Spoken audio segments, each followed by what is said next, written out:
Murder of Quality, adapted for radio by Frederick Gradnam, from the novel by John le Carré, with David Bird as George Smiley, Joan Saunderson as Miss Brimley, and Patrick Barr as Terence Fielding. A Murder of Quality. So, it really is you, Brim. Come on in. Did you think there was another female called Brimley about to enter your life? Oh, what a nice room, George. Yes, I suppose it is. Only it must be years since we last met. It is. 10 years. 10 years. And no doubt you could tell me exactly when and where. I could, but I won't. Oh, do sit down, Brim. May I sit here? Please. Now tell me, how did you find me?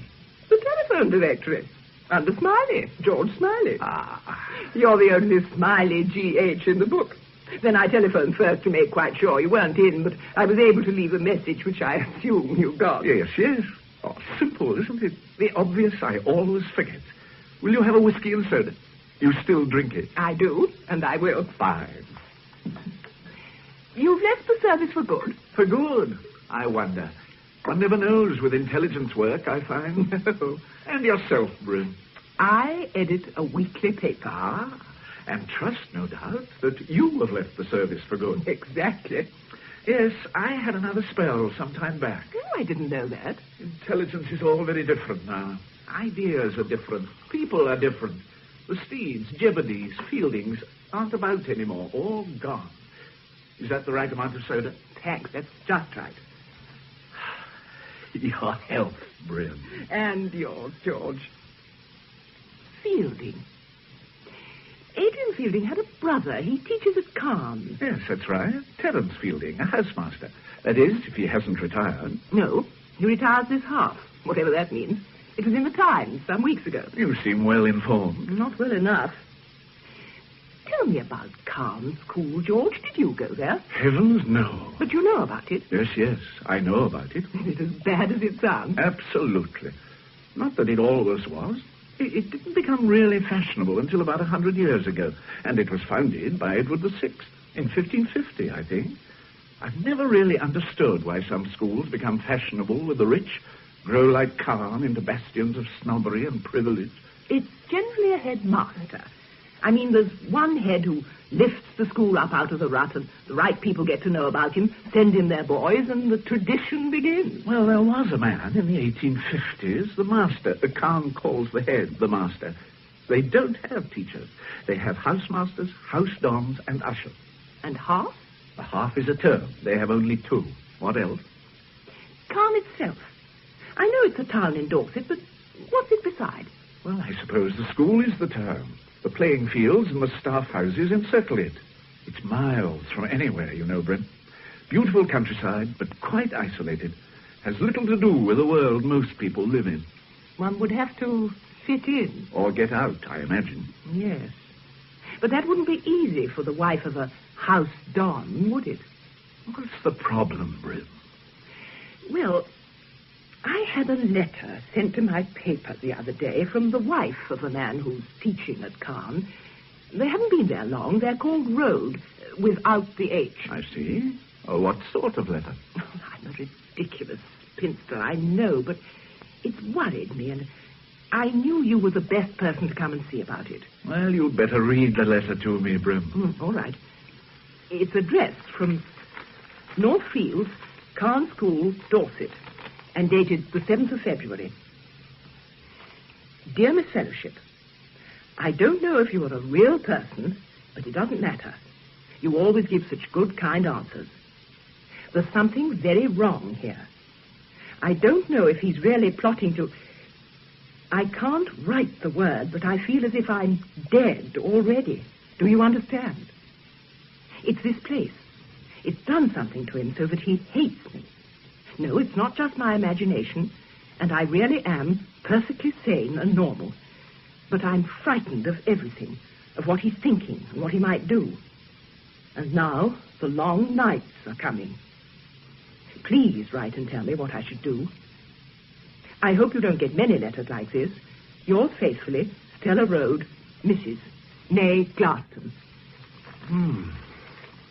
He is the husband, we must assume. Yes? It can't really be anybody else.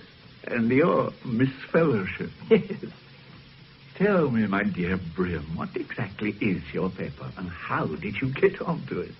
It's called The Christian Voice, and it's a nonconformist weekly newspaper founded in 1903 by old Lord Lansbury. I'm its editor. It's very much a family affair. The same families take it now as did in 1903. The Lansbury we know is the son of the founder. He offered me the job after our outfit was thinned down in the 50s. Oh, yes, I remember now. And why do you take Mrs. Rhodes seriously? You've had other letters of the same order? No. Only one for a kitchen hints competition, and a note from her last year saying that her husband had been taken onto the teaching staff of Cairn School. We printed the news. The point is, George, she's a Glaston. What is a Glaston? Well, they've been readers of The Voice since it started. The Glastons are part of our magazine, one of the few hundred families who form our establishment. So you take her letter seriously? I must. I know the Glastons are as down-to-earth as you could wish, Stella included. I don't think she's likely to be suffering from delusions of persecution. Oh, what are you going to do? Write to her. Ask her to come and see me. You see, I have the idea that Stella's husband isn't the usual Cairn type. The product of a grammar school, rhetoric and all that. Yes. And Stella Road wouldn't be the type, would she? I doubt whether Cairn has ever had a nonconformist wife. Rhodes himself is also. Yes, he would be, of course. So I shall write to her. And if that doesn't help, well, I wondered, perhaps you could contact the man Fielding for me. Well, I have met him. Of course I would, but... What's Fielding like? Terence. He's not quite the man his brother was, you know. In his late 50s now, a big man with a fine head, rather flamboyant, a superb natural actor. Is he married? He's not the marrying type. Ah. He's very intelligent, of course, and very vain. Have you met any of his colleagues? Well, Anne knew a housemaster and his wife, Charles and Shane Hecht. I don't remember meeting them ever. I think they were typical of Cairn and quite awful. Of course, things aren't at all the same at Cairn these days. I remember before the war when Charles inspected the corn of Whitehall. Ah, yes. We don't do that kind of thing now, do we? Of course, I've nothing against Mr. Iredale as commandant. Nothing at all. Oh, he's a good chap, Iredale, when all's said and done. And his wife's such a nice person. Don't you think, Terence? Oh, I don't know, Shane. A bit overdressed for my taste. I know what you mean. I wonder why they can never keep their servants. I hear Mr. Rhodes will be helping out with the corps next half. Poor little Rhodes, running about like a puppy trying to earn his biscuit. He tries so hard. Have you ever seen him at school matches? Well, he ought not to try quite so hard. Do you know, Terence, he'd never seen a game of rugger before he came here? It's all soccer at grammar schools, I believe. Is it? Do you remember when he first came, Charles? Oh, yes, he is quiet as a mouse. It was fascinating how he lay very low, drinking us in. The games, the vocabulary, the manners, everything. Then one day, it was as if he'd been given the power of speech, and he spoke our language. It was amazing, like plastic surgery. It was Felix Darcy's work, of course. I've never seen anything quite like it before. Dear Mrs. Rhodes. So sweet and such simple taste, don't you think? I mean, whoever would have dreamt of putting those china ducks on the wall? Big ones at the front and little ones at the back. I wonder where she bought them. I must ask her. Shall I ask her? You, Terence, would you? I think not. I find Mrs. Rhodes hell, to be honest, for once. So, they're here next Wednesday. I can't leave them out. Black candles, Terence. Of course. Here are the coats, Mr. Fielding. Oh, thank you, True. Let me help you with yours, Mrs. Hecht. Thank you, Miss Truebody. Poor, dear, sad old fur. Oh, no. It's a lovely coat, madam. Well, thank you, Terence. Extremely pleasant. You know we're going to miss you when you go. Good night, Terence, darling. So kind. And in your last half, you must dine with us before you go. I'd be delighted. Good night, Mr. Hecht. Oh, good night to you, Miss Truebody. Oh, it's turning very cold, you know. We're going to be having snow soon. Good night, Miss Truebody. Good night, Mrs. Hecht. And thank you for such a delightful meal. You must have gone to a lot of trouble. Oh, not really, madam. It's nice to know you enjoyed it. Good night again, Terence darling. Good night, Shane. Oh, it's turned cold. It's nearly the long night, isn't it? It's always supposed to snow at Caen during the long night. And it often does. Oh, do come on, Shane. Oh, Charles, you can quick march your boys as much as you like. I propose to go slow. Good night, Terence. Good night. There now. It was a success, wasn't it, Mr. Fielding? Yes, I suppose it was true. There, that's done. Ah, you look tired, sir.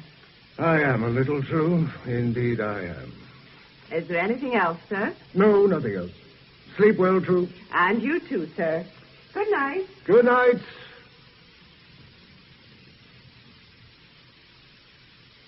I wrote to Stella Road, George. Today I got another letter, not really a reply, and now I am worried. Which is why you've dropped in again. Yes, frankly. Here, read it for yourself. Right. 15th of February. Dear Miss Fellowship, I am not mad, you must believe that, but I know my husband is trying to kill me. I will come and see you as soon as I can. You do understand that I am normal. I'm so afraid of the long nights. There's something not quite right about him. At night sometimes, when he thinks I'm asleep, he just lies watching the darkness. I know he is trying to kill me, but what can I do? It's not nice, is it? You know, I suppose I should go to the police, but I thought first, would you perhaps see Terence Fielding? Yes. I'll ring him now. I could go down to Caen tomorrow. Oh, thank you, George.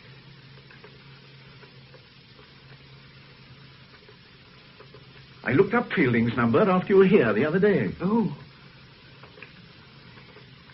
I wonder what the long nights are. Have you any idea? I don't know. It's Ash Wednesday shortly. Something to do with Lent, perhaps. Sounds possible. Ah, Caen School.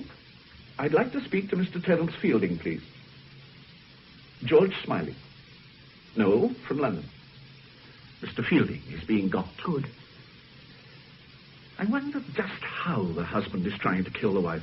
Or how the wife thinks he is, rather. I wonder that.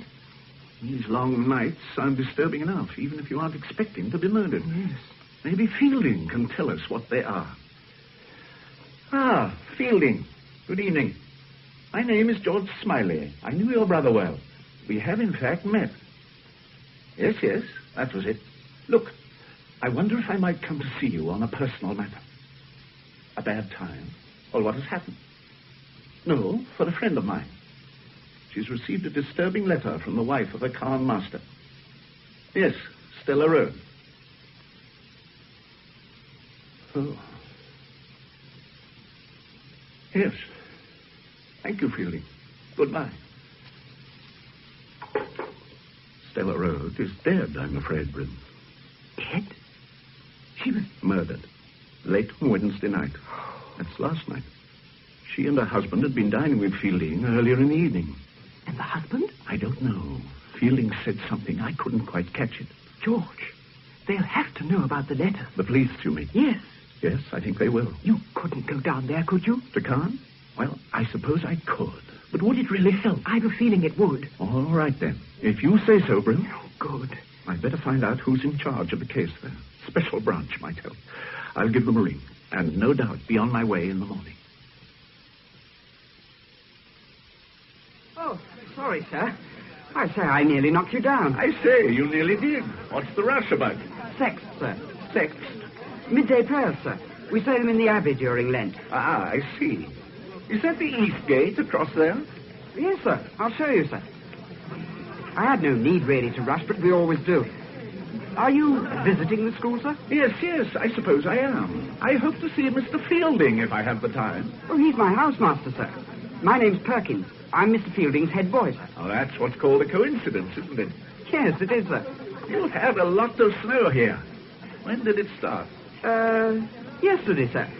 It's a few days early. We usually get it on the long night. This is the gate, sir. Do you? On the long nights, eh? Oh, thank you, Perkins. That's the police station just across the road, isn't it? The police station? Yes, sir. Oh, thank you again, Perkins. And don't be late for Sext.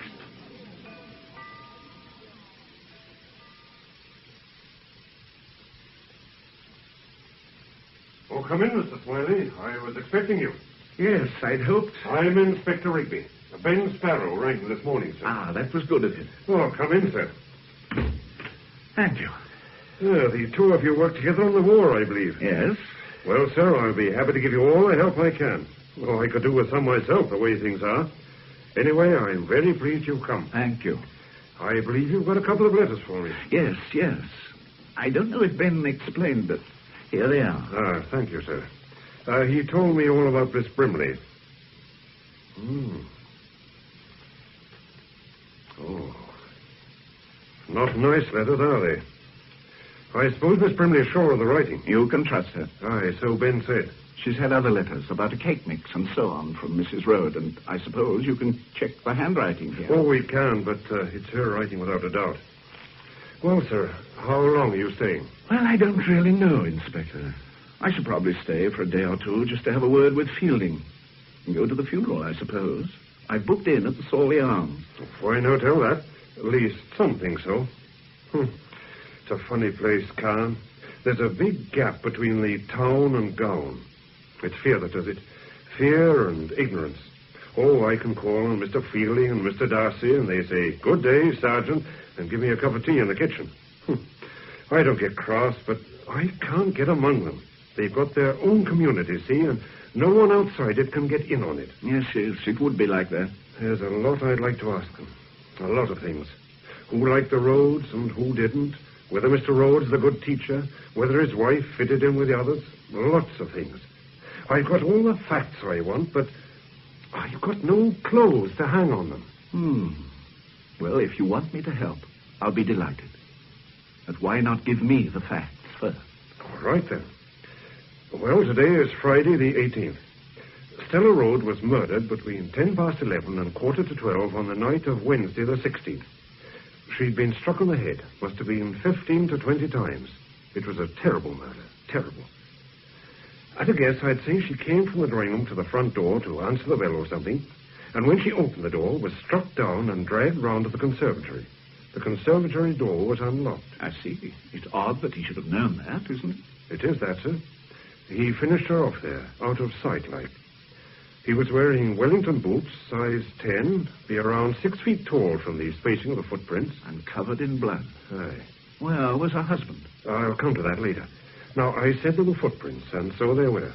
The murderer came through the back garden. Where he came from and went to, heaven alone knows. There are no Wellington tracks leading away, none at all. A lot of other footprints. We can be grateful for the snow, but it doesn't help as it might. He left one thing behind him in the conservatory, an old cloth belt, navy blue, from a cheap overcoat by the look of it. Was she robbed or anything? No sign of interference. She was wearing a string of green beads round her neck, and they've gone, and it looks as though he tried to get the rings off her finger, but they were too tight. I need hardly tell you that we've had reports from every corner of the country about tall men in blue overcoats and gumboots, but none of them had wings, as far as I know, or 7-league Wellingtons for jumping from the conservatory to the road. On the telephone, Fielding told me that the Rhodes had been dining with him that evening. Just so. They left Fielding's house in the center of the town at about 10 to 11, walking. Their house is about half a mile away on the edge of the playing fields. North Fields, it's called. That's the place. Well, they got there at about 11:05. When he got home, Rhodes remembered that he'd left a case containing examination papers behind him at Fielding's. So he went back, and Mrs. Rhodes was going to wait up for him. Well, he arrived back at Fielding's about 11:30, collected the papers in their case, and set off home again. At that time of night here, there isn't anybody much about. Rhodes doesn't remember whether he saw anyone. He has an idea a bicycle overtook him, but he's not sure. It was a fine night, cold, a fresh fall of snow on the ground. The light was on in the drawing room. Everything looked quiet enough, very normal. There was a moon, wasn't there? Nearly full. You could see a mighty long way. Well, anyway, he found he didn't have his key with him, so he rang the bell. But he got no reply. So he called to his wife through the letterbox, and still got no reply. Then he noticed the churned up snow and footprints going round the side of the house. Did he realize there was blood about? No. He thought it was an overflow from the gutter. It just showed up dark. Well, he followed the marks round the house until he came to the conservatory. No moonlight there, and the light didn't work. Didn't work? Oh, simple enough. The bulb had gone. And the conservatory wasn't used much in the winter. Oh, did he light a match? No, he didn't have any. Non-smoker, see. His wife didn't approve of smoking. So he went in the dark, calling her name. Then he fell over something. At first he thought it was a refugee parcel. Then he realized it was his wife. There he was then, in the dark, trying to find out what was wrong, and then discovering that his hands were covered in blood. He doesn't remember much after that. Poor devil. And then? He was found by a master who lives 100 yards or so away, Mr. Darcy. Almost out of his mind, his hands and face covered in blood. I arrived there about 1. We got him into Dorchester Central Hospital. He's still there, but I gather the shock's wearing off. What is the refugee parcel Rhodes mentioned? Mrs. Rhodes was the organizer for Cairn of parcel collections for a refugee organization, the Public Schools Committee for Refugee Relief, clothes and such like. Very energetic at it, she was. I see. Now, what fingerprints did you pick up at the house? Oh, Mr. Rhodes were everywhere. The others were made by gloved hands, made before Rhodes. These examination papers he went back to Fielding's for, were they as important as all that? Yes, up to a point, anyway. The marks had to be handed in by midday Friday. Today, that is. Why take them to Fielding's in the first place? Earlier on, Rhodes had been on chapel duty, so he didn't have time to return home before dinner. He changed at the school, and that's where he left his latchkey, in his other suit. I see. Then how do you explain Stella Rhodes' letters? Oh, it is known in the letters we've got to explain. Oh, what else? Well, as you know, Mrs. Rhodes was chapel, the only member of the school that was. The minister is a man called Cardew. He knew her pretty well, even before she came to Cairn. Well, isn't Rhodes chapel? Was. He turned Church of England when he came here. Tried to get his wife to turn also, but she wouldn't. Well, now, Cardew came to see me a couple of weeks back. He was worried and very perplexed at what Mrs. Rhodes had said to him the day before. He came to see you, officially? He said he wanted to talk to me as a friend and not as a policeman, which meant he wanted to talk to me as a policeman. Naturally. And what had Mrs. Rhodes said? She told Cardew that her husband was going to kill her. In the long nights. She repeated this a number of times. Cardew let her go on, then asked her what put such a dreadful thought in her head. I think he was probably a bit too firm with her. Anyway, all she did was to start crying. Not hysterically, just quietly to herself. So Cardew offered to help her in any way he could. Asked her again what had given her the idea. Did she say? No, she wouldn't speak. Just shook her head. Then got up and went to the door. Shaking her head as if in despair, Cardew said. She turned to him at the door, and he thought she was going to say something. But she didn't. She just left. How very curious. She seemed very certain that Rhodes was going to do it. It wasn't Rhodes. It couldn't have been. We found the murder weapon in a ditch 4 miles north of Cairn, the morning after the murder. He couldn't have got it there, could he? What was it? 18 inches of coaxial cable, 2 inches in diameter. One of my chaps found it. We're keeping it very close, sir. All right, I'll remember. It is the weapon, I suppose. Everything fits. It's odd, isn't it, that the murderer should have carried the weapon so far and then just thrown it in a ditch. It is odd.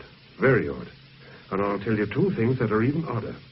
There's a canal running beside the road for half its 4 miles. He could have pitched it anywhere along there. We'd never have been any the wiser. The other thing, Mr. Rhodes used a length of the same stuff in a demonstration lecture on elementary electronics. Mislaid it about 3 weeks ago. I see. I suppose... Yes, sir? Rhodes could have had an accomplice. He could. Oh, the papers mentioned a woman you wanted to interview, a Mad Janie. Oh, it's a nice thought. Mad Janie as an accomplice. No, I didn't mean that. I just wondered why you wanted to interview her. Well, Stella Rhodes knew her, see? She was a kindly woman, was Mrs. Rhodes, easy to talk to. I knew her through being chapel, my wife also. We liked her. Most did. Although some of the women at chapel took against her, but, well, you know what women are. Anyway, Mrs. Rhodes sort of befriended this Janie creature. Used to give her food and clothes. She is what you would call not all there. Happily alienated. Talks to herself and all that. Lives in a disused Norman church over at a place called Pyle, a couple of miles south of Cairn. The oldest village in Dorset, so they claim. It's a rum place. Half a dozen families, all so inbred, you can no more sort them out than a barn full of cats. Well, Mrs. Rhodes used to visit her in her lair there. That upset some people. Yes, yes. And I suppose Mad Janie has vanished. Hasn't been seen in her usual haunts since early Wednesday night on the lane towards North Fields. But that don't mean a thing. These people like Janie are all over the neighborhood for years, and one day they're gone like snow in the fire. But we found a spare set of footprints running along the far end of the road's garden. Woman's prints, by the look of them. Could be Janie's. I hope to heaven they are. We could do with an eyewitness, even a mad one. Well, there it all is, sir. Yes. It's complicated. Aye. I'll nose around a bit, Inspector. When I get back to the hotel, I'll give Fielding a ring. He'll probably extend an invitation to dinner. I should like to talk to Fielding. Sherry wine or Madeira, Smiley? Thank you. A glass of sherry. Tarts drink Madeira, but boys like it. Perhaps that's why they're frightful flirts. We're all rather subdued at the moment by this dreadful business. Oh, how have the boys taken it? Oh, they adore it. My own house has been particularly fortunate because the Rhodes were dining here that night. Some oaf from the police even wanted to question one of my boys. Indeed? What on earth about? Oh, God knows. You knew my brother well, didn't you? He often talked about you. Yes, I knew Adrian very well. We were close friends. We didn't see much of one another in later years, Adrian and I. Being a fraud, I can't afford to be seen beside the genuine article. A message from Mr. Darcy, sir. Oh, hello, sir. Have you met Mr. Smiley, Tim? Yes, sir. I ran into him in the Abbey Close this afternoon. Ran into me literally, but apologized in the most gentlemanly manner and showed me the East Gate. Ah, I see. And I suppose Mr. Darcy is going to be a few minutes late. Yes, sir. Thank you, Tim. Good night, sir. Good night, sir. Good night, Perkins. Good night, Tim. Musical genius is Perkins, but a problem in the schoolroom. Darcy won't be more than 5 minutes, I know him. He's a frightful toad. Looks like a Sickert model 50 years after. All trousers and collar. Oh, what's his subject? Subjects? I'm afraid we don't have subjects here. Darcy is senior tutor by election and bachelor by profession, if you follow me. His subject is other people's shortcomings. Stella Rhodes, for instance. Ah.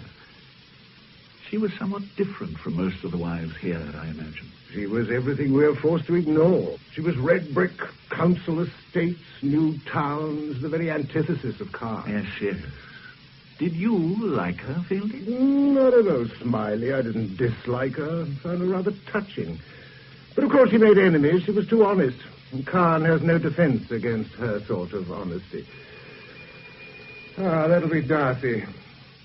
We'll let him have just one glass of sherry, only one. After all, he has kept us waiting. Terence, if I may talk shop for one moment. Perkins' work has been abysmal these last few days. I declare I have never seen work like it. Is he unwell? Has this terrible business upset him? What is it? He never was bright, but really... I don't think he's unwell, Felix. I'll have a word with him, if you like. Tim is a sensitive boy. Perhaps he's upset. Well, do have a little chat to him, Terence, please. I'm so sorry, Smiley, to go off suddenly at such a tangent. It was only that I wondered if this unseemly business could be responsible for the boy's behavior. Oh, yes. You're not suggesting that my head boy had a hand in the murder of Stella Rhodes, are you, Felix? Really, Terence, it was the last thing I had in mind. Frankly, and in confidence, I have reason to believe it was her past that brought about her death. Why do you say that? It appears she was expecting to be attacked. Well, go on, Felix. It was her dog. You remember that mongrel they arrived with? Yes. A couple of weeks back, Harriman, the vet, a superior type of person, came to see one of my sister's dogs. He told us that Mrs. Rhodes had had the dog destroyed the previous day. She said it had bitten the postman. Oh, some long and confused story. The post office was due, the police had been round, and I didn't know what else. Where is all this getting us, my dear Felix? I'm coming to the point. She said to Harriman that the dog couldn't really protect. It could only warn. It wouldn't do any good. Wasn't she upset about losing the dog? Oh, indeed, yes. Tears and all. Harriman was rather perplexed, I gather. Mrs. Rhodes' behavior didn't seem to him at all normal. Another curious fact was the condition of the dog. It had been maltreated, seriously so. Its back was marked as if from beating. Did Harriman follow up this remark she made about not doing any good? He asked her what she meant, but she wouldn't explain. However, I think the explanation is obvious enough. Oh, what? My sister and I talked it over after the death. We decided that Stella Road had formed some unsavory association before coming to Caen, which had recently been revived, possibly against her will.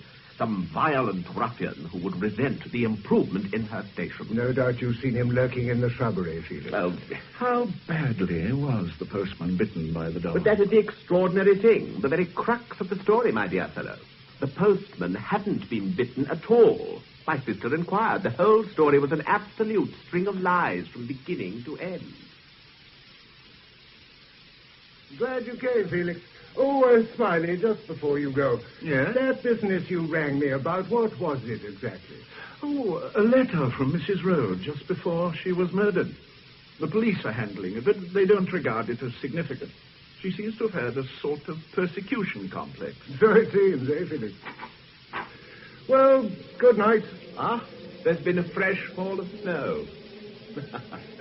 The long night, Terence, the long night. We can walk up to the crossroad together, Smiley, unless you have a car. No, I haven't. I mean, not here. Good night, Fielding. Thank you for the evening.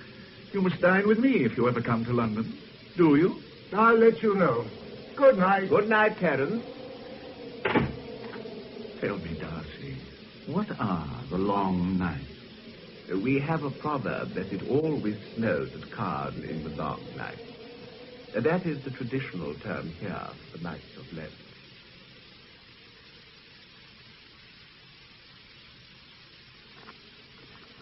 It's a beautiful night.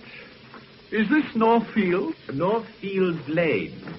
There are several rugger pitches in these fields. That's Northfield. The Rhodes house is over to your right. Looks horribly empty even from here. My own house is rather larger and lies farther up the lane. Was it along here that you found Stanley Road that night? About a quarter of a mile nearer to my house. He was in a terrible condition, poor fellow. Terrible.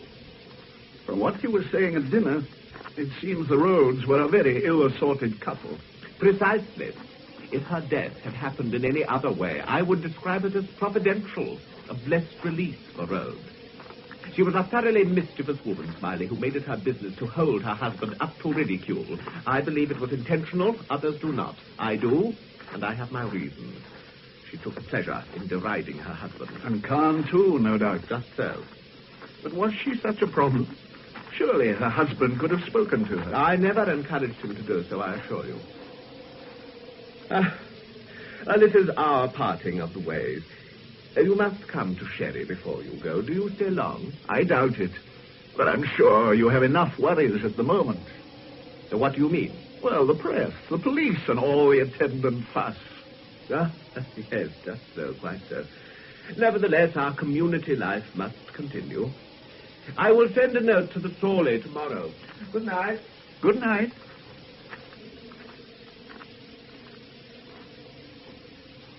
Shall I?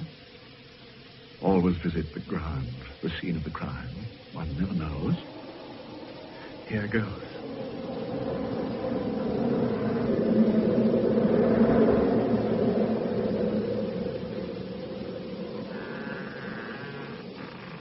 What's that?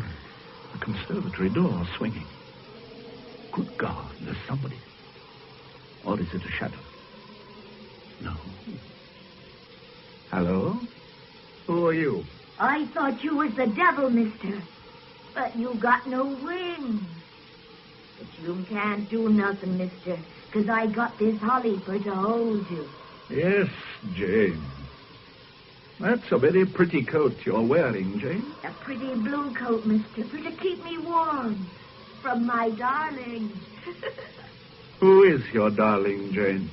She not be here no more. But she didn't go with the devil, mister. Lay still she did, with not a word. You saw the devil, Jane? There's not many seen the devil fly, mister. But Janie seed him. Janie seed him. Silver wings like fishes he done had. Janie saw. Where did you find that coat, Janie? Him a bad one. Oh, him a bad one, mister. But I see him flying, riding on the wind. And the moon behind him lighting up the way. Them close to sisters, moon and devil. Flying, was he, Jane? Like this, mister. Like this, riding on the wind. Silver wind. Silver. Oh, damn. Now she won't come back. But she saw something. She saw the devil fly, riding on the wind.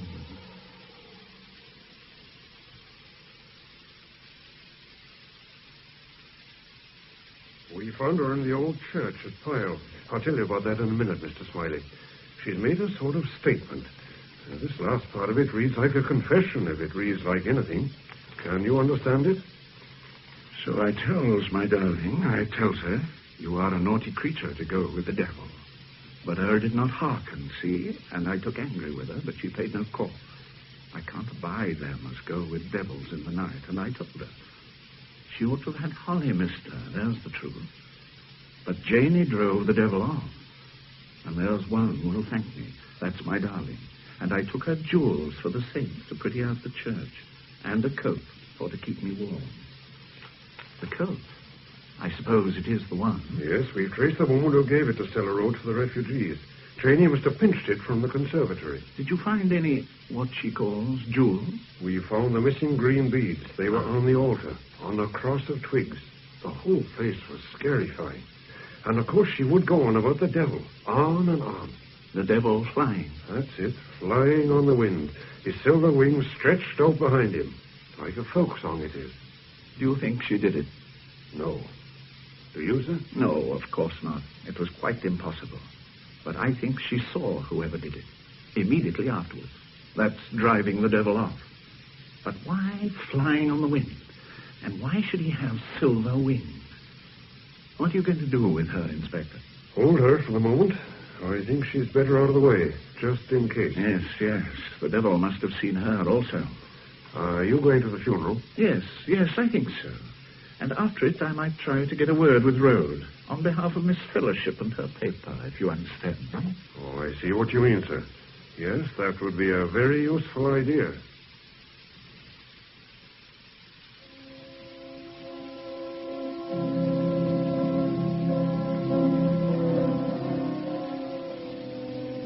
So, my dear Brim, although they didn't use the Abbey, poor Stella Road was given a high Anglican service with a congregation of town and gown. I must say, I prefer the town to the gown from what I've seen of things.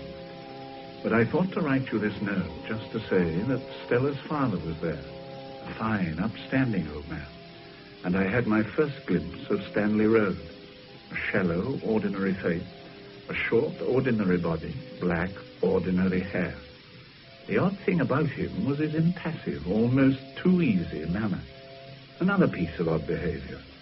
Fielding at the grave, moving away with an expression of strong distaste as Rode came near him, and Rode not noticing. I think, for once, T. Fielding was behaving in a genuine manner, but I can't think why he should give himself away, sir. Afterwards, I spoke to Rode on your behalf. Quite without emotion, the man was. Anyway, I'm seeing him tomorrow. He's back at Northfield to get some details for a small obituary on his wife for your paper. I hope you approve, my dear Brim.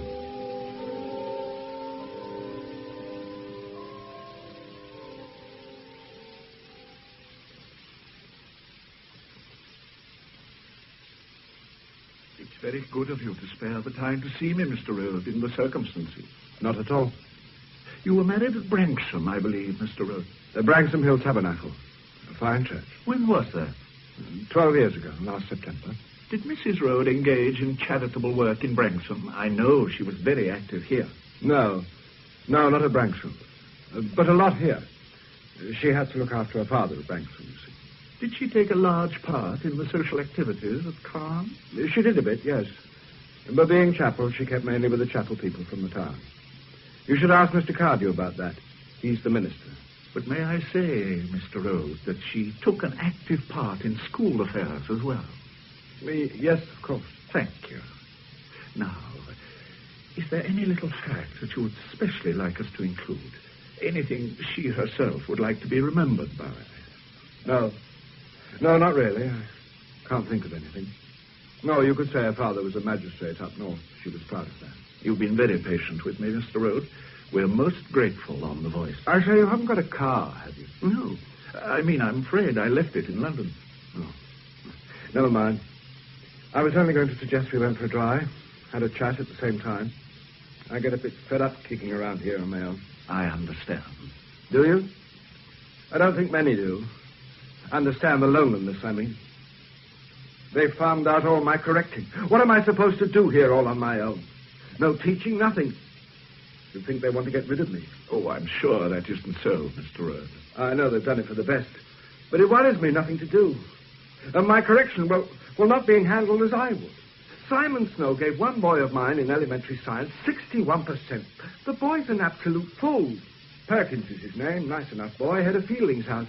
He'd have been lucky to get 30%. Snow gave him 61. It's impossible, quite impossible. Yes, it does seem unlikely.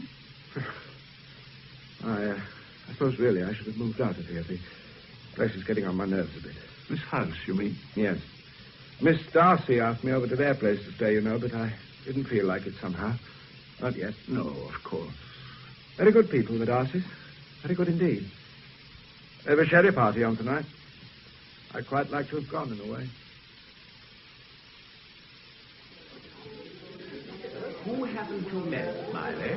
Well, the young people in the... Oh, no, they've moved. Oh, there they are, Darcy. Are they the Snows? Ah, yes, just so. Simon and Anne Snow. Let me introduce you. Thank you. I say, Dorothy, is that Smiley your brother's introducing to the Snows? Yes, that's him. Strange little blighter. He married Lord Sawley's cousin. Did you know that? Oh? Yes, Lady Anne Thircombe. She left him soon afterwards, of course. What do you mean, of course? You don't know Anne Thircombe. And now I've seen George Smiley, I wonder if it ever happened. Poor Simon's been having an awful time, Mr. Smiley. Felix Darcy unloaded all Rhodes' exam corrections onto him. You mean you have two lots of corrections? Afraid so. It's been a bad week. Rather humiliating in a way. Several of the boys who were up to me for science last half are now in Rhodes' form. One or two I'd regard as practically unteachable. Rhodes seems to have brought them on marvelously. Yes. He was talking to me about one boy, Perkins. He should be pleased with Perkins. The boy only got 15% last half. This time it's 61. Quite remarkable. Whatever else they say about Rhodes, he's a good teacher. Teacher, darling, don't let them hear you use that expression. Oh, no.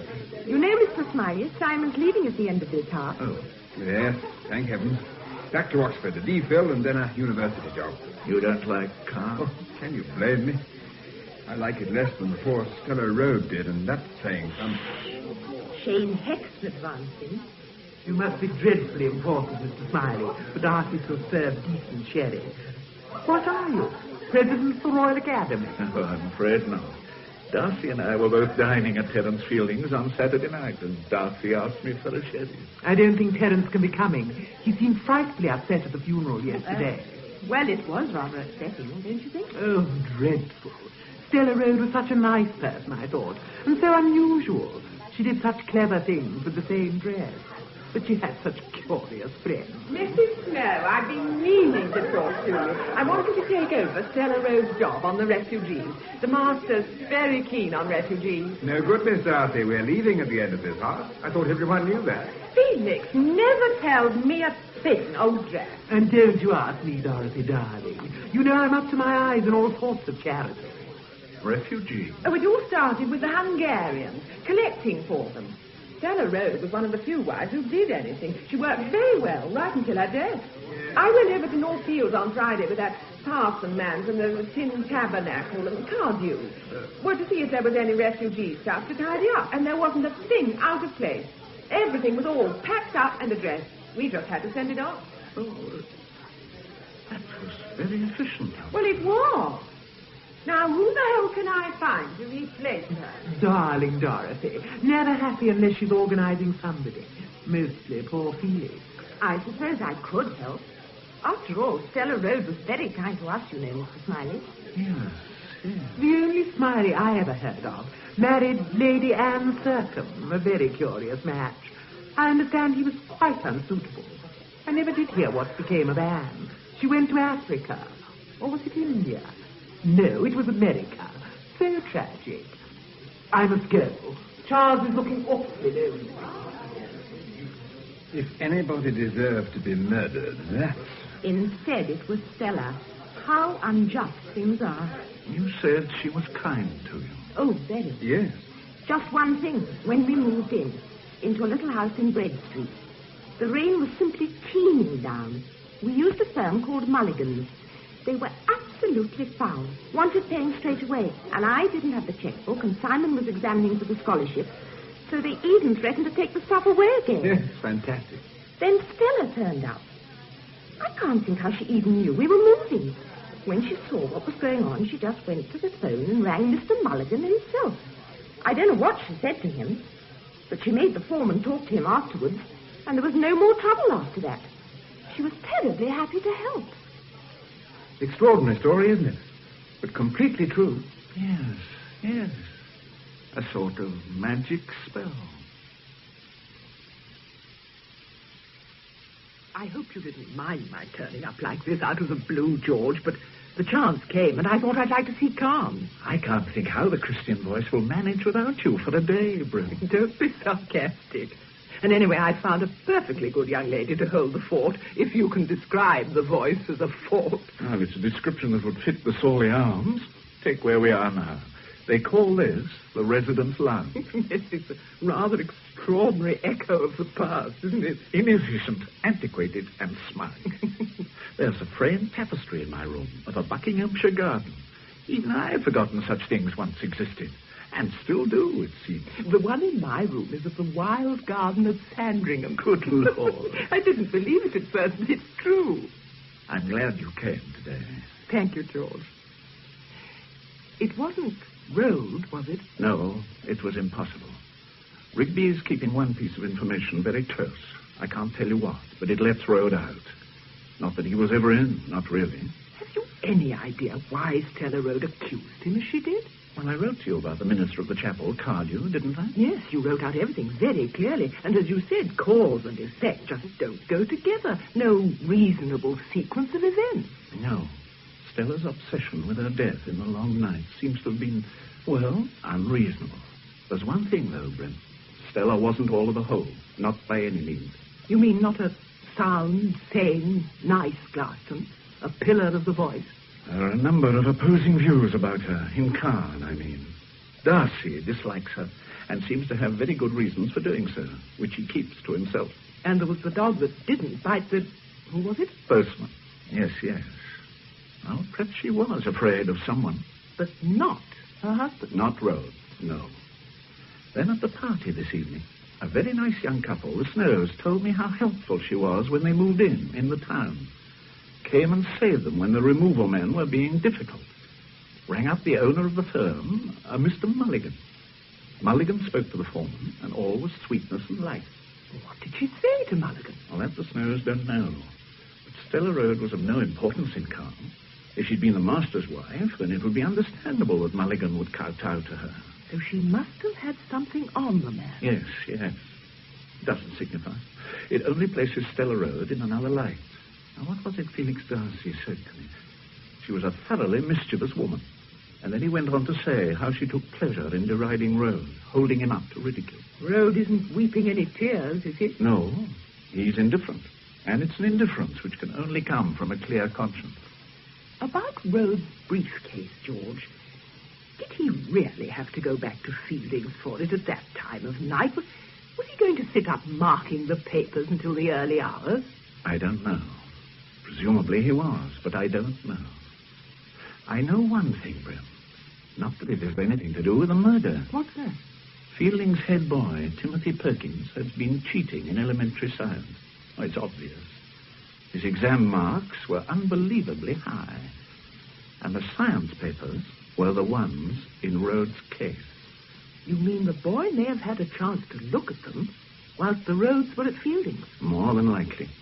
You know, George, if Rhodes hadn't gone back for the briefcase, Stella Rhodes would still be alive. And whoever murdered her must have known she was alone. Yes. The Janey woman? Oh, I'm sure not. But of course, Janey saw somebody or something about the time of the murder. And she stole the beads from the body, like she stole a coat from a refugee parcel. Only that doesn't make sense anymore. Why not? Well, at the sherry party this evening, Dorothy Darcy told me that when she went to the Rhodes house on Friday with Cardew to see if there was any refugee stuff to tidy up, everything was packed up, labelled, ready to be sent off. So Mad Janey couldn't have stolen it, or Janey's coat couldn't have been the one in the parcel. But it was. Rigby traced it to the woman who gave it to Stella for the refugees. And the police found the matching belt in the conservatory by the body. Now, what did Janey say? I took her jewels for the saints, I did, and a coat for to keep me warm. But it all contradicts, doesn't it? Well, unless somebody packed the clothes up after Stella died, and before Miss Darcy and Cardew went to the house on Friday. Now, why the devil anyone should do that, I don't know. Good Lord. What? Of course. Whoever killed her must have been covered in blood. He would have needed protective clothing, and to get rid of it... Good heavens. Yes. You must do something for me tomorrow, Bryn, in London. Would you? Of course. I was planning to return tomorrow. Where do you want me to go? The Public Schools Committee for Refugee Relief. I'm sorry to be a nuisance, but a friend of mine asked me to make some inquiries about a parcel. My name's Brimley, Miss Brimley. The parcel was from Calm School. It was sent last Friday. Last Friday? Then it would have arrived yesterday, and with luck, I ought to have entered it. It wouldn't have been sent away already, Miss... Just call me Jill. No, we're miles behind. Calm School. That's posh. Let's see. Oh, we're in a frightful muddle. But then if we weren't, we wouldn't be the problem. There we are. I say, Calm was where they had that dreadful murder, wasn't it? They're holding that mad woman, aren't they? Now, let's open it. Funny. What is, my dear? Well, normally the Calm parcels are beautifully packed. But this is quite different. I'll take the things out one by one. Awful muddle. What colour dress? Grey. Grey with a few pink flowers. Socks. No duffel. 2 black pullovers.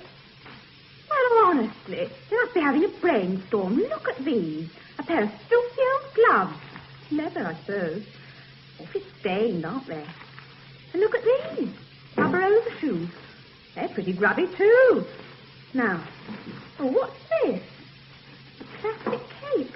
Bicycling cape. Ugh. Oh, it's damp and slimy. Oh. Are you all right, Miss Brimley? Yes. Don't worry about me. You look so pale. But there's no grey dress. No, my dear. There wouldn't be. These are enough. I don't understand. This is all mad. Something very dreadful has happened. I must phone. The police will want to know. Leave the parcel exactly as it is, please. Is it blood on those things? Yes. I'm afraid it is.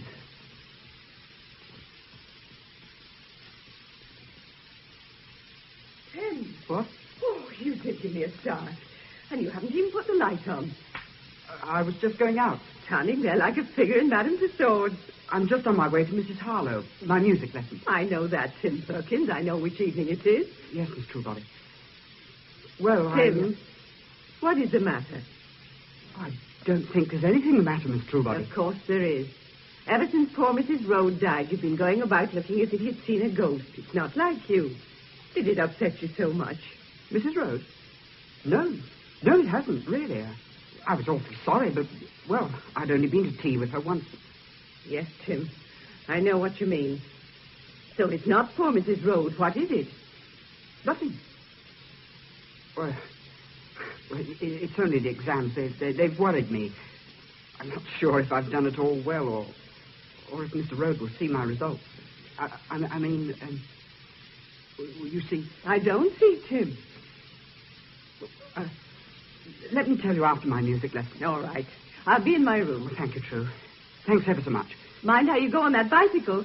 And do be careful at the bottom of Longmead Hill. It's awfully slushy down there. I'll go as slow as a snail. Give my regards to Mrs. Harlow. I will. Oh, but got my message then? Message? No, Inspector. I was on my way over already. Oh, I thought you were quick in arriving. You've heard the news then? What news? About the boy in Fielding's house, missing all night. No, I've heard nothing.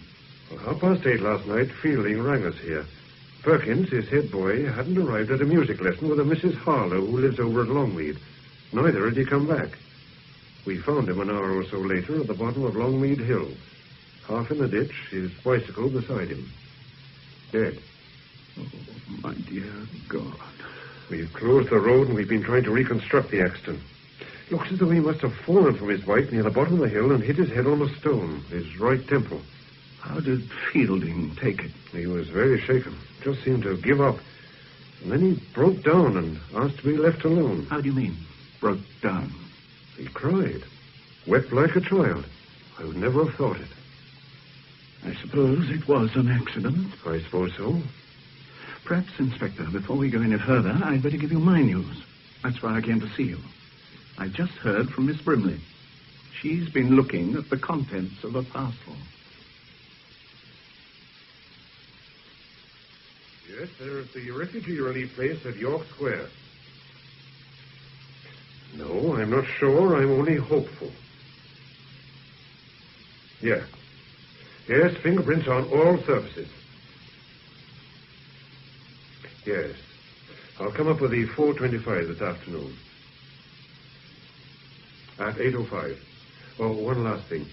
I'll be bringing some samples of a schoolboy's handwriting and an examination paper. Yes. I'd like the opinion of a handwriting expert. Thanks. See you later. It's a funny sort of jump in the dark, that one of yours, about Perkins. Well, I've no idea yet what it might prove.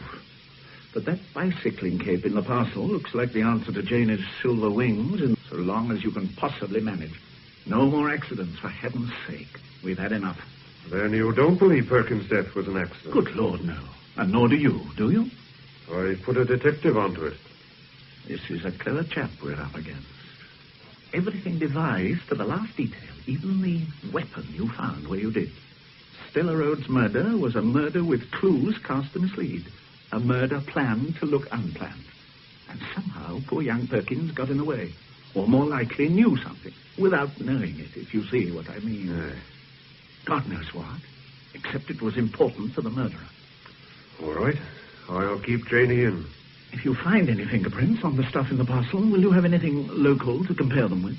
Well, we got Rhodes, of course, and Janie's. But not Fielding? As a matter of fact, we have, from long ago. But nothing to do with this kind of thing.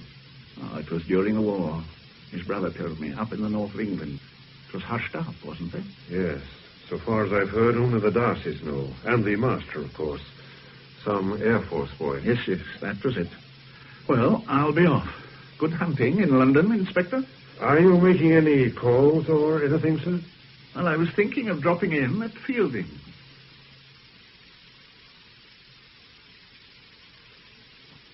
Mr. Fielding's very upset, sir.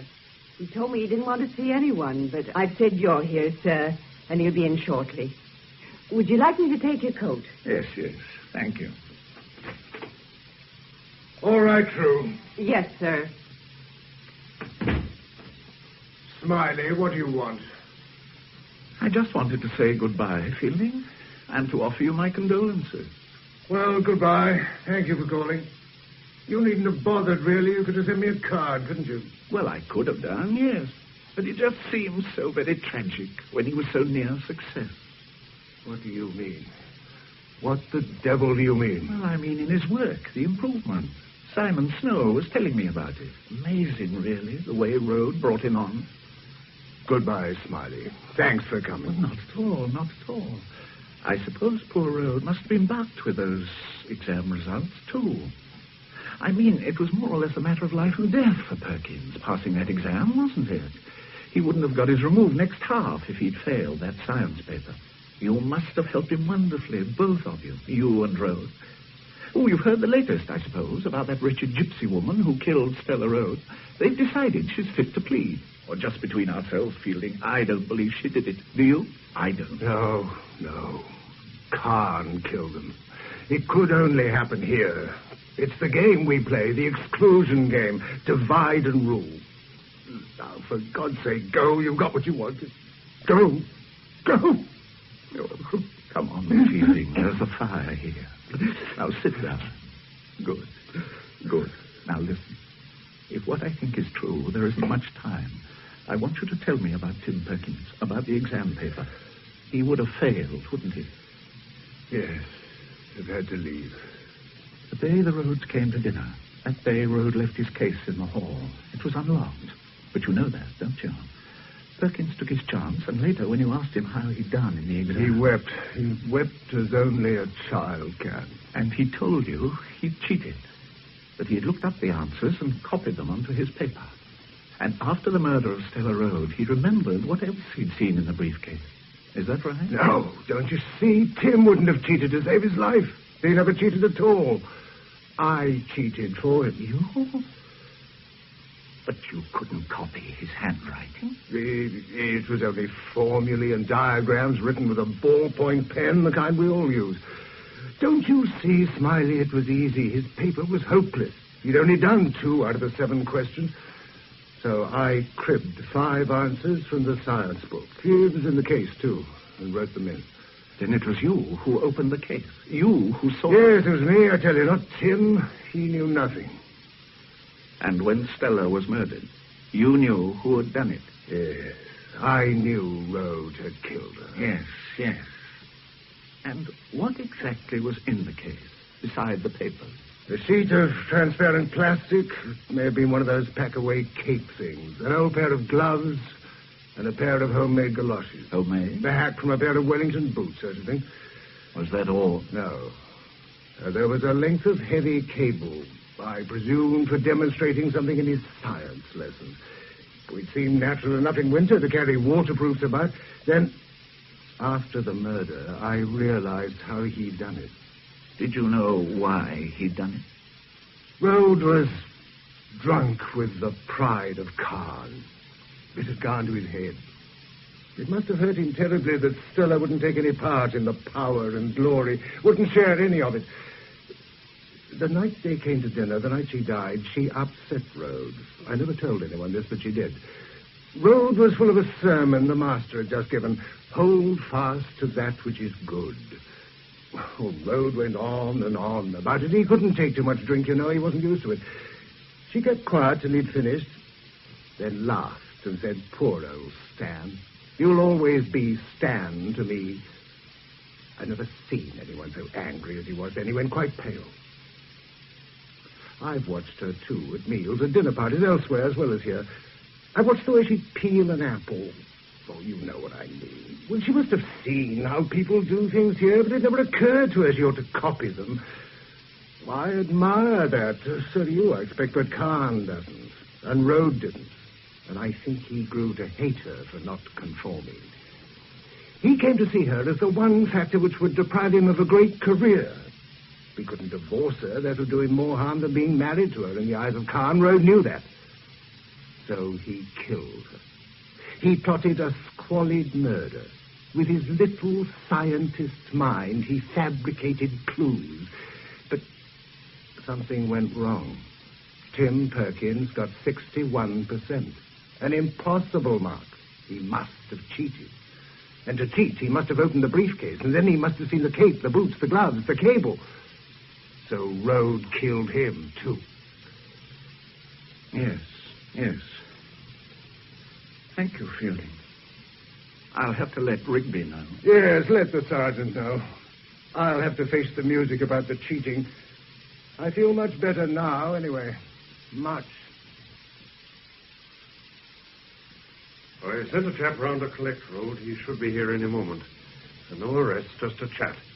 Why the hell didn't Fielding tell us about this before? Oh, that's what I'm wondering. It could be that he didn't understand the significance of what he saw until... Until what, sir? Perkins's death, I suppose, Rigby. And that doesn't add up. The handwriting blokes at the yard are convinced that the whole exam paper is in the same hand. He's feeling a liar, then? Yes. The most accomplished liar I'd come across for a long time. Rode could have done everything. He could have dressed himself up in a plastic outfit, killed his wife, then put the cape and things in the refugee parcel. Having done that, he plays the part of the distressed husband. The only trouble with that pretty picture is how he made the weapon fly through the air into a ditch 4 miles away. It just doesn't work. And would he have had the courage to go back in there, playing the distressed husband, knowing that Mad Janie was about? If he did know. Were there any fingerprints? Not a one. The blood on the gloves and on the length of cable are of the same blood group, which was Stella Rhodes. Nobody knows that you found the weapon, or when you found it. Nobody outside my squad, and yourself. I think I'd better send someone round to Feely and get a full statement, lies or not. May I suggest something, Rigby? By all means, sir. Speak to Rhodes first. Ask him about the briefcase. As an opening, I mean. And you'll stay, Mr. Smiley? By all means. What motive would Fielding have had? To lie or to kill? Both. I wish I really knew. Well, come in. Mr. Rhodes, sir. Well, come and sit down, Mr. Rhodes. Thank you. I'm sorry to drag you along like this, but there are just one or two things I'm not clear on. Oh, by the way, you know Mr. Smiley, don't you? Yes, from the voice. We met the other day. Mr. Smiley is helping us. I didn't feel he was really from the voice. You didn't quite smack of the tabernacle, Mr. Smiley. Well, Inspector, how can I help you? This business of the briefcase with the exam papers in it. The case I went back for. Aye. Oh, so awful about that boy. A nice boy, but he was very stupid. I suppose he found the case in Fielding's Hall and opened it and copied the answers. He could have only got that mark by cheating. I should have locked it, of course. What else was in the case, Mr. Rhodes? What else? Well, only the papers in the book with the questions and answers. Henderson's Elementary Science, it's called. Well, you've seen the case, surely. It's only a little one, about 18 by 12 inches, 6 or 7 inches across. Well, why did you leave it behind? Was it absent-mindedness? No, not really. I could have sworn Stella was carrying it as we stood in the hall saying goodbye. It wasn't until we got home that she asked me what I'd done with it. She asked you what you had done with it? Yes. And then she threw a temper and said I expected her to remember everything. I didn't particularly want to go back. I could have rung Fielding and arranged to collect it first thing next morning. But Stella wouldn't hear of it. She made me go. You should have told me this in the first place, Mr. Rhodes. Well, you see, I didn't want to tell anyone about our quarrels. I wanted to keep the truth about Stella to myself. But then... But what, Mr. Rhodes? Well, you must suspect I killed her. And anyway, by now, a lot of people here in Calm know what Stella was really like, the truth about her. You mean that she was not a very nice woman? It was her father, old Mr. Glaston, who first told me. When I said I wanted to marry Stella. I never thought to hear a human being talk like that of his own child. What did he say? He said she was bad. Bad in her heart, that she was full of malice. He told me how she'd lead people on, all kind and warm, till they told her everything. Then she would hurt them. Say wicked things, half true, half lies. He told me a lot more besides. Well, go on, please, Mr. Rhodes. Of course, I didn't believe him. I just thought him a lying, jealous old man who wanted his child to wait on him until he died. So I married Stella. And when did you discover her father was right about her? The realization just crept up on me after a year or so, little things here and there, but... No, it wasn't until we came to Calm that I knew what her father had said was really true. She hadn't been very keen on chapel before, but as soon as she got here, she went in for it in a big way. She knew it would look wrong, that it would hurt me. She wasn't sincere. A lot of people at chapel knew that. Mr. Cardew, the minister, knew.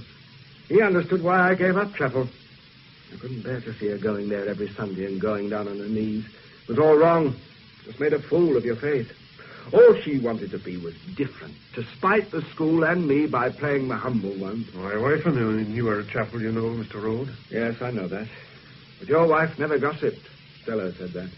It made her cross, because to begin with, people liked her and they talked to her. She listened. Oh, she loved to listen. And she hoarded away every drop of gossip and dirt. She'd come home sometimes after her chapel work in the evenings and throw off her coat and laugh till I thought she'd gone mad. I've got them. I've got them all, I know, all their little secrets. What she knew, they grew to be frightened of her. Did she have a hold on a man called Mulligan? Yes. Yes, how did you know that? He's got a daughter with an illegitimate kid near Leamington. Stella found out. Well, that's how she helped the Snows when they were moving in. She told me about that. She rang up Mulligan from the Snows and said, "Greetings from Leamington Spa, Mr. Mulligan. We need a little cooperation." And he cooperated. But they got her in the end, didn't they? They got their own back. Yes, they got their own back. Mad Janie didn't do it, Inspector. No, Janie's as soon have killed her own sister as killed Stella.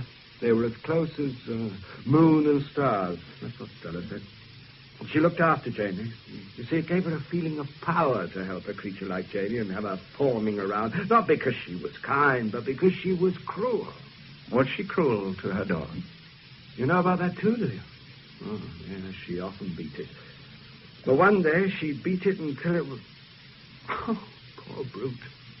She must have got mad. Well, I couldn't take that. I took most things. I had to, you understand? I had to, unless I left calm. But that... I shouted at her. She laughed.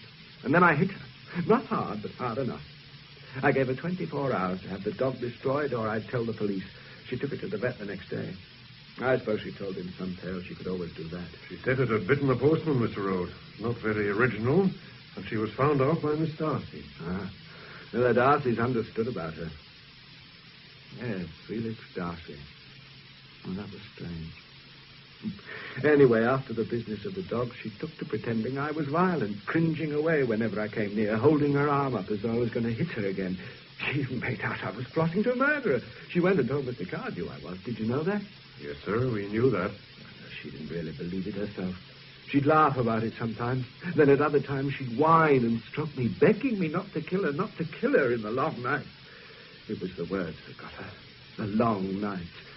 She liked the sound of them, the way an actor does.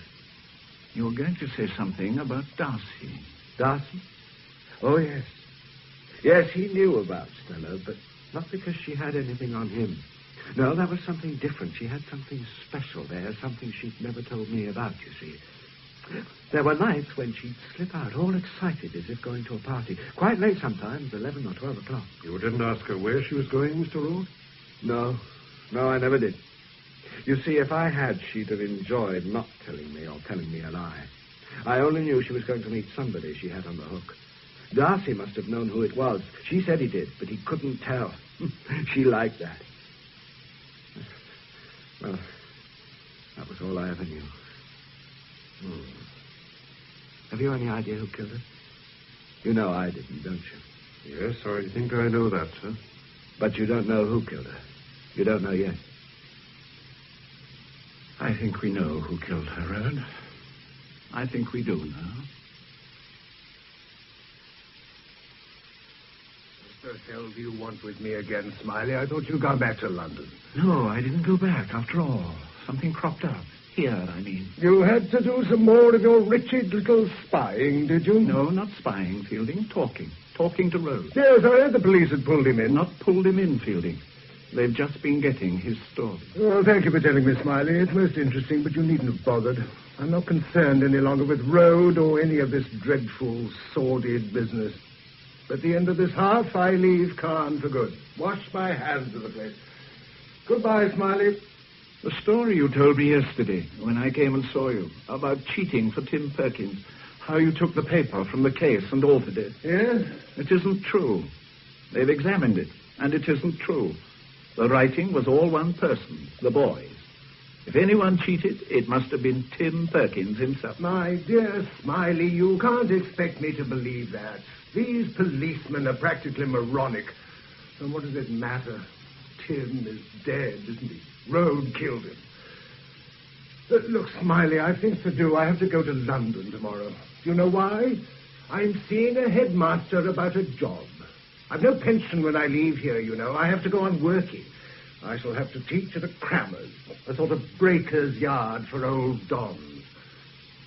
Don't you feel sorry for me? Isn't it a nice sensation to feel pity for an old fake like me? Of course, it doesn't necessarily signify anything. I mean, you could be protecting the boy, couldn't you? By lying for him, even though he's dead, for his honor, so to speak. Is that the explanation? I've been playing to an empty house here at Caen, you know, Smiley. They won't remember me for more than a half or two. What a mess I've made of life.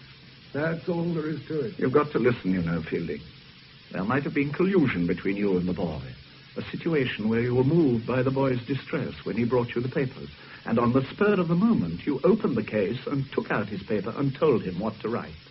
I told you the truth yesterday. Make what you want of it. I'm trying to help, Fielding. I beg you to believe me, I'm trying to help. I don't want there to be more trouble than need be, more pain. I want to get it straight before Wrigley comes. It matters terribly about the briefcase. Everything hangs on whether you really saw inside it and whether Perkins did. Don't you see that? Sit down, Smiley. What are you trying to say? If it was Perkins who cheated after all, if it was only the boy who opened the case and not you, then they'll want to know the answer to a very important question. They'll want to know how you knew what was inside it. What was inside it? The plastic cape, the gloves, the galoshes, the piece of cable. I saw them. They have to believe that. They were the things, even if that police sergeant hasn't been able to find Oh, them. don't be so silly, Fielding. Everything's been found.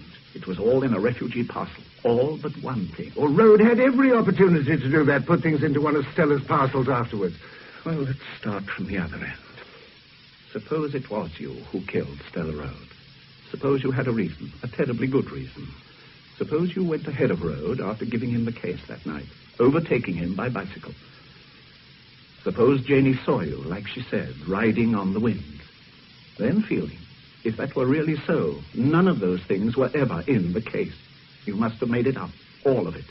Of course, later, when the exam results came out, you realized that Perkins had cheated.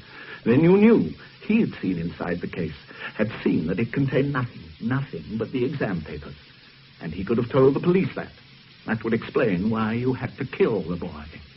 I hear you. Because you did kill him, didn't you? You waited for him at the bottom of that hill. Twice a week he came down it at the same time on his way to his music lesson. You must have stopped him and then hit him with a stone. It looked like an accident. Looked as if he'd fallen off his bicycle. Poor Tim Perkins.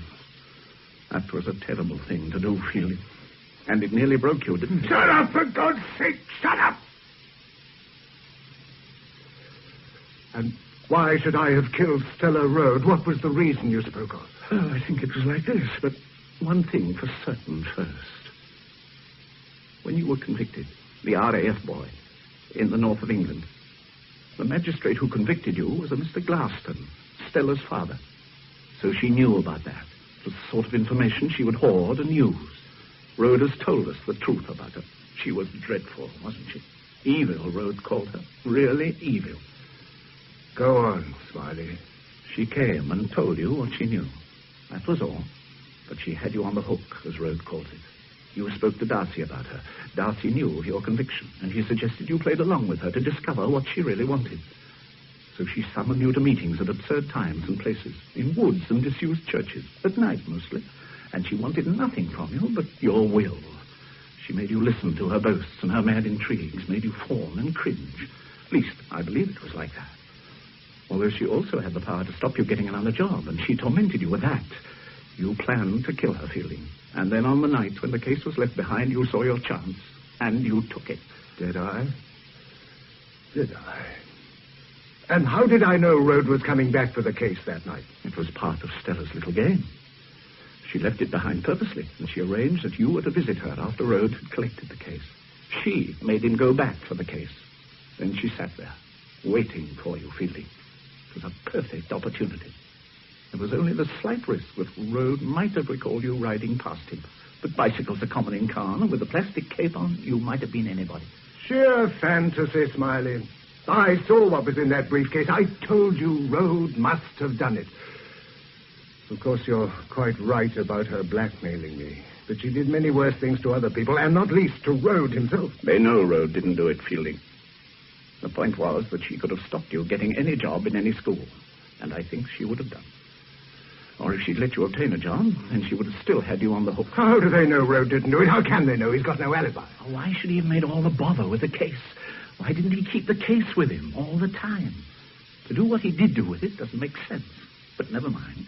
If he did leave the case behind, so he had a chance to put on his killing outfit without hurry, without Stella suspecting, then he did have a sort of alibi. But actions like that don't make sense, Fielding. Why not? How do you know? How do you know it wasn't Rhodes? I'll tell you.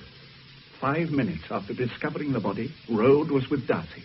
From then on, for the next 48 hours, he was under constant supervision. Perhaps you didn't know this, Fielding. But next morning, the police found the murder weapon where you dropped it that night, 4 miles down the road in a ditch. Rhodes couldn't have got it there, could he? In 5 minutes. No, of course not. Bad mistake, wasn't it, Smiley? Well, why didn't you throw the cable in the canal, where it would never have been found? Did you so much want to incriminate Rhodes? It would have been poetic justice. It was Rhodes who brought the frightful woman here to Caen because he nursed a miserable little ambition. He wanted to be one of us, the stupid oaf. So he let her loose on Caen and on me in particular. Didn't he guess what she was up to, what she was really like? Rhodes knew. He knew all there was to know about her. He suffered because of her, but he never murdered her. No, I did that. She got her just deserts. And you know, Smiley, if I hadn't done it, somebody else would, sooner or later. She'd have tormented some other poor devil. That's what she liked about it, of course. I rang the bell that night, and she came to the door, full of herself, ready to put me through her catechism. And then she saw that I was going to kill her. For a moment, she showed fear. For a fraction of a second only. She made a mouth as if to scream, but she didn't utter a sound. Then, just as I was about to strike her down, she looked up at me, and there was no surprise in her eyes. I never thought I would make a murderer, you know, Smiley. Perhaps Stella Rhodes would have made one out of any man. I imagine Rigby is on his way. Yes, he should be here soon. How very civilized this all is. I suppose she'd have let me get the job at that awful Crammer's just to keep tracks on me. She'd never have let go of me. She loathed me and everything I stood for too much to let me slip out of her life. Oh, those meetings, I can't describe them. It wouldn't be decent. But I shall never forget them. And I shall have plenty of opportunity to remember them, shan't I? Could you have stood her treatment, Smiley? Surely it was as bad as any treatment by a secret police. The sudden grab, the smooth release, and then the sudden grab again. No end to it. Don't you see I had to kill her? No, Fielding, no. Because I think of what followed. Tim Perky. How old was he? 17. And he cheated probably for the first time in his life. And paid for it with his life. I try to forget that. To kill the thing you love. God help me. And now True will answer the door and say, "Good evening, Mr. Rigby. What can I do for you?" Oh, good evening, Mr. Rigby. What can I do for you at this time of evening? Mr. Fielding, please, Miss Trueberry. I think you have somebody with him, a Mr. Smiley. Yes, I know. Is this the door? Good evening, Inspector. I have a warrant for your arrest, Mr. Fielding, on the charge of murdering Mr. Stella Rhodes on the night of February the 16th. I know, Inspector. Oh, Mr. Fielding, you can't let them say such things. Poor True. The Inspector's quite right. On the night of the 16th, I killed Stella Rhodes. No, you're just saying that, Mr. Fielding. You couldn't murder anybody, not you, Mr. Fielding. I never thought I could either, True, but she made me a murderer, you know. Oh. And then I had to go on. Go on? I don't understand. Oh, no. No, not Tim. You loved him. I saw him off that night. I told him to be careful. Come on, for heaven's sake, let's get this over with. I must warn you that anything you say may be used in evidence. It always has been, Inspector. Goodbye, Smiley. I'm sorry I'm not a patch on my brother. Goodbye, Fielding. You know, they'll never be able to live this down at Caen. Things will never be quite the same again here. That is something to be remembered by, isn't it? Quite something.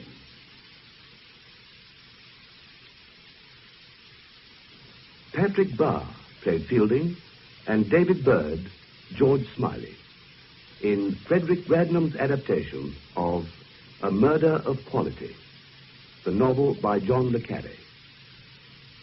Peter Williams played Inspector Rigby, and Joan Sanderson, Miss Brimley.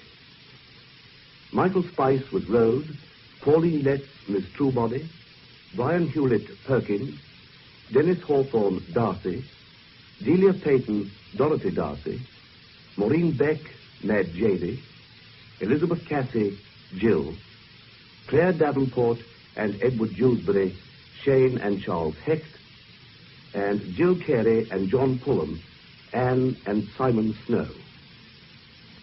A Murder of Quality was produced by David Geary. The Sunday play at 2:30 on Radio 4 tomorrow is John Drinkwater's classic Abraham Lincoln, starring Michael Hordern and Mary O'Farrell. 2:30 tomorrow afternoon, Abraham Lincoln. Lux presents Hollywood.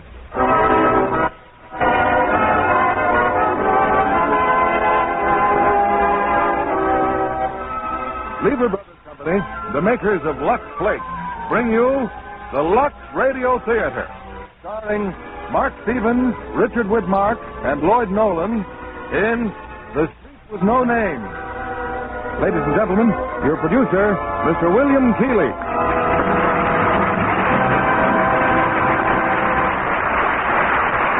Greetings from Hollywood, ladies and gentlemen. There's an invisible battle raging constantly throughout this land. Tonight's play is the story of one incident in this battle between a ruthless underworld and the relentless courage of the men of the FBI. The play is The Street with No Name, and while directing the picture for 20th Century Fox, I had the privilege of working closely with the director of the FBI, Mr. J. Edgar Hoover, and seeing firsthand the machine-like precision of the Bureau. Tonight, we have the same three stars who were in the picture: Mark Stevens, Richard Widmark, and Lloyd Nolan. Three accomplished players who bring the ring of cold truth to this fight between the champions of the law and the forces of evil. Of course, the housewives in our audience are waging a daily battle of their own these days, and many of them have chosen Lux Flakes as an ally. Their fight is to make nice things stay new-looking longer. A perfect assignment for Lux Flakes. And our stars have their assignments, so the curtain rises on The Street with No Name, starring Mark Stevens as Gene Cordell, Richard Widmark as Alex Stiles, and Lloyd Nolan as Inspector Briggs.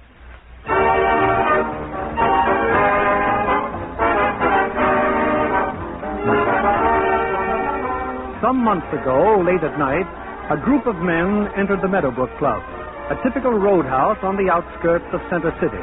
They drew guns, and their leader... This is a stick-up. Hands on the table and don't move. Come on, snap it up. All right, get up against the wall. Methodically, the men proceeded to line the guests up against the wall. Come on, you... Unfortunately, a woman became hysterical. She screamed.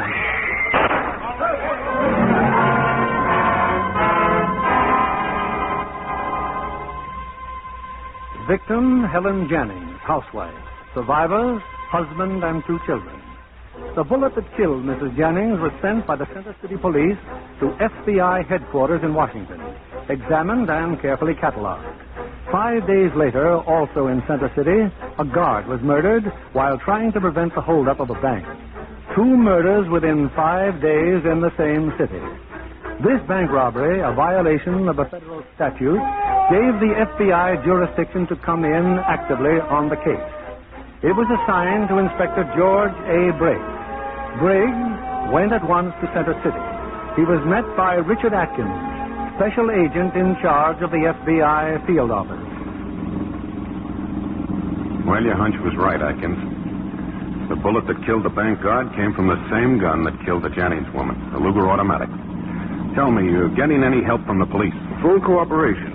Homitz, he's the chief, and Lieutenant Stoller of the homicide squad. Yes, you mentioned a man named Demery. Oh, yes, a member of the city council, chairman of the police advisory board. There's an election coming up. Oh. Funny how certain politicians discover there's a police department just before an election. Yes. If it's all right with you, Inspector, suppose we go straight to police headquarters. Chief Homitz, Lieutenant Stoller, and Councilman Demery, Inspector Briggs. How do you do, gentlemen? As a councilman, I'm certainly glad to see you, Inspector. We can use a little help right now. I guess Atkins has told you where we stand. I told him he can expect full cooperation, Chief. Of course, there's no point trying to kid you, Inspector. things here are in a pretty bad way. Yes, crime has really moved into this town. Oh, now, don't misunderstand me, Chief. Nobody's blaming you. You need more help than we've given you. The mayor and the council recognize that. But neither recriminations nor promises will give us results. And that's what we've got to get. So I don't mind saying I feel a lot better with Chief Briggs here. Well, as far as the police department's concerned, we're... Excuse me. Yes? Good. That's more like it. Bring him in. Well, maybe we've got our first break. And what does that mean? A couple of the boys just picked up a suspect. Looks good. They're bringing him in now.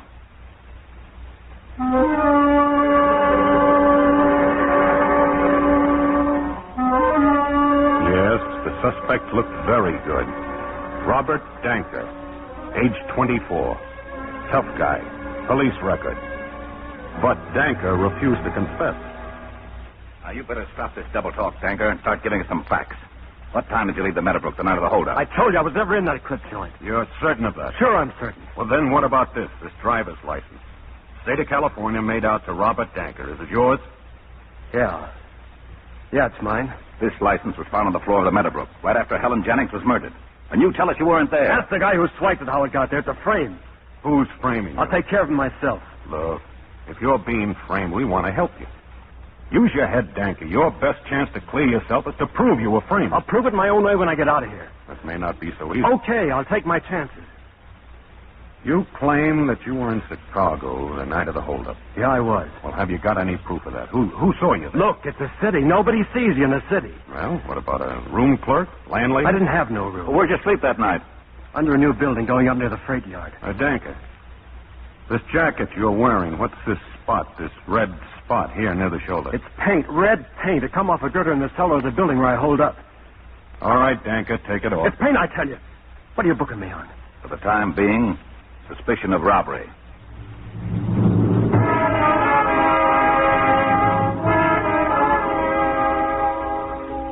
Danker's jacket was sent immediately to the FBI laboratories for microscopic examination and chemical analysis. They teletyped their findings to our office in Center City. Lieutenant Staller was with the chief when I arrived at police headquarters. Oh, what's the score, Inspector? Well, Staller, the red paint was paint. The red spot was paint. Danker is innocent. Innocent? That's right, Chief. That girder was painted at 5:30 on the afternoon of the murder. It was quick-drying paint, 6 to 8 hours. Mm-hmm. The paint penetrated Danker's jacket just enough to show that it was almost dry at the time that Danker rubbed against it. Oh, and the kid was framed, though, with that driver's license. Now, if we can get him to open up about that license, when he lost it, or if he lent it to somebody. Well, let's go talk to him now. I've got to run along. Let me know how you make out, Stoller. So we went to the jail, Lieutenant Staller and I. Only Danker wasn't there. Early that morning, he'd been released on bail. Bail furnished by the Personal Bonding Company. Their office was right across the street. That's right, gentlemen. $5,000 bail for one Robert Danker. You mind telling us who put up the money? Oh, no, not at all. It's right here on the card. John Smith. You know this Mr. Smith? Never met him before in all my life. Wouldn't know him if I saw him again. Any address? Yes, but I think you'll find it just as phony as the name. They all do it. Here, Hotel Conlon. All right, let's go, Staller. Glad to help you boys any time at all. That night, at 20 minutes past 11, a body with numerous knife wounds was found on the main highway leading from Center City. It was identified as Robert Danker.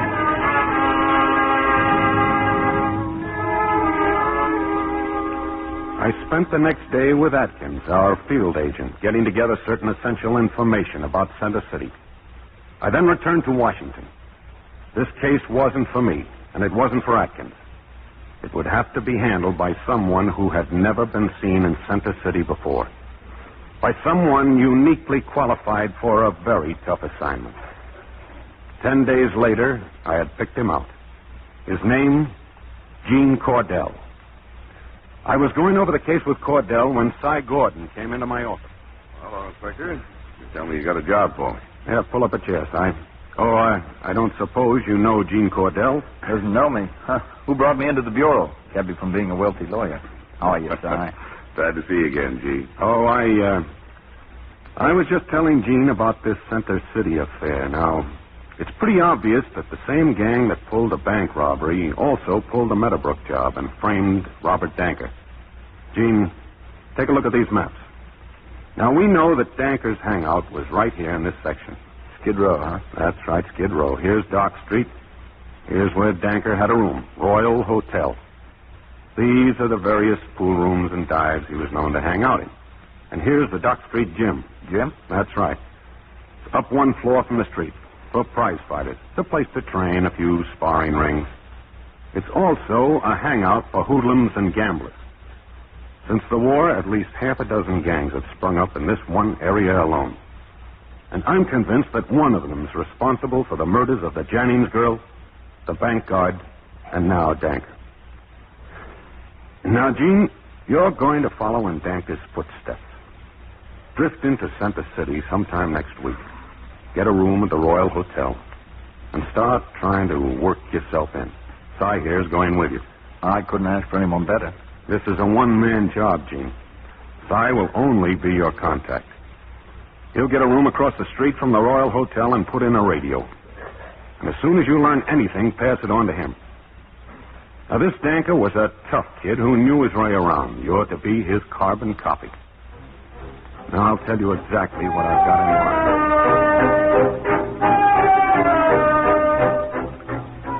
Well, that's how Gene Cordell went to Center City with Si Gordon as his liaison. You're going to hear now what happened to him there. And I guess the best way to reconstruct it is to give you the facts just as they occurred. For 2 weeks, Gene Cordell, now using the name of George Manley, bummed around Skid Row. Pool rooms, beer parlors, any place where he could be seen and accepted as a mug who knew his way around. Smart talking, tough. And then Gene started showing up in the Dock Street Gym, watching the sparring matches. And ring number 2. Davy McGeehan, now go in and get Julius Dano. Ring number 1. Kid Giovanni, boxing Pepe. Gene Cordell knew a little something about boxing himself. He started to needle one of the fighters. Hey, Giovino, step in with that left jab. What's the matter with you? Keep it up high. Okay, now, shoot the right. Shoot it! Get some brains. You're telegraphing it. Hey, Snoop, dry up, will you? Counterpunch, kid. I told you counterpunch. Keep your right up, Giovino. Block when he hooks. Block! Now, look, Buster, take off. You his trainer? Yeah, I'm his trainer. What about it? What are you training for, a quick dive? Come on, keep your left up, sucker. He'll tear your ears off. All right, wife guy. I'm trying to help your boy. Could use a little sharpening up. Open your teeth once more and so help me out, will you? He bought a ticket to come in and watch, didn't he? Well, that don't give him no... lay off. Maybe you could show the kid a couple of things, huh? Could be. I'll give you $5 if you can go one round. Make it 10. You got a deal. Hey, Matty, get the champ some gear. He's going in there with the kid. Gene went 3 rounds. He took something of a shellacking, but I guess he figured it was worth it. A few minutes later, in the dressing room... Not bad, not bad. Hey, you owe me $30. Here, take it, sucker. Okay, thanks. Hey, Alex Stiles, huh? Yeah. I'm Alex Stiles, huh? Some of the boys, they pointed me out to you. You own this place, huh? You ever think of getting your teeth knocked in for more than just laughs? Not anymore, I don't. Easier ways than that to pick up a quick buck. Yeah? For instance? Maybe I'll let you know when I've run through your 30.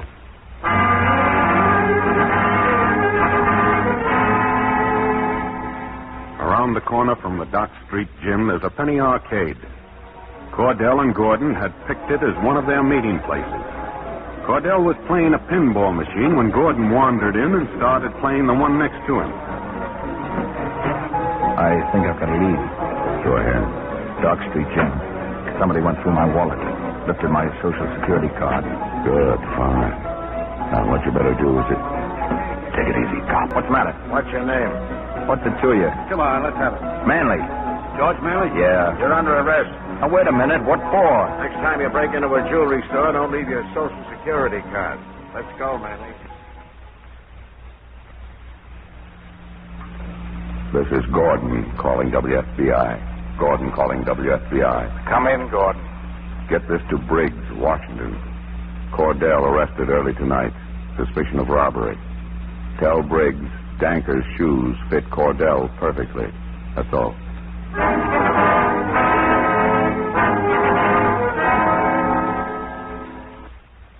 2 days later, a routine request, one of approximately 26,000 received daily by the FBI in Washington, came into the Identification Division from the Police Department of Center City. It asked for the complete file of a suspect under arrest for robbery. Name, George Manley. To prevent exposing George Manley's real identity, we sent a fake criminal record back to the Center City Police. And the following day, by teletype, Briggs from Atkins, Center City. George Manley released today on bail. Bail posted by John Smith.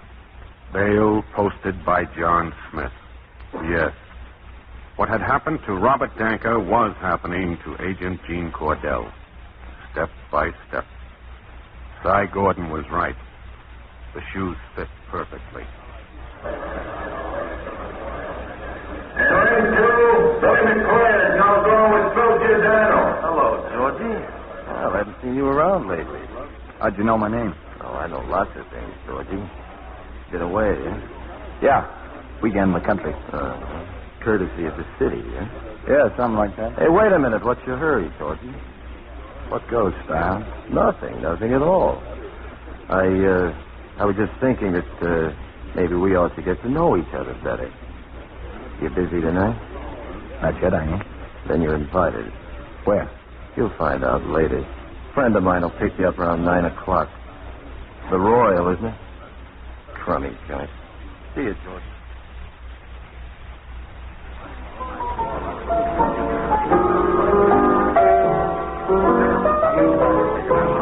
Want a drink, honey? Put it down. How about getting a little kiss? Do you mind? You're breathing down my neck. My affectionate husband. What am I supposed to do around here? You playing the piano and all your high-class friends playing poker. The door. Answer it. Well, what did you think I was going to do? Hi, Chevy. Come on in. Oh, a stranger. Hello, Georgie. Hi. Anything else, boss? No. Get yourself a hand in the poker game. Okay. Hey, your friend, don't talk much, does he? Chitty? No, Georgie. None of my friends talk very much. Come on, I want to see you alone. You open? Sit down. What's your racket? What's yours? Sweet job you pulled in Pittsburgh. Smart. No conviction. Pittsburgh? I ain't never been in Pittsburgh. No? How about San Diego, April 47?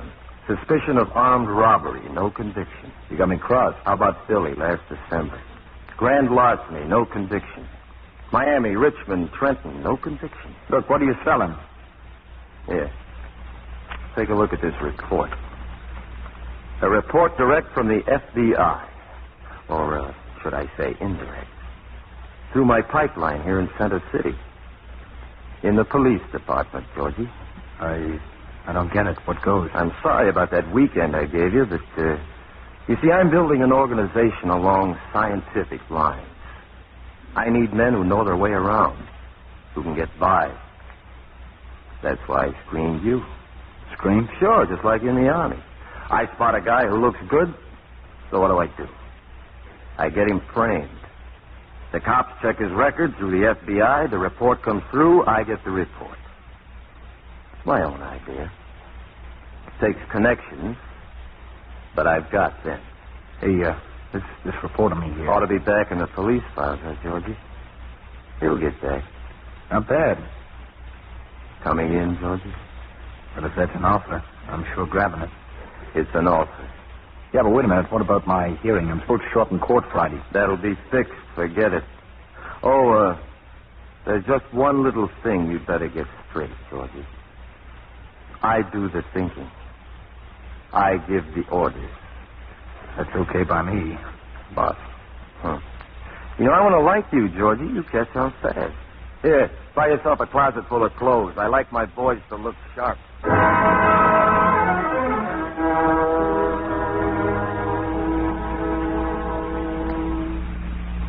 WFBI calling Gordon. WFBI calling Gordon. Come in, WFBI. Inspector Briggs just arrived from Washington. Good. Put him on. Hello, Si. Nothing new from Gene, huh? Oh, Ken, Inspector. It's going to be a lot harder to contact from now on. He's with the Styles gang now most of the time. I want to see him as soon as possible. Have you any idea how? Well, today's Thursday. The usual meeting place for Thursdays is at night at a lunch wagon near the bay. Last ferry leaves at 10:30. Suppose you're on that ferry, Inspector. I'll try to have him join you. Good. I'll be on the ferry. Incidentally, I'm getting awful tired looking like a bum. Living like a bum, acting like a bum. You keep your shirt on and arrange that meeting for me.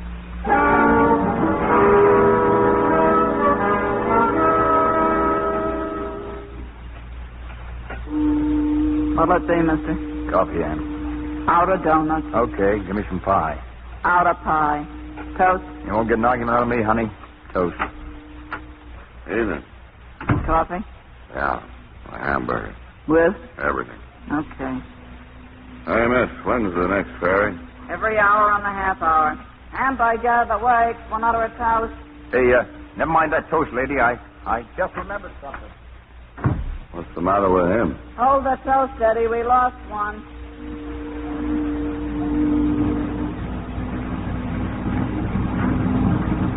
By the time the ferry returned to Center City that night, Gene had convinced me that Styles' gang was the one we were after.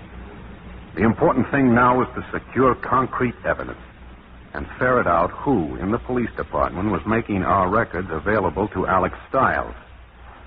I saw Gene leave the ferry and disappear up the street, heading in the direction of the Royal Hotel. Out kind of late, ain't you, Manley? Chivy. Yeah.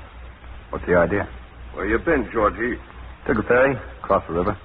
Yeah, I was tailing you most of the night. What'd you take a ferry for? Alec gets kind of curious about a new boy, likes to know what they do with their spare time. What'd you take a ferry for? You trying to scare me with that knife? Put it away. I said, what'd you take a ferry for? What's it to you? What you trying to pull? Look, you got a long nose, Chevy. Why don't you keep to yourself? Look, wise guy, from now on, you got no business. It ain't Alec's business. You mean I got to share my special phone numbers with you guys? The dame? So that was it. You know, I kind of figured that. Well, the boss just wanted to play it safe. What's the matter with the dames this side of the river? Well, for one thing, too much competition. Be at Alec's apartment tomorrow afternoon at 2 o'clock. I think maybe something's up. That's all, George. Gordon calling WFBI. Gordon calling WFBI. Come in, Gordon. Get this to Inspector Briggs right away. The Styles gang is planning a holdup tonight. This is Briggs' side. Where and when? There's no further information. Cordell unable to make usual contact this afternoon. I passed him on the street, but he couldn't stop. He had time to tell me that much and no more. Is he contacting you again? If he can. I'm watching his room now across the street. He isn't there. If he comes back before tonight, I may be able to give you something. Okay, Si, thanks. We'll be waiting.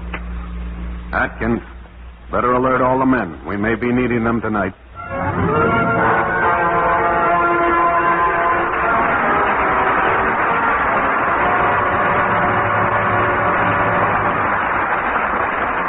And now, here's our Hollywood reporter, Libby Collins.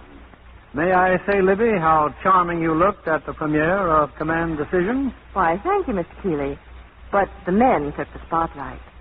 You know, I think that's one of the most moving stories to come out of World War II. Having been in the Air Force myself, I found it especially interesting. Metro-Goldwyn-Mayer has done a masterly job of adapting it from the New York stage hit. I'm delighted they released it in time to qualify for the 1948 Academy Award. Isn't Clark Gable magnificent as the forceful General Dennis? The role is made to order for him. A brilliant job of casting all round. Walter Pidgeon is tremendously effective as another Air Force general. And Van Johnson provides the picture with its lighter moments, with his portrayal of the amiably disillusioned sergeant. And Brian Donlevy is perfect as General Cliff Garnett. With such a terrific all-male cast, I didn't even miss the girls. But I wish I had been on the set of Command Decision to pick up a few souvenirs. Like the Flyers' nylon scarves? Oh, I can see, John. You remember how the girls loved to get them during the war. They make wonderful blouses. And nylon luxes beautifully. Especially with tiny diamonds of lux. They're so fast, they burst into suds the instant water touches them. Make richer suds, too, that last and last. Another nice thing about nylon blouses and sweaters, they don't need ironing. It's easy to keep all nice washables lovely longer with the new tiny diamonds of Lux. Tests show that colors stay lovely up to 3 times as long with Lux Flakes Care. That's why it's foolish to risk fading or damage from wrong washing methods. Do you know, makers of nice washables recommend Lux Flakes 33-1. They're so gentle and safe. Now, our producer, William Keeley. Act 2 of The Street with No Name, starring Mark Stevens as Gene Gordell, Richard Widmark as Alex Stiles, and Lloyd Nolan as Inspector Brake.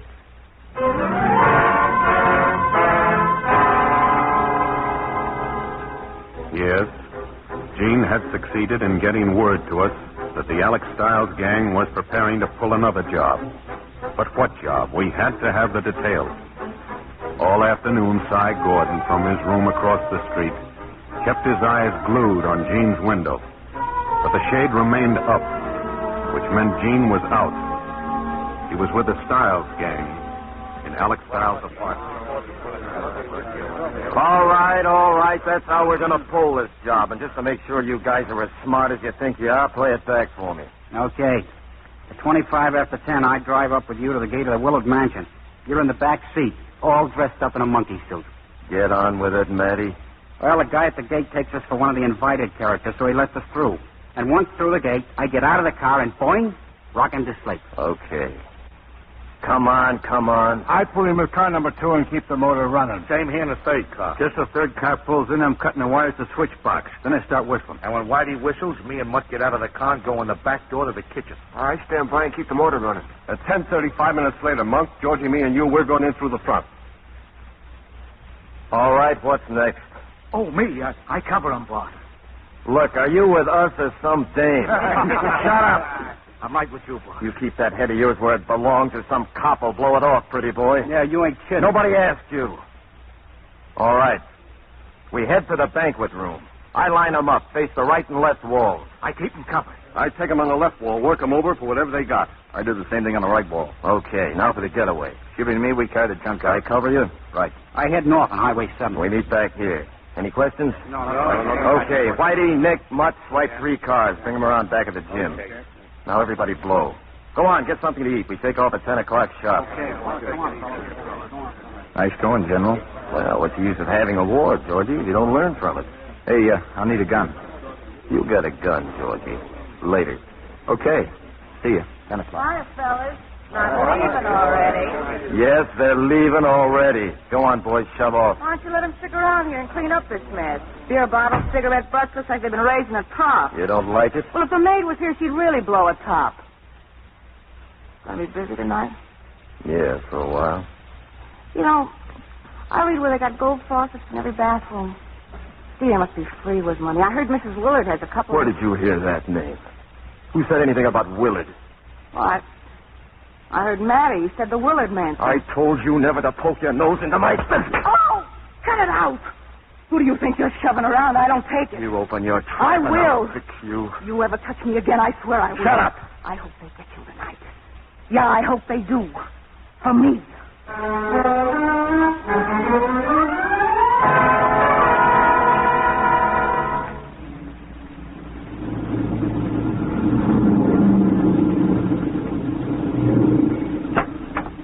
Royal Hotel.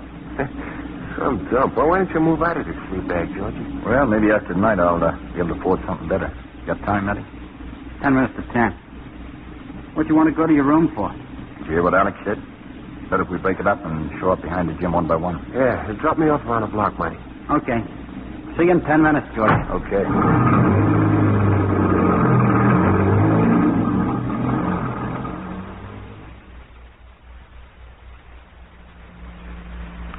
calling WFBI. Gordon calling WFBI. Come in, Gordon. This is Briggs. Gene's in his room, Inspector. He just signaled me to follow him. Follow him. It's a little risky, isn't it? Can you stay there till you hear from me? I think I'd better stay here. I'll get back to you as soon as I can. Gordon radioed back a few minutes later. He had followed Gene down Dock Street. At the corner, Gene stopped to light a cigarette. He threw the book of matches into the gutter and disappeared around the corner. On the matchbook was a message.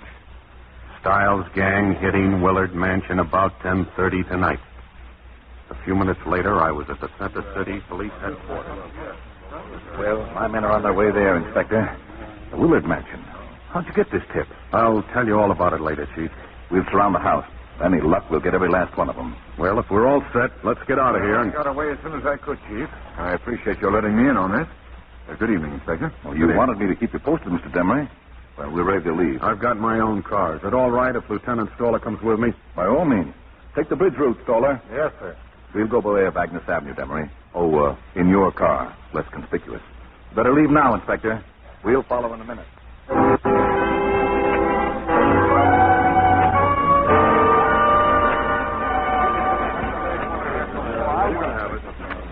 Now you see why we met at the gym, huh, Georgie?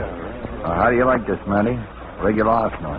Yeah, the boss got everything here from tear gas and machine guns. All nice and handy in the basement under the gym. Come on, you guys. Get what you need and clear out.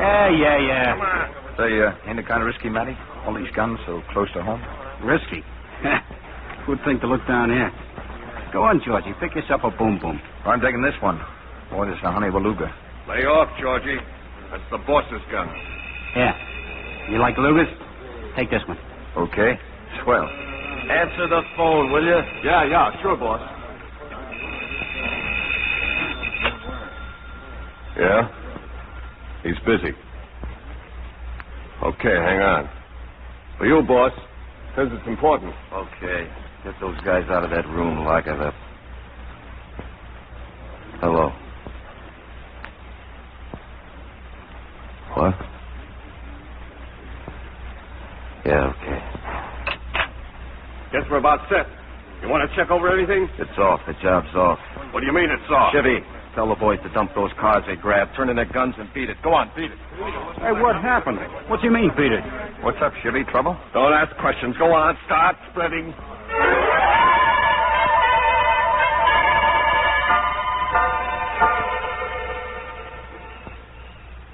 Well, we've got the entire state surrounded, Inspector. Guess all we can do now is sit in the car and wait. Chief Ormond get here, Lieutenant? Yeah. He and Mr. Demery behind those trees near the servants' quarters. KRZA to Inspector Briggs. KRZA to Inspector Briggs. It's headquarters. This is Briggs. Go ahead. Inspector Briggs called your office 10:15 p.m. KRZA, over. This is Briggs calling WFBI. Come in, WFBI. This is WFBI. Inspector Briggs, stand by for direct message from Gordon. Go ahead. This is Gordon. Received urgent message from Gene. Family will not appear. Plans canceled. Family warned you were waiting for him. Over. Thanks. Stand by. Well, Stoller, they're not going to show. Come on, let's break the bad news to the chief. You're sure of this, Inspector? But what do you suppose happened? Stiles just decided not to show up? Well, it's not 10:30 yet. Suppose we wait a while, just in case. Be a waste of time, Mr. Demery. They won't be here. I'd still like to know why. I wish I knew.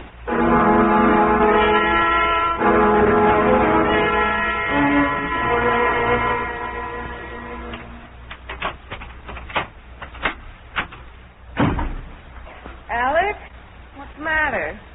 Home kind of early, aren't you? What happened? I'll tell you what happened. Oh! Tipped the cops, didn't you? Oh, no. No, I didn't. Honest, I didn't. Said you hoped they'd get me, didn't you? So you tipped. Oh! You tipped. Oh, no, Alex. No, I swear. You tipped them. You tipped them.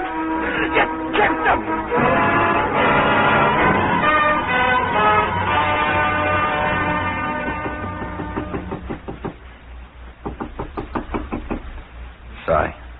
Si, open up. Open up. It's Gene. Gee, what the devil are you doing here? It's okay. After the holdup fell through, Stiles told us to disappear. I'm meeting some of them later on at the nightclub. What'd you come here for? Look, there's a storeroom in the basement of the Dock Street gym. Stiles' arsenal. I spotted his gun there early tonight, a Luger. When the job washed out, Stiles put his gun back. Well, that's where I've just been. I broke into the room. You got his gun? No, but I got a sample from it.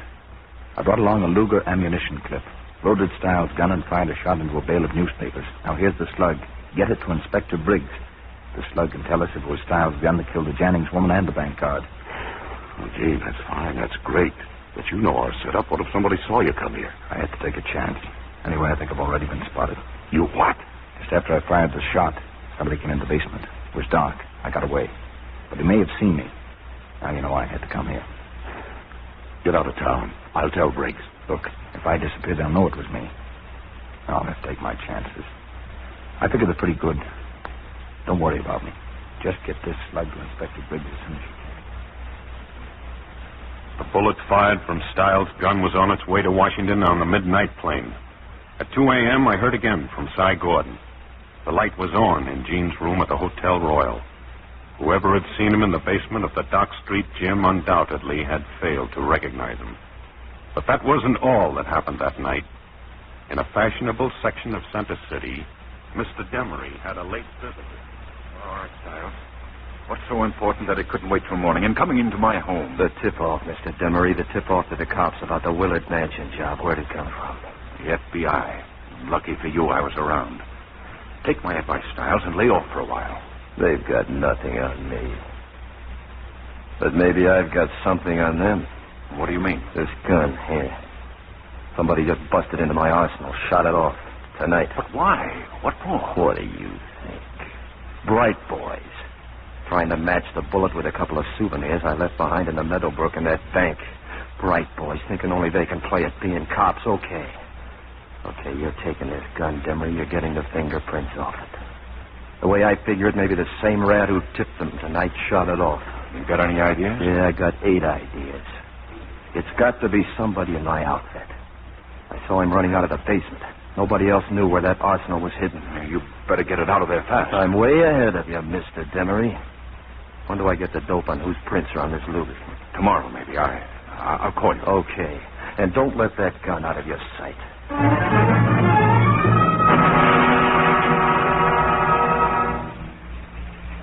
I've got Gordon on the radio, Inspector. Oh, thanks, Bert. Go ahead. What's the latest on Gene, Si? Well, everything's quiet. I stood behind him in the line at the cafeteria for breakfast. At 10 o'clock, he went to the usual place, Dock Street Gym. I imagine he's still there. I've got some news for you. Yeah? Dick Atkins followed Alex Stiles' car late last night. Stiles drove to a house on Oak Street. We just checked it. The house is the residence of City Councilman Demery. Holy smoke. Yeah, there's nothing we can do yet. Not till we hear from Washington about that bullet. But pass the news on to Gene when he gets back. I'd really like to know what's going on in that Dock Street gym.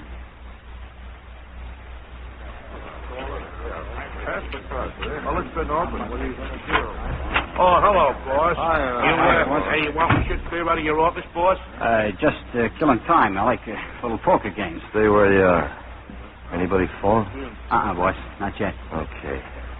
Too bad about last night, Alec. Yeah, Georgie. Too bad. My first job at the outfit.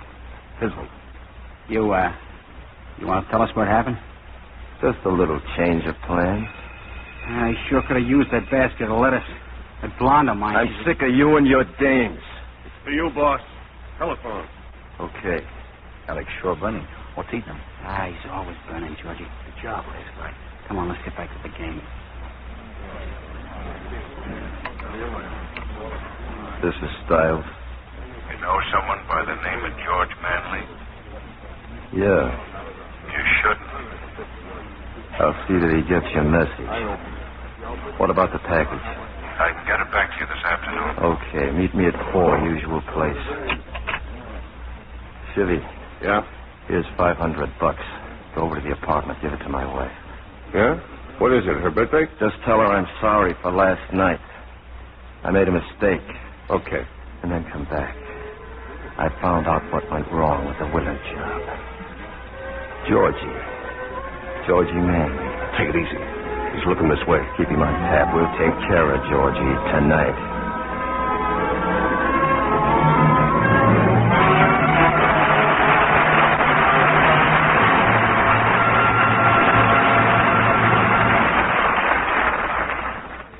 We pause now for station identification. This is CBS, the Columbia Broadcasting System.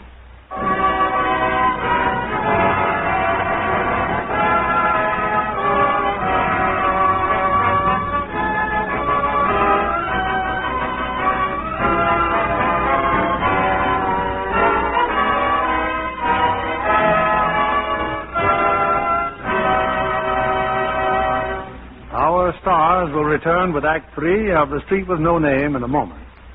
Tonight we have a pixie for our guest. Pretty, young Betty Lynn, for whom 20th Century Fox predicts a future as bright as her hair. I understand, Betty, that you took a special interest in the filming of A Letter to Three Wives. That's right, Mr. Kears. I'm trying to decide whether to be sophisticated like Linda Darnell in the Oh, picture. the designing female, eh? Mm-hmm. Or maybe like Jean Crane, who's awfully sweet, or Anne Southern, who plays a career wife. Did you guess which one of the three husbands had strayed? Oh, no, the ending was a terrific surprise. But I did notice that all the clothes were wonderfully in character, even the stockings. All the girls wore beautiful sheer nylons, of course, but Linda's were high fashion shades like emerald and burgundy. But just as easy to care for, with tiny diamonds of Lux. That's what the wardrobe mistress told me, Mr. Kennedy. It pays, because nylons washed with Lux Flakes last twice as long. These tiny diamonds of Lux are a real triumph of the world-famous Lever Laboratories. They're so sheer they burst into suds the instant water touches them. And the suds are so rich, they last and last. I discovered that myself. It's foolish to risk strong soaps or rubbing with cake soap, because those things make stockings run quickly. Strain tests prove it. In fact, over 90% of the makers of stockings recommend Lux Flakes. With Lux Care, it's just like getting an extra pair of stockings every time you buy a pair. Thank you for coming tonight, Betty Lynn. Thank you. We return you now to William Keighley. The curtain rises on the third act of The Street with No Name, starring Mark Stevens as Gene Cordell, Richard Widmark as Alex Stiles, and Lloyd Nolan as Inspector Briggs.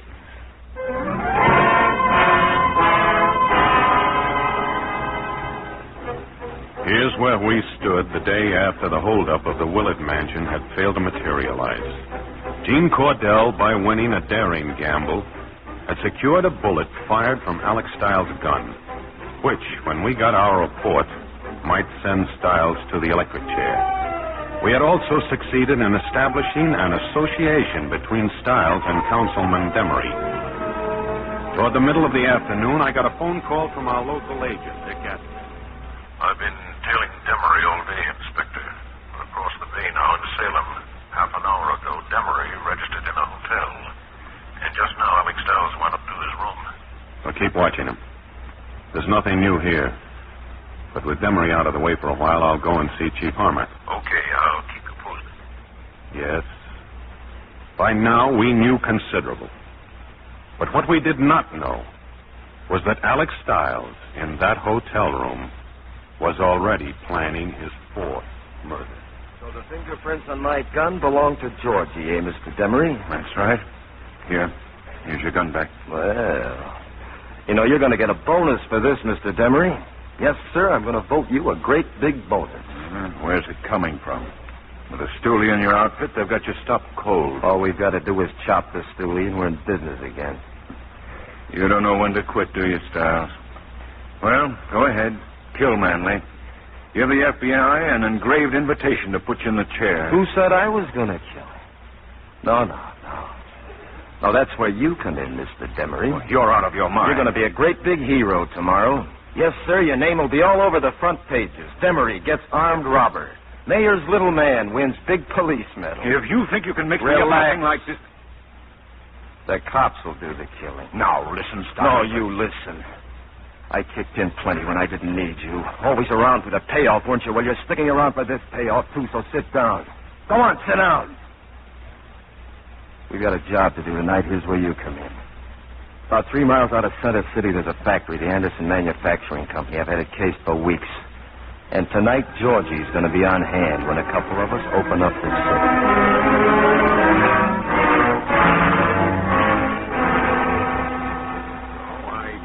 Drop over and have a little talk with you, Chief. Tell me, where did Mr. Demery go after we left the Willard place last night? I don't know. I suppose he went home. Do you know where he lives? Oak Street, I believe. I don't know the exact number offhand, but 1680 Oak Street. Where Alex Stiles went calling at about 1 o'clock last night. That's right, Chief. One of our agents saw him walk in. What? Before we left here last night to make that raid, were you with Demery all the time? Why, yes, I'm sure I was. Oh, no, wait. I remember now. He went down the hall for a moment, the Police Advisory Board office. 5 minutes before 10, Stiles received a phone call. Subsequently, the Willard job was called off. Demery, I can't believe it. We've been checking his bank deposits, roughly 20 times in excess of his salary. And that's not all. Here, take a look at this. What is it? The report from our Identifications Division in Washington requests from your police department for the records of these men. Every one of them is a member of Stiles' gang. Now, these records supplied by us were then made available to Stiles. He used them up to check up on prospective gang members. Excuse me. Yes, sir. Get hold of Sergeant Bryan. Have him come in. Yes, sir. Try and run a police department with stuff like this going on. No wonder we bang our heads against a stone wall every time we... Oh, come in, Sam. This is Inspector Briggs of the FBI, Sergeant Bryan. How do you do, sir? Sergeant. Sam, take a look at this report. Yeah? Have you ever had a request from anyone here for the records of these men? Well, I get so many requests, sir. Let me see. There's one I checked this morning, George Manley. This morning? I lifted one of his fingerprints from a gun. Was that gun a Luger? Yes, sir. Who asked you to check it? Mr. Demery. Demery? Were Manley's the only prints you lifted from that gun? No, there are a couple of other fragmentary prints. I identified them as Alex Stiles. Thanks, Sergeant. That's all. Yes, sir. Yes, sir. Get me the radio room. I'll hold. Radio room. Get me WFBI right away. I'll explain this in just a minute, Chief. KRZA calling WFBI. KRZA calling WFBI. Come in.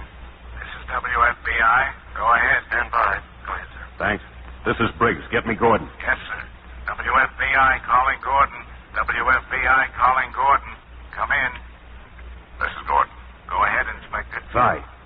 Tell Cordell to get out immediately. He's in great danger. Gene's in his room now, but he's got a couple of visitors. I can see him through the window. There's no rough stuff. They're just talking. You've got to get a hold of him, Si. If he isn't alone, you'd better telephone. What if they want to know who's calling? Well, he'd have to talk his way out of it. We've got to warn him. Call the hotel. Tell the fellow at the desk to get Gene on the phone. Let me know what happens. I'll be back at the office in 15 minutes. Right. Well, I'm sorry, Chief, but that couldn't wait. Cordell's one of our agents. He's been doing undercover work in the Stiles gang under the name of George Manley. That certainly ties in Demery. Well, what can I do to help? Well, for the moment, nothing. See, we're expecting word from Washington any minute. They may give us a green light to move in on the Stiles gang. Why don't you come with me? I'd like to.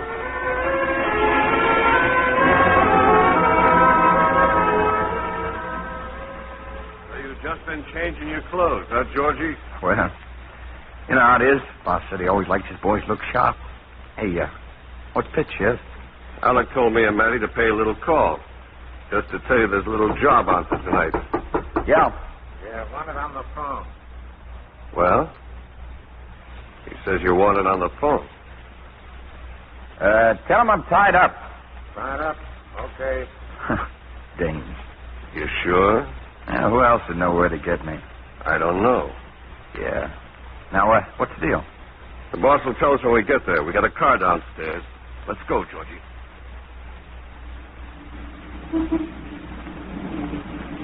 Hey, taxi. Taxi. Yes, sir. FBI. Follow that gray car, quick. Yes, sir.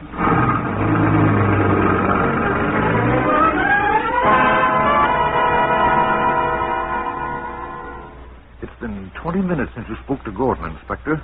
How long would it take him to phone? Well, not 20 minutes, Dick. That's a cinch. Something's up, Inspector. Something we don't know about. There's nothing to do unless we... Teletype, sir.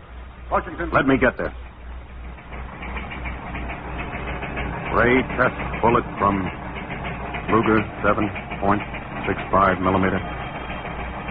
Barrel marking identical with murder bullets removed from victims Meadowbrook and Bank murders. Arrest Stiles gang and Demery immediately. Signed, Hoover. This is it, Dick. Get the men ready. Telephone for Chief Harmatch. You can take it there, sir. For me? Thanks. Hello? What's that? How long ago? Okay. That was Lieutenant Stoller. When he came on duty, they told him Demery left headquarters about 10 minutes ago with the night detail. He had some hot tip about a robbery. Where? Nobody seems to know where. Let me try you a short wave. Right there, that room in there. I'll call the squad car. Hello? Yes. Yes. This is the FBI. Who? Oh, just a moment. For you, Inspector, some cab driver. Hello. Yes, this is Briggs. What message? Anderson Manufacturing Company. Thank you very much. The message from Gordon. He took a cab, tailed Gene Cordell and two of the gang to the Anderson Manufacturing Company. They've got a plant out on Fraser Road. All right, then. Let's go.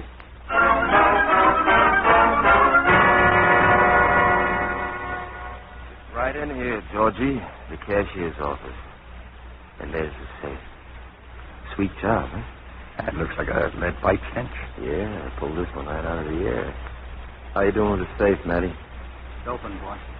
You mean they furnished you with a combination? I told you I had connections, Georgie. All kinds of connections. Where's Chibby then? He spotted some guy following him. He's just been downstairs to take care of it. Watchman? Ask him. Chivy? Okay, boss. Who was it? I don't know. Watchman, I guess. Don't matter now. Okay. Put the knife away. Get over to that window. Got the cash yet, Matty? I think this is all. And Barnes, too. Just the cash. Here you are, Georgie. It's for you. All yours. I don't get it, Annie. Go ahead, take it. No cuts for anybody. All yours. And this is one job that'll never get tipped off, will it, Georgie? What are you talking about? Oh, you mean you haven't heard? Well, somebody did a little singing to the FBI. Told him. Like where I kept my gun. Like when we were going to pull the Willard job. Yeah, Georgie, we picked up a pigeon. Anything coming down the road, Chivy? Nothing yet, boss. Keep looking. Now, there's only one smart way to get rid of this story, Georgie. And that's to let the cops bump him off. Scientific, huh? You see, Georgie, any minute now, a squad of cops will be coming up those stairs, and guess who they're going to find here at the safe? And guess who they're going to pump full of slugs, thinking they're knocking off a safe cracker? They're turning it off the highway. And who do you suppose is bringing the cops, Georgie?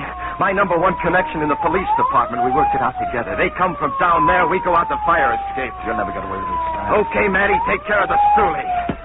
No, not in the face. Don't mark him up. They're here, boy. Get going, Matty. The fire escape. Prop him up, Chivy. Yeah. Against the safe. That's it. He fell to the floor again. All right, put him back. But the cops! Get back there and put him up against that safe.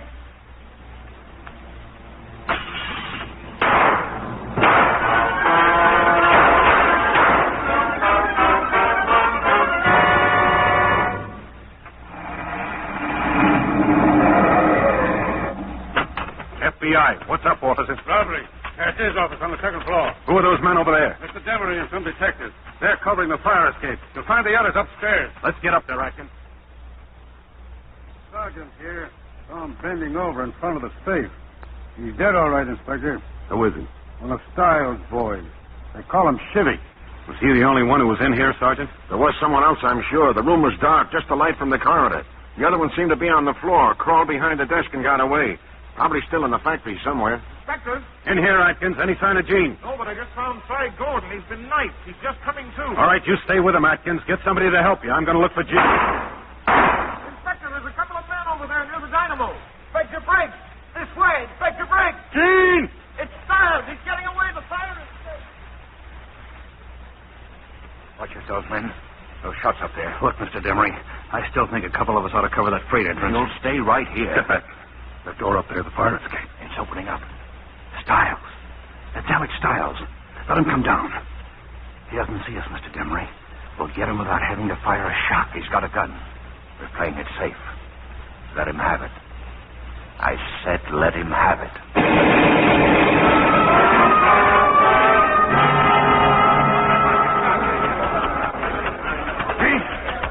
Gene, you all right? Okay. They got Stiles. Well, Inspector, I didn't expect to find the FBI here. We got a tip on the robbery. We got a tip, too, Mr. Demery. Oh, is that so? Yes, from one of our agents here. Mr. Demery, I'd like to have you meet George Manley. Well, I'm very glad to meet you. Just keep your hand out there, Mr. Demery. I'd like to try these on for size. Well, what do you know? They fit.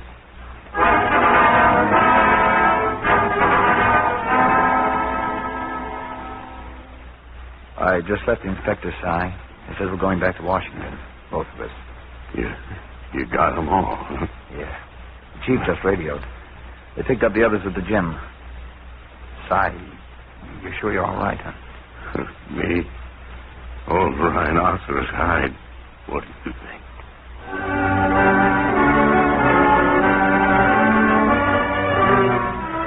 The street on which crime flourishes is the street extending across America. It is the street with no name. Organized gangsterism is once again returning. If permitted to go unchecked, 3 out of every 4 Americans will eventually become one of its victims.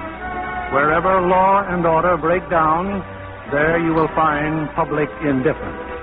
An alert and vigilant America will make for a secure America. Signed, J. Edgar Hoover.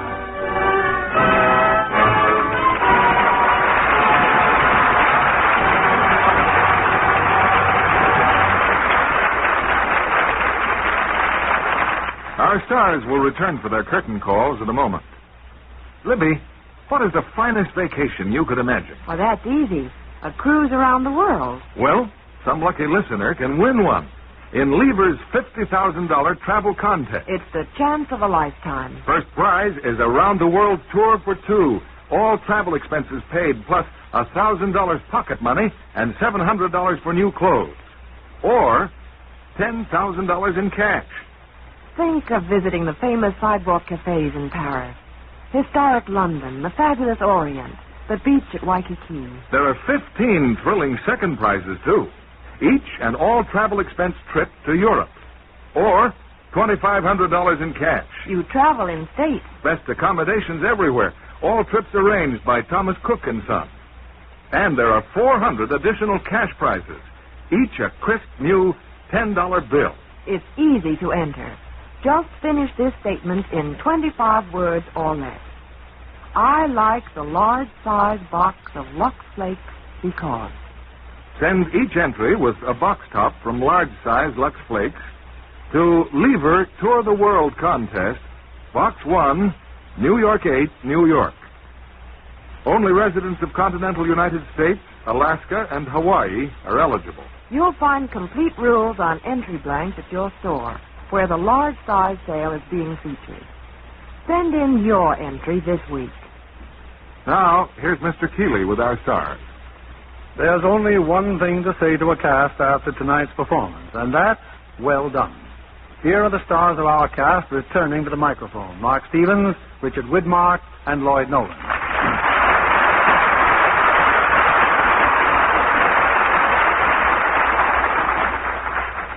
Bill, believe me, it's a pleasure to work with you once again. Yes, and not quite as strenuous as the picture, Mark.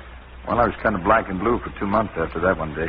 Oh, you get used to it after a while, Mark. This is my 3rd FBI picture, so I feel almost like a G-man now. You know, I'm very pleased that we could do The Street with No Name at this time as our way of congratulating J. Edgar Hoover, who is soon to mark his 25th anniversary as director of the FBI. And we all join you in those congratulations, Bill. Dick, I understand you're off in New England within the next few days. Yes, Bill, I'm going to New Bedford for the opening of Down to the Sea in Ships. That's the picture that put 20th Century Fox in the whaling business. And if you ran true to form, Dick, you probably scared the whales to death. Nice guy for a change. What have you got planned for next week, Bill? Next week, a drama that's packed with action and adventure. It's the 20th Century Fox picture. And our stars, Cornell Wilde and Jean Peters. This is a love story told against the thrilling background of Mexico in the days of the Spanish conquest. All the makings of a hit. Bill, it sounds like a full house. Now, if you'll give me a box of Lux Flakes to take to Mr. Stevens, I'll be a popular man. It's a favorite at our house. Good night and thanks. Good night. Good night, and thanks to all of you. Lever Brothers Company, the makers of Lux Flakes, join me in inviting you to be with us again next Monday evening when the Lux Radio Theater presents Cornell Wilde and Jean Peters in Captain from Castile. This is William Keeley saying good night to you from Hollywood.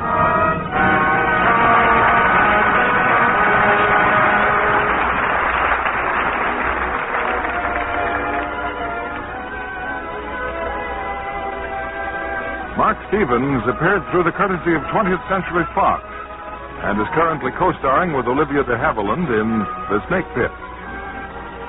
Heard in tonight's cast were John McIntyre as Cy and Ed Begley as Chief. Our play was adapted by S.H. Barnett, and our music was directed by Louis Silver. And this is your announcer, John Milton Kennedy, reminding you to join us again next Monday night to hear Cornell Wilde and Jean Peters in Captain from Castile. Stay tuned for My Friend Irma, which follows over these same stations. This is CBS, the Columbia Broadcasting System.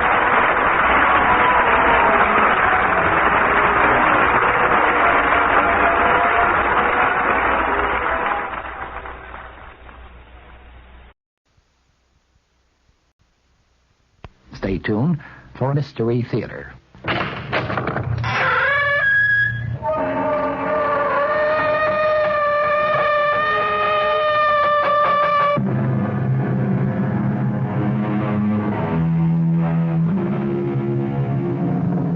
Come in.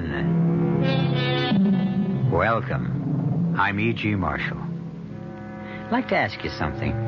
What do you consider your most attractive feature? Your hair? Your eyes? Complexion? Your figure? Whatever, each of us is abundantly aware, though there are some who would deny it, of his or her most captivating attribute, and make the most of it, though there are some who deny that too. Be all this as it may, we're about to hear of a woman whose most beguiling characteristic was her smile, and because of it, the horrible thing that happened. Our mystery drama, Berenice, was adapted from the Edgar Allan Poe classic, especially for the Mystery Theater by George Lothar, and stars Michael Tolan and Norman Rose. It is sponsored in part by Contact, the 12-hour cold capsule, and Anheuser-Busch Incorporated, brewers of Budweiser. I'll be back shortly with Act One. Give your hand to a friend. Give your heart to your love. But give your code to Contact. The sooner the better. 6 or 3 or 1? That's the question when you catch the common cold. Sneezing, drips, congestion. Then take 12-hour Contact.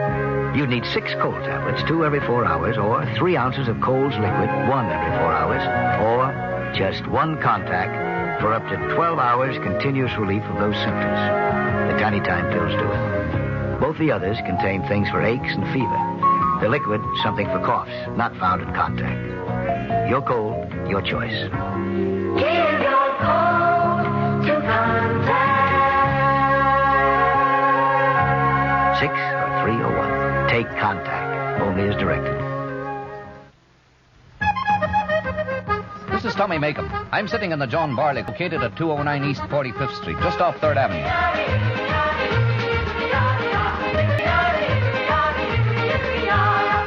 The John Barleycorn is New York's first and most famous Irish singing pub. If you want a sample of what Irish hospitality is really like, you should come in and soak up the atmosphere. The hospitality is warm, the people are cheerful, and the service is just fantastic. They have an old saying at the Barleycorn: There are no strangers here, only friends you haven't met. And you can prove that to yourself by dropping in any time. You can have lunch, dinner, or supper 7 days a week. And a good time all the time. The food is fit for royalty, and as a matter of fact, some of the recipes have been handed down from the courts of Irish kings. The John Barleycorn, the Irish oasis in Midtown Manhattan. For lunch, dinner, or special party information, call YU6-1088.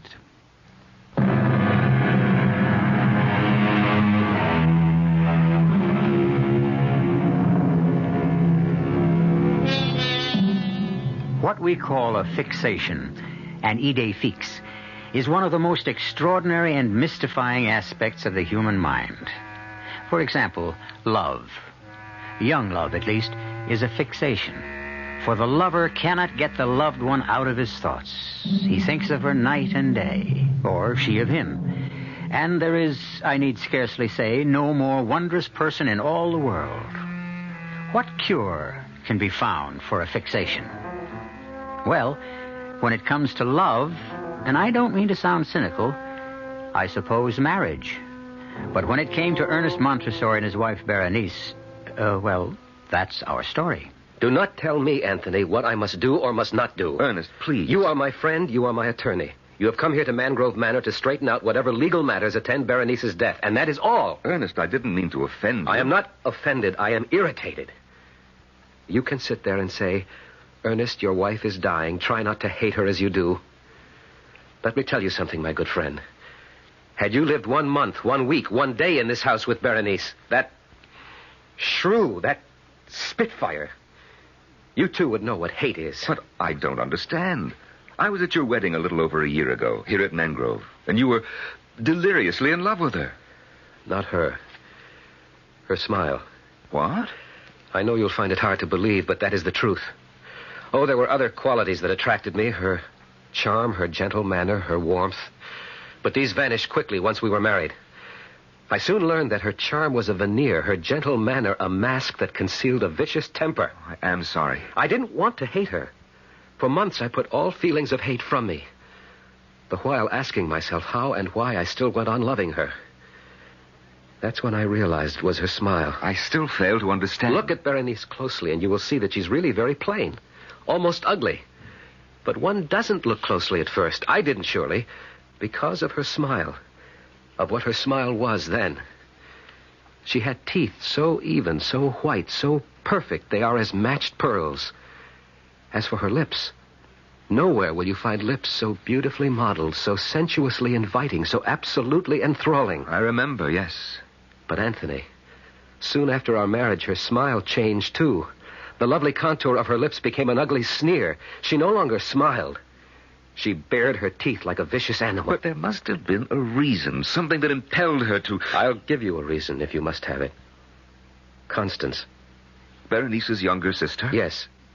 You know she came to live here at Mangrove when her husband died. I settled the estate, yes. Not, I'm afraid, that there was much to settle. He left her penniless. Precisely why she lived here. Berenice began to think... Go no further, Ernest. I am well acquainted with what is termed the eternal triangle. In this case, there was no triangle. Not then. But there is now. Constance is what Berenice pretended to be. Gentle, innocent, loving. Yes, I have fallen in love with her, and she with me. But you may believe me, as Berenice never has, when I tell you that our love is and has ever been platonic. Neither of us has betrayed Berenice in any way. Yes, come? Oh, Constance, my dear. We were just speaking of you. You remember Anthony Lamb? With pleasure. You were such a help and comfort to me when my husband died, Mr. Lamb. I did what I could. You look upset, Constance. Berenice wants to see you. And she's in one of her blackest moods, I'm afraid. Is she ever in any other? Try not to be harsh on her, Ernest. She's dying, you know. I shall try. If you'll excuse us, Anthony. Perhaps I should come along. I have to discuss certain legal matters with Berenice, and it will be best if she knows I'm here. Come, then. But I warn you, my friend, you'll regret every moment spent with her.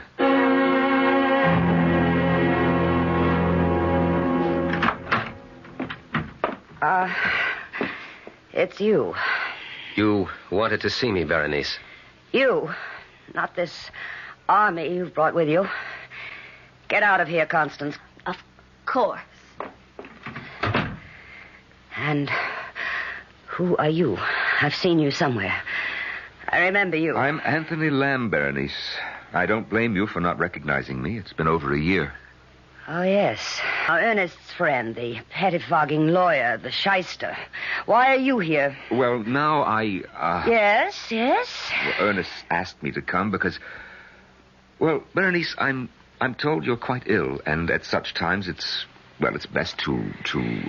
To make sure that all will be legally neat and tidy when I'm cold in my coffin. Oh, you put it much... The only way it can be put. I'm dying, and I know I'm dying, and so do you. If you don't, you must be blind. And if you want... Once my smile was the most ravishing smile on earth. Look at it now. Yes. Yes, the color leaves your face, Mr. Lawyer.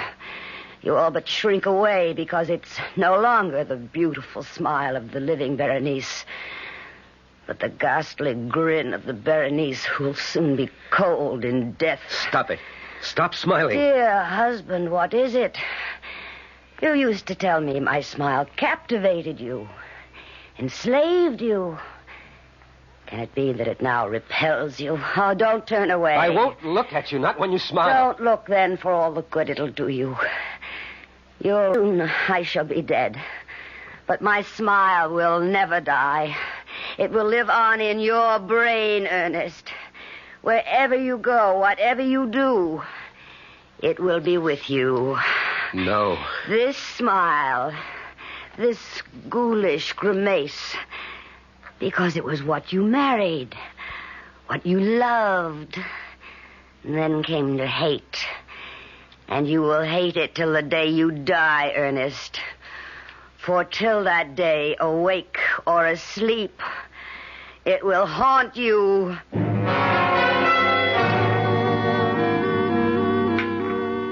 Would you care for more of the shrimp, Mr. Lamb? Well, thank you, no, Constance. Oh, and do call me Anthony, won't you? It'll make me feel so much younger. If you wish. Ernest, won't you eat? You haven't touched a morsel. Not hungry. But you must keep up your strength. If you're not careful, you'll be having nightmares again. Nightmares, Ernest? The most horrible you can imagine. Berenice has all but ruined my health. Ruined it. Hush now, we mustn't talk that way. What other way is there? No more wine, Ernest. Another glass can do no harm. No more, dear. For my sake. For your sake, anything. Anything except to lie about my true feelings. You, Constance, you have lived in this house for nearly a year. You know the hell she has made of my life. You know that I could not mourn her passing. And what is more, you know that I love only you. Ernest, it is not the proper time. I know, but I... Now, you are overwrought. It is not you speaking, but your nerves. Listen to me. Constance. My sister lies upstairs dying. Whatever you think of her, in these last days of her life, though we cannot in truth love her, we can, in all dignity and honor, try at least not to hate her. You must try, Ernest. You must. Yes. And with your help, I shall. But you will not succeed. Berenice. How did you get here, out of bed? I rang my bell, but no one came. I called, but you did not answer. We didn't hear. And so I found the strength, what strength remains, to come down and tell you I am about to die. No. When death is near, you know it. Full well you know it. I have little time left now. Perhaps only minutes. A glass of wine. Of course. He hurries to assist me, to comfort me, when in his heart he would kill me. No, Berenice, I would not. Liar. Berenice, you hate me. Say it, you hate me. Say it. Here, the glass of wine you asked for. That, your glass of wine. Sniveling, nightmare-ridden fool. I had hoped I'd at last found a man when I married you. But you were like all the others. Berenice, let me help you back to your And bed. as for you, did you think I wasn't on to you and your little tricks? Did you think me blind, that I couldn't see what went on between you and my husband? Nothing. Before heaven, I swear that... Liar! I saw, I know. Little Constance. Innocent, saintly little sister, sinking her claws deeper and deeper into the man who was mine. Madam. You address me? Madam, you are ill. Yet there is in you a kind of strength I have recognized before. In, I say to you, the worst kind of criminal. Huh? Go on. I don't know that I can. I have never understood what made these people what they were, but this I know. There are angels on this earth and there are devils. And you, madam, I say it to you, even in your dying moments, you are a devil. I don't blame you for looking at me like that. I spoke on impulse. I'm ashamed. Ashamed? You are the first man who has ever dared to... Berenice. Stay away. Stand back. Don't touch me. Only listen. You will be haunted by the magnet that drew you to me, ruined your life, and will destroy you. My smile, Ernest. My smile. No. Look at me. Sensuous lips bearing milk white, perfectly matched teeth. Look. Catch her! Here, let me... She's falling across the table! I think... Yes. She's gone. Berenice is dead. No. Ernest, don't. Her mouth. She is staring at me with her teeth. Anthony, in heaven's name, close her mouth. Close her mouth!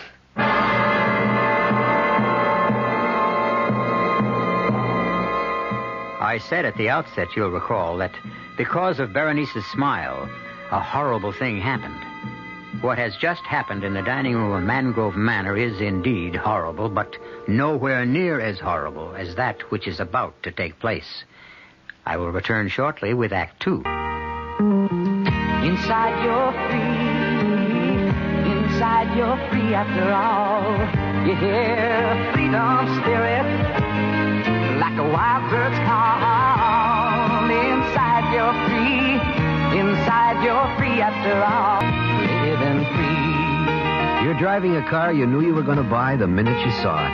Scott, you just knew a car this streamlined would be easy on gas. And you were right. In published EPA mileage test results, Skyhawk got 25 miles per gallon on the open road and 16 in the city. Buick Skyhawk. Dynamite. Inside you're free. Inside you're free after all. Living free. Living free. Living free. Hey, Mom, what's for dinner? Hey, Mom, what you got? We're all starting the new year with a close watch on our budgets. Your ShopRite supermarket is helping with economy dishes that are high in nutrition, low in cost. First cut, cents a pound. Semi-boneless chuck steak or roast, 97 cents a pound. Beef liver, just 57 cents a pound. Pork loin, a 7-rib cut, 77 cents a pound. Dress up your beef dishes with fresh mushrooms, just 79 cents a pound. Throughout the store, you'll find a lot more for a little less at ShopRite. She loves her family. She wants the best. She does all that she can do. She lets ShopRite do the rest. Hey, Ma, what's for dinner? ShopRite has the answer.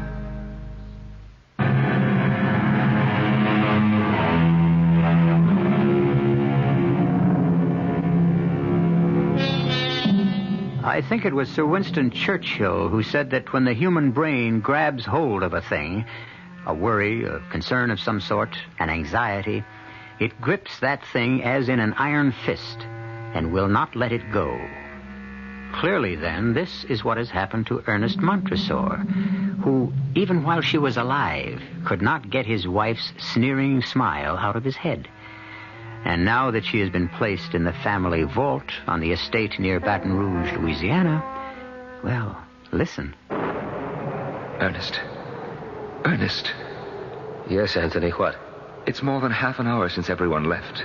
Constance and I are getting chilled to the bone here in the vault. Let's go back to the house. Not till I'm sure the lid of Berenice's casket is nailed tight. But you are sure. It's madness, I know, Anthony. But I have the fear that somehow, in some way, she'll get out of her coffin and haunt me. You're letting your imagination run away with you, Ernest. You're tired, overwrought. My sister is dead. She'll not get out of her coffin. Come now. Ernest. Yes. Let us return to the house.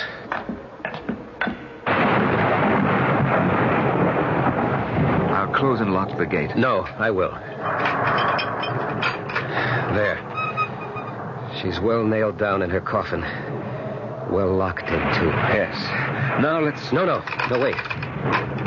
Good Lord, man, what now? I must make sure the lock is strong. Sound and strong. Now, Ernest, dear, that's enough. Don't tell me what is enough. Don't... Oh, Ernest. Dearest, what is it? Why are you looking at me with such fear? Never, Constance. Never so long as you live, smile at me like that again. You look like Berenice. But, Ernest, My nerves are shaking. I need a drink. Excuse me. He's in trouble, Constance. We'd best catch up with him. But, Anthony... Nothing to worry about, really. You just upset him a little when you smile. But that's the point. What? I didn't smile.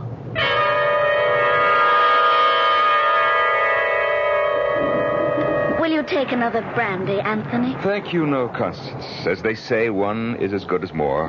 I wish Ernest thought so. Yes, he is drinking a bit too much, though he doesn't show it. His nerves burn up the spirits quickly. I have never seen him in such a nervous condition, never so exhausted. Let's hope he's having a good, deep, restful sleep. Speaking of what is good for Ernest, I hope you'll be able to stay with us a while, Anthony. I should like to, but I have pressing business in Baton Rouge. A few days? It would be such a comfort to Ernest. I'm sure, but the comfort he really needs is what you can give him. Constance, may I speak frankly? Of course. In ordinary circumstances, by which I mean had Ernest and Berenice still loved each other, I'd not suggest anything of this sort, but... well, all things considered, Constance, I should like to see you marry Ernest as soon as possible. Berenice not yet cold in her grave, and you? I do, yes. Constance, you alone can give him the love and the warmth he so desperately needs. I know, but... oh, Anthony, whatever she was, Berenice was my sister. How can I, in all conscience, marry her husband within so short a time? It would be an act of indecency. Oh, no, an act of charity and of love. My dear, no immediate decision is needed. Think about it and should... No! What? What in the name of heaven? It's Ernest! No! Come, quick! No! Ernest, merciful Lord, what is it? Oh, it's you. You, good friend, and Constance. Then it was a dream. What was, my dearest? I dreamed that I was awake, that I'd awakened from a sound sleep. It was all so real. I heard the storm outside and saw lightning brighten the room and thought, oh, good, I did manage to sleep and get some rest, and now I've awakened, and... Yes, and? And then I saw it, hanging in the darkness of the room, burning bright in the black pitch of night. Saw it. Gently, my darling, gently now. Saw what? Her smile. Berenice's smile, her disembodied smile, nothing else. It hung suspended in the dark before my eyes, the lips drawn back, the teeth shining in the blackness. Oh, Ernest. And then her teeth. Those terrifying white, even teeth parted as she began to laugh. The most hideous laugh I have heard in all my life. Her mouth, her bodiless mouth, as it laughed, it started coming closer to me. Closer. And I screamed. I screamed. Anthony, what's to be done? We must fetch the doctor, and at once.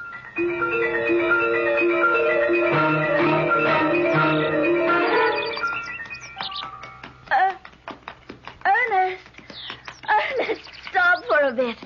Oh, let's rest. Of course, my dear, of course. Here, let me help you down. Thank you, Ernest. There's a log over there.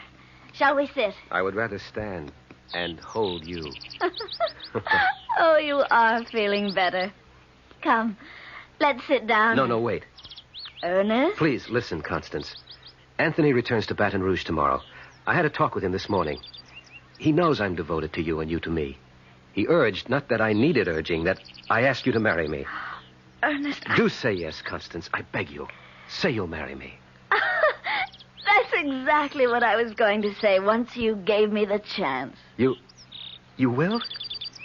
You'll marry me? Oh, I will. Oh, I will. Constance. Oh, Constance. Let's hurry back and tell Anthony. Yes, that dear, good friend of yours will be relieved to know, I'm sure. Here, I'll give you a hand up. There. Oh, Ernest, my horse. Oh! Ernest, he's running away with me.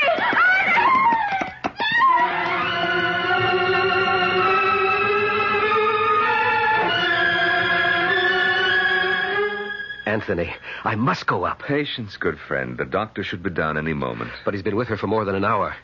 I knew she was seriously injured. I knew at the instant I picked her up. The way you described it, it was a bad fall. The horse running away, for what reason, failed to make it and came down rolling. Terrible, terrible. But no sense anticipating the worst. Constance may not be seriously hurt at all. Constance is dying. What? She is dying. Oh, come now, Ernest. You carry even your nerves too far. There's something I didn't tell you. When I got to Constance, she was unconscious. I knelt beside her, got my arms under her, raised her, and stood up. I began to carry her to the house. A long distance. I'm not very strong. I tire easily. And so after a short time, I stopped for breath and looked at her. Looked into her face, Anthony. Yes? Her eyes were open, and she was smiling. The lips pulled back, the teeth showing. For an instant, she looked like Berenice. For that instant, she was Berenice. Doctor, is she... Don't bother him now, Ernest. But I can bear no more of this waiting, this interminable waiting. Look at her. So deathly white, scarcely breathing, if at all. Ernest? She called my name, Constance. Oh, my own dear Constance. Hush now. When I am gone... No, you must not go. You cannot leave me. You cannot. When I am gone, I say, no longer with you. Remember that it will be only on this earth I am not with you. In spirit, I shall be beside you always. You are not going to die. You will be at my side, alive and beautiful, and my own dear adored wife. No, that is not to be. Berenice has seen to that. Berenice? She was there. Just before my horse leaped the fence, I did not fancy it. She was there. She stood on the other side of the fence, smiling. Oh, God in heaven. And I knew, in the second that I saw her, the second before the horse crashed, I knew that she is a tormented soul, a soul that cannot rest until she has forgiven the sins she committed on earth, the sin she committed against you. There is no forgiveness for what she did. There is. It is in your heart, my darling, if you will only search for it and find it. You are asking me to forgive her? Yes. Never. I could never. You must. You must. For my sake. Will you try? That is all I ask before I leave you, my dearest. Will you try? I will try. And I, in another world, will love you for it more than I have ever loved you in this. Kiss me. Oh, no. No, not if by saying that you tell me the time is near. Not if you tell me that. Yes. Oh, yes. Constance? Constance? I'm sorry, Ernest. She's gone. Oh, no. Leave him to me, Doctor. You have other matters to handle. Come, Ernest. Sit down. Here in this chair. Sit, and I'll pour you a brandy. Dead. I know how you feel, but you mustn't go to pieces. Think of what she said, that she will be with you, at your side always. What good is that if I cannot see her, touch her? What is he doing, the doctor? What must be done? Closing her eyes, straightening her limbs, placing her hands in repose. When he is finished, I shall sit with her, Anthony. Of course. And not leave her side till we take her to the vault. What's that? What? Listen. Someone laughing. No one is laughing, Ernest. Berenice. It is Berenice. Ernest.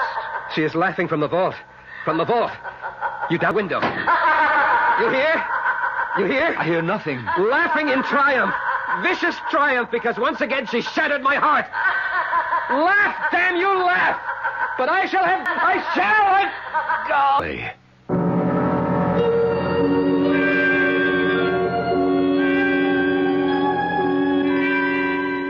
So, in fevered imagination, in the sickened mental state brought on by unfancies, he hears the hideous laughter of Berenice, pursuing him, haunting him, driving him mad in death as she did in life.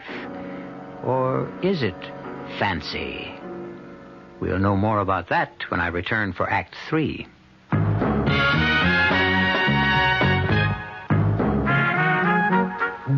Some beer drinkers have funny ideas about beer.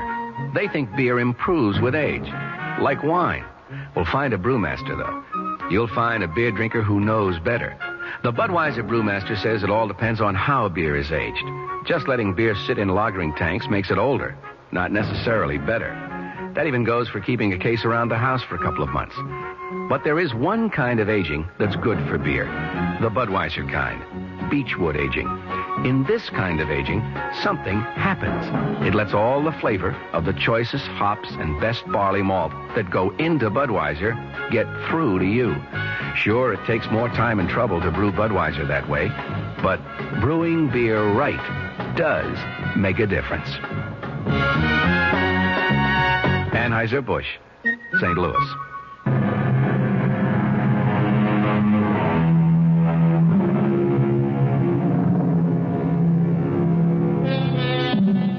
Scarcely has the breath of life fled the body of his beloved Constance than Ernest Montresor hears, or thinks he hears, the triumphant laughter of his dead wife, Berenice. Even though Ernest's friend and attorney, Anthony Lamb, did not hear the laughter, can we say the laughter echoed only in Ernest's imagination? If it comes to that, who can say that imagination is not reality?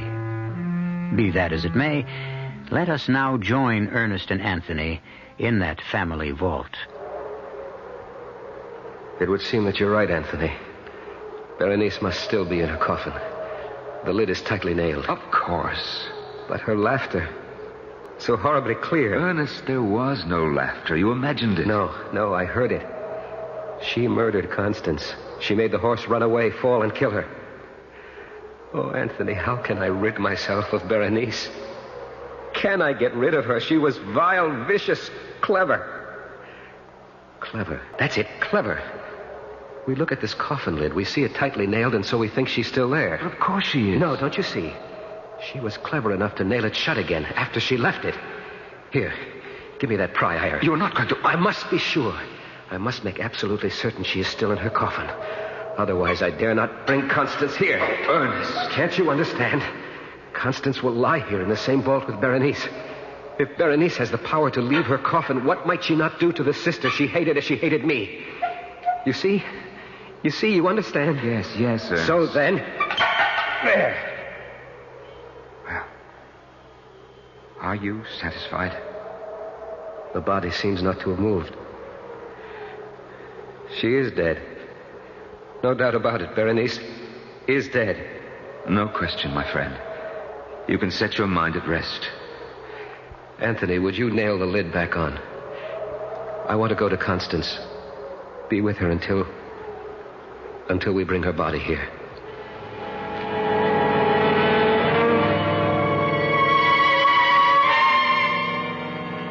Ernest. Yes, Anthony? Ernest, it's 2:00 in the morning. Not for her. Not for Constance. For Constance, there is no time now. Ernest, please go to bed. To bed? To dream? Once again to ride a nightmare? I asked the doctor to give me a sedative for you. Now, if you'll take it... It will do no good. I've taken them before, and I cannot leave Constance alone. Not to the awful loneliness of death. I will stay with her. No. I will. I must. Ernest, hear me now. You will drive yourself mad if you go on like this. As your friend, I... What? You heard it? I am not hearing things. That sigh. It was Constance. And look, Ernest, look. Color. Her cheeks. Color coming into her cheeks. Pulse. How do you feel for a pulse? Now, let me... Yes? Yes? There is no pulse. And yet, a faint warmth. Her wrist beneath my hand feels... Ernest, I tell you, there is warmth. Alive. She is alive. Oh, God, God, in your merciful goodness, I thank you. Thank you. And while you're thanking God, I'll fetch the doctor.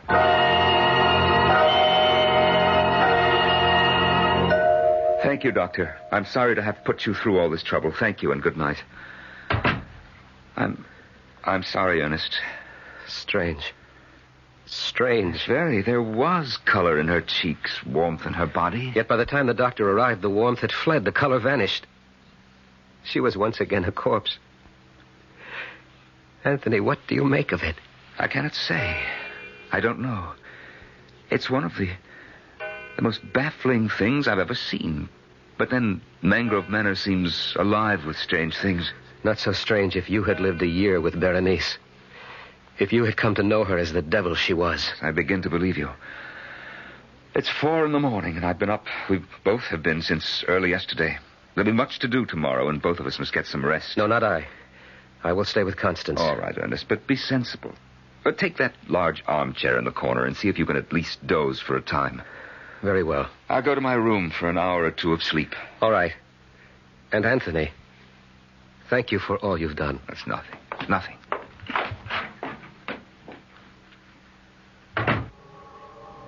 Constance. My lovely Constance. I'll not leave you. I shall be there in that chair across the room. In this chair, Constance, still very near you. Still watching you, waiting with you, through the long silence of death. Again? It was you? Again? You are sitting up. You are leaving the bed and coming toward me. You are not dead. You live. Oh, let me see your face. I cannot see it. The shadows and burial shroud hiding it from me. Take the burial shroud from your face. Let me see you. Constance, beloved, let me see you. Why do you laugh, my darling? Why? Is it happiness at finding yourself alive? Is it joy in knowing you're not dead after all? Here, let me take away the shroud. There. What? The lips, what? The teeth. Berenice. You are Berenice in Constance's body.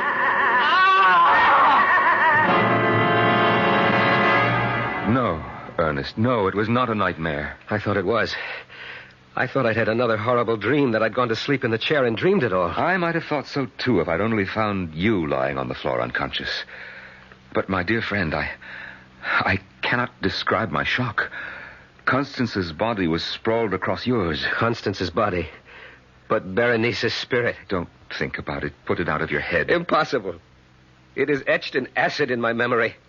I shall see it in every moment of my life, waking or sleeping. The lips curled back in that fearful sneer. The teeth. The teeth, the terrifying teeth. If only I could blot them from my mind, but I can't. Perhaps you can. Perhaps there is a way. What? If, as you think, Berenice is using Constance's body to haunt you, torment you... She is. Then all we need do is what we must do in any case. Bury Constance in the vault. But of course, I sicken at the thought of placing my own dear lovely Constance in that cold, moldy chamber. And yet it must be done. And with her body locked within the vault, Berenice will be unable to haunt me.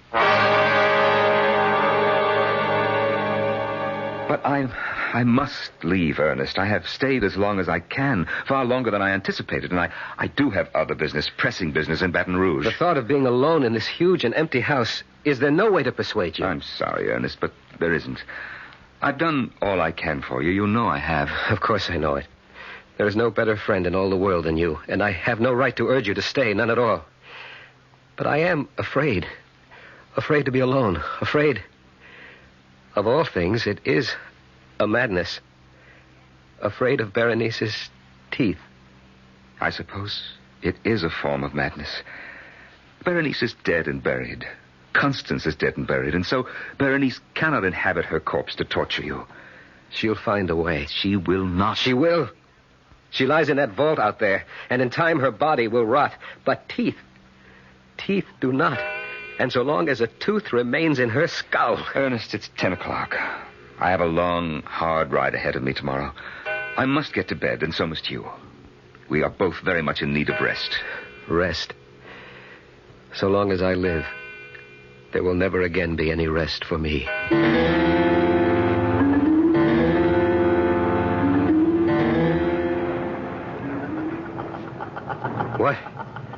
What? Berenice, that laugh. Did I hear it or only dream? Open the window and listen. Nothing. A dream, another nightmare. To bed, Ernest, too. But what is this? I'm wet to the skin. My nightclothes are drenched. My feet caked with mud. Oh, wait, it comes back to me now. The dream. The nightmare. Was it a dream or did I? Anthony! I'm coming. Good Lord, man, what is it now? Come into my room. Yes, but what is it? What's happened? Another of your awful nightmares? Well? I don't know. You don't know if you had a nightmare or you didn't? If it was a dream, then that's what it was. But if it wasn't, if I really did the thing I thought I dreamed, then Anthony, I am mad. What do you mean?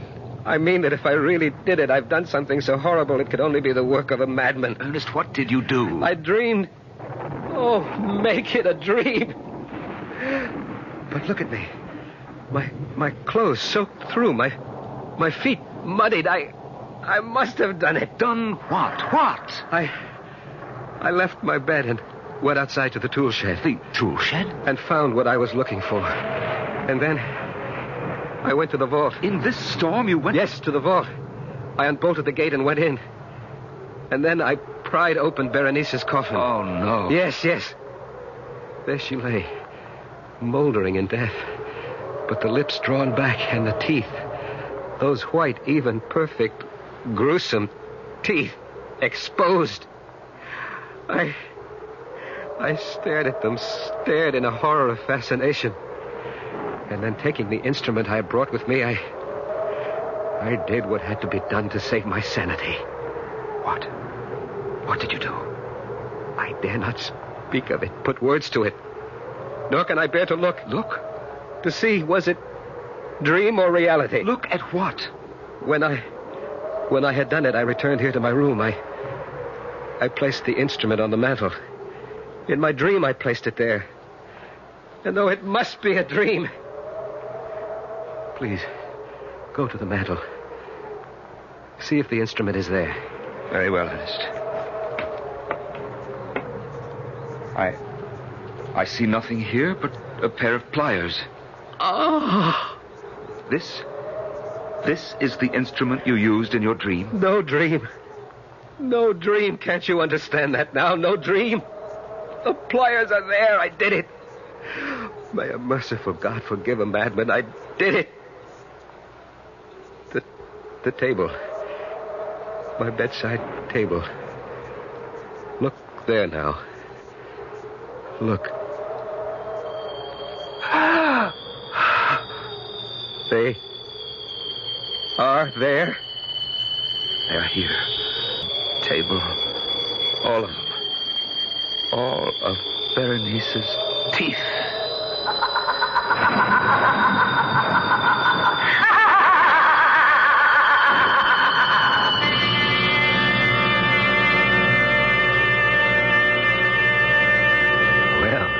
A toothsome tale, was it not? Something to let your imagination chew on? Sorry. Couldn't resist that. Seriously, though, this story, as many another, reflects that certain mystery which has puzzled mankind since the first tick of time. Which is the reality of our lives? Which the dream? You got me. I'll be back shortly. Murder on the Orient Express is movie magic. The most entertaining evening of the year cheers Liz Smith of Cosmopolitan. Judith Chris, New York Magazine, claims Agatha Christie's marvelously intricate whodunit becomes a joyous experience, a feast in any season. And Playboy calls it sheer old-fashioned escapism. See Murder on the Orient Express from Paramount Pictures, rated PG, parental guidance suggested. Murder on the Orient Express is now playing at a theater near you. Our cast included Norman Rose, Michael Tolan, Joan Lovejoy, and Roberta Maxwell. The entire production was under the direction of Hyman Brown. Radio Mystery Theater was sponsored in part by Buick Motor Division. This is E.G. Marshall inviting you to return to our Mystery Theater for another adventure in the macabre. Until next time, pleasant dreams.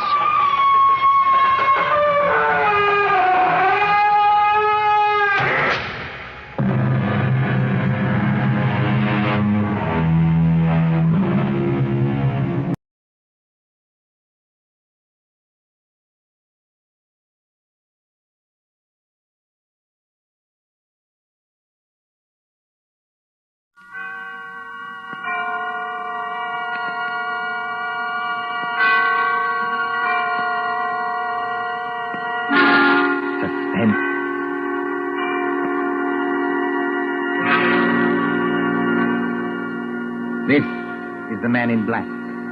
Here again to introduce Columbia's program, Suspense. Our distinguished star this evening is that delightful gentleman, Mr. Roland Young, playing as author of detective novels, who invented his best plot when his life was at stake. With Mr. Young to play his long-suffering secretary is Miss Peggy Conklin. A story by John Dixon Carr in a somewhat lighter mood than is our habit, and called The Customers Like Murder, is tonight's tale of suspense. On these Tuesday nights, you will know that suspense is compounded of mystery and suspicion and dangerous adventure. In this series are tales calculated to intrigue you, to stir your nerves, to offer you a precarious situation, and then withhold the solution until the last possible moment. And so with The Customers Like Murder and the performance of Roland Young, we again hope to keep you in suspense.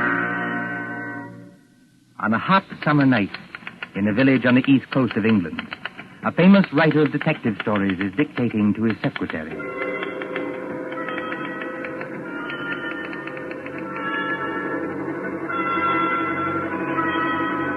You have all heard of Mr. Gerald Hawkstone, celebrated author of Murder on the Woolsack, Aconite at the Admiralty, Who Shot the Prime Minister, and other thrillers which have held us past the midnight hour.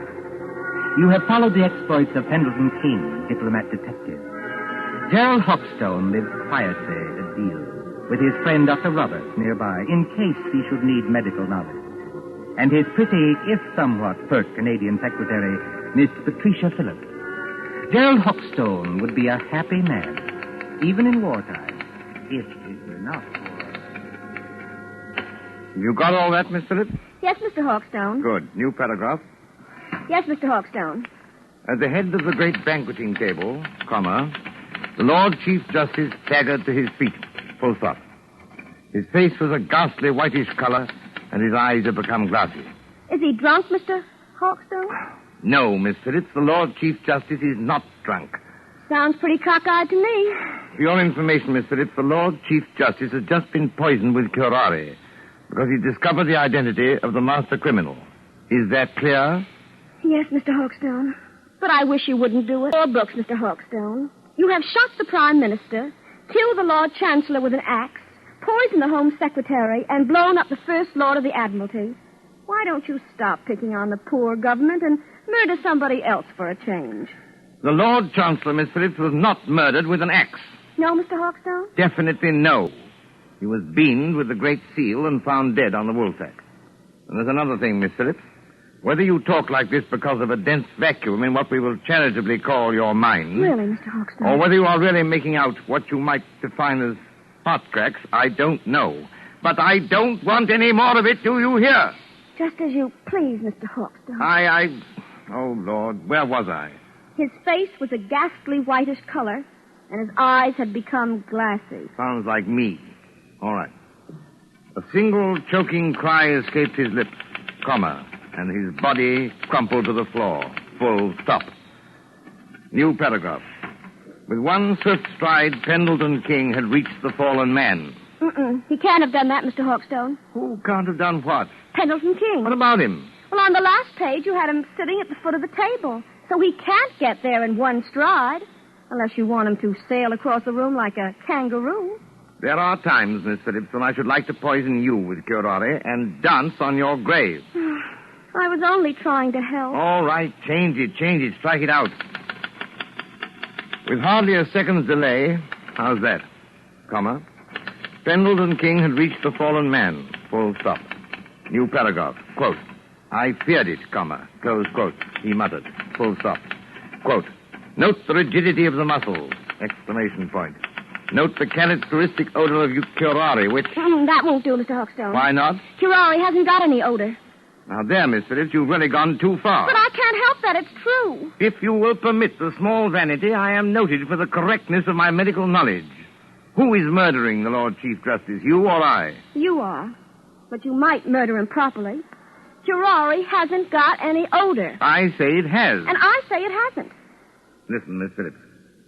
I propose to settle this rather childish dispute by going next door and asking Dr. Roberts. Will that convince you? Curare hasn't got any odor. Anyway, the Lord Chief Justice wouldn't be mixed up in any such silliness as this. Silliness, eh? Yes, I said silliness. Read your evening paper. The Lord Chief Justice is sentencing some American gangster who got involved in a robbery over here. That's the sort of thing he really does. You're very fond of these gangster reports, aren't you? Yes, I am, because they're real. Real?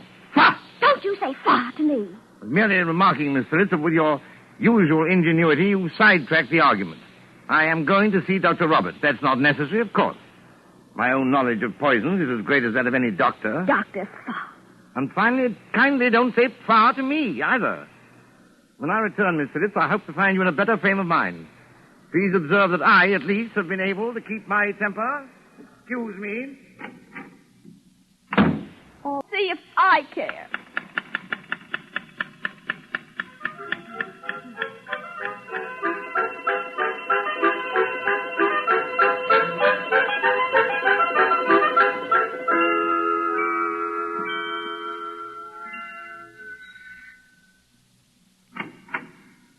Oh, excuse me, but... Good evening, Mr. Hawkstone. Good evening, Mrs. Roberts. May I... Mind the blackout curtains. My, isn't it hot and stuffy tonight? Rather close, yes.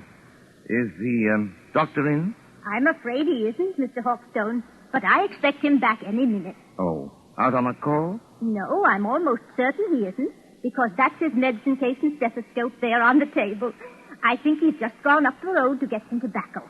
Do you mind if I wait? Not at all. But you will excuse me if I run along. I promised Mrs. Anderson I'd drop in there. It's really late already. Don't let me detain you, Mrs. Roberts. Go right ahead. I'm afraid you'll have to wait in George's consulting room. I've got most of the house dark, so I could keep the windows open. Yes, I could find it blindfolded. Oh, and I wonder if you'd take the medicine case and stethoscope and drop them in the consulting room. George is so careless. He lets them lie about anywhere. Medicine case? Stethoscope, yes. As a matter of fact, I've always wanted to hang one of these things around my neck like this. Look almost like a doctor, don't I? Good night, Mrs. Roberts. Good night, Mr. Hawkstone. See you later. Oh, so what I write is silliness, eh? And I don't know anything about poisons. And I call her Miss Phillips instead of Patricia. Ah, here we are. Where's that light switch? Good Lord. Come on in, Doc. Close the door. Who the deuce are you? You want to keep healthy, Doc? Just do what you're told. Come in and close the door. Is that by any chance a revolver you're pointing at me? Ain't no cigarette case. I'm warning you. Well, I'm hanged. I've done it 1,000 times in stories, but I never thought... Don't drop that junk you're carrying either. You're going to need it, Doc, when you come along with me. Come along with you? Where? Just to see a guy, that's all. To see a... Oh, wait a minute. You don't think I'm the doctor? Now, look, Doc. I ain't got any time for gags, see? The boss says to bring you, so I bring you. There'll be a very sick man out there if you don't go. Yes, there'll be a very dead man out there if I do go.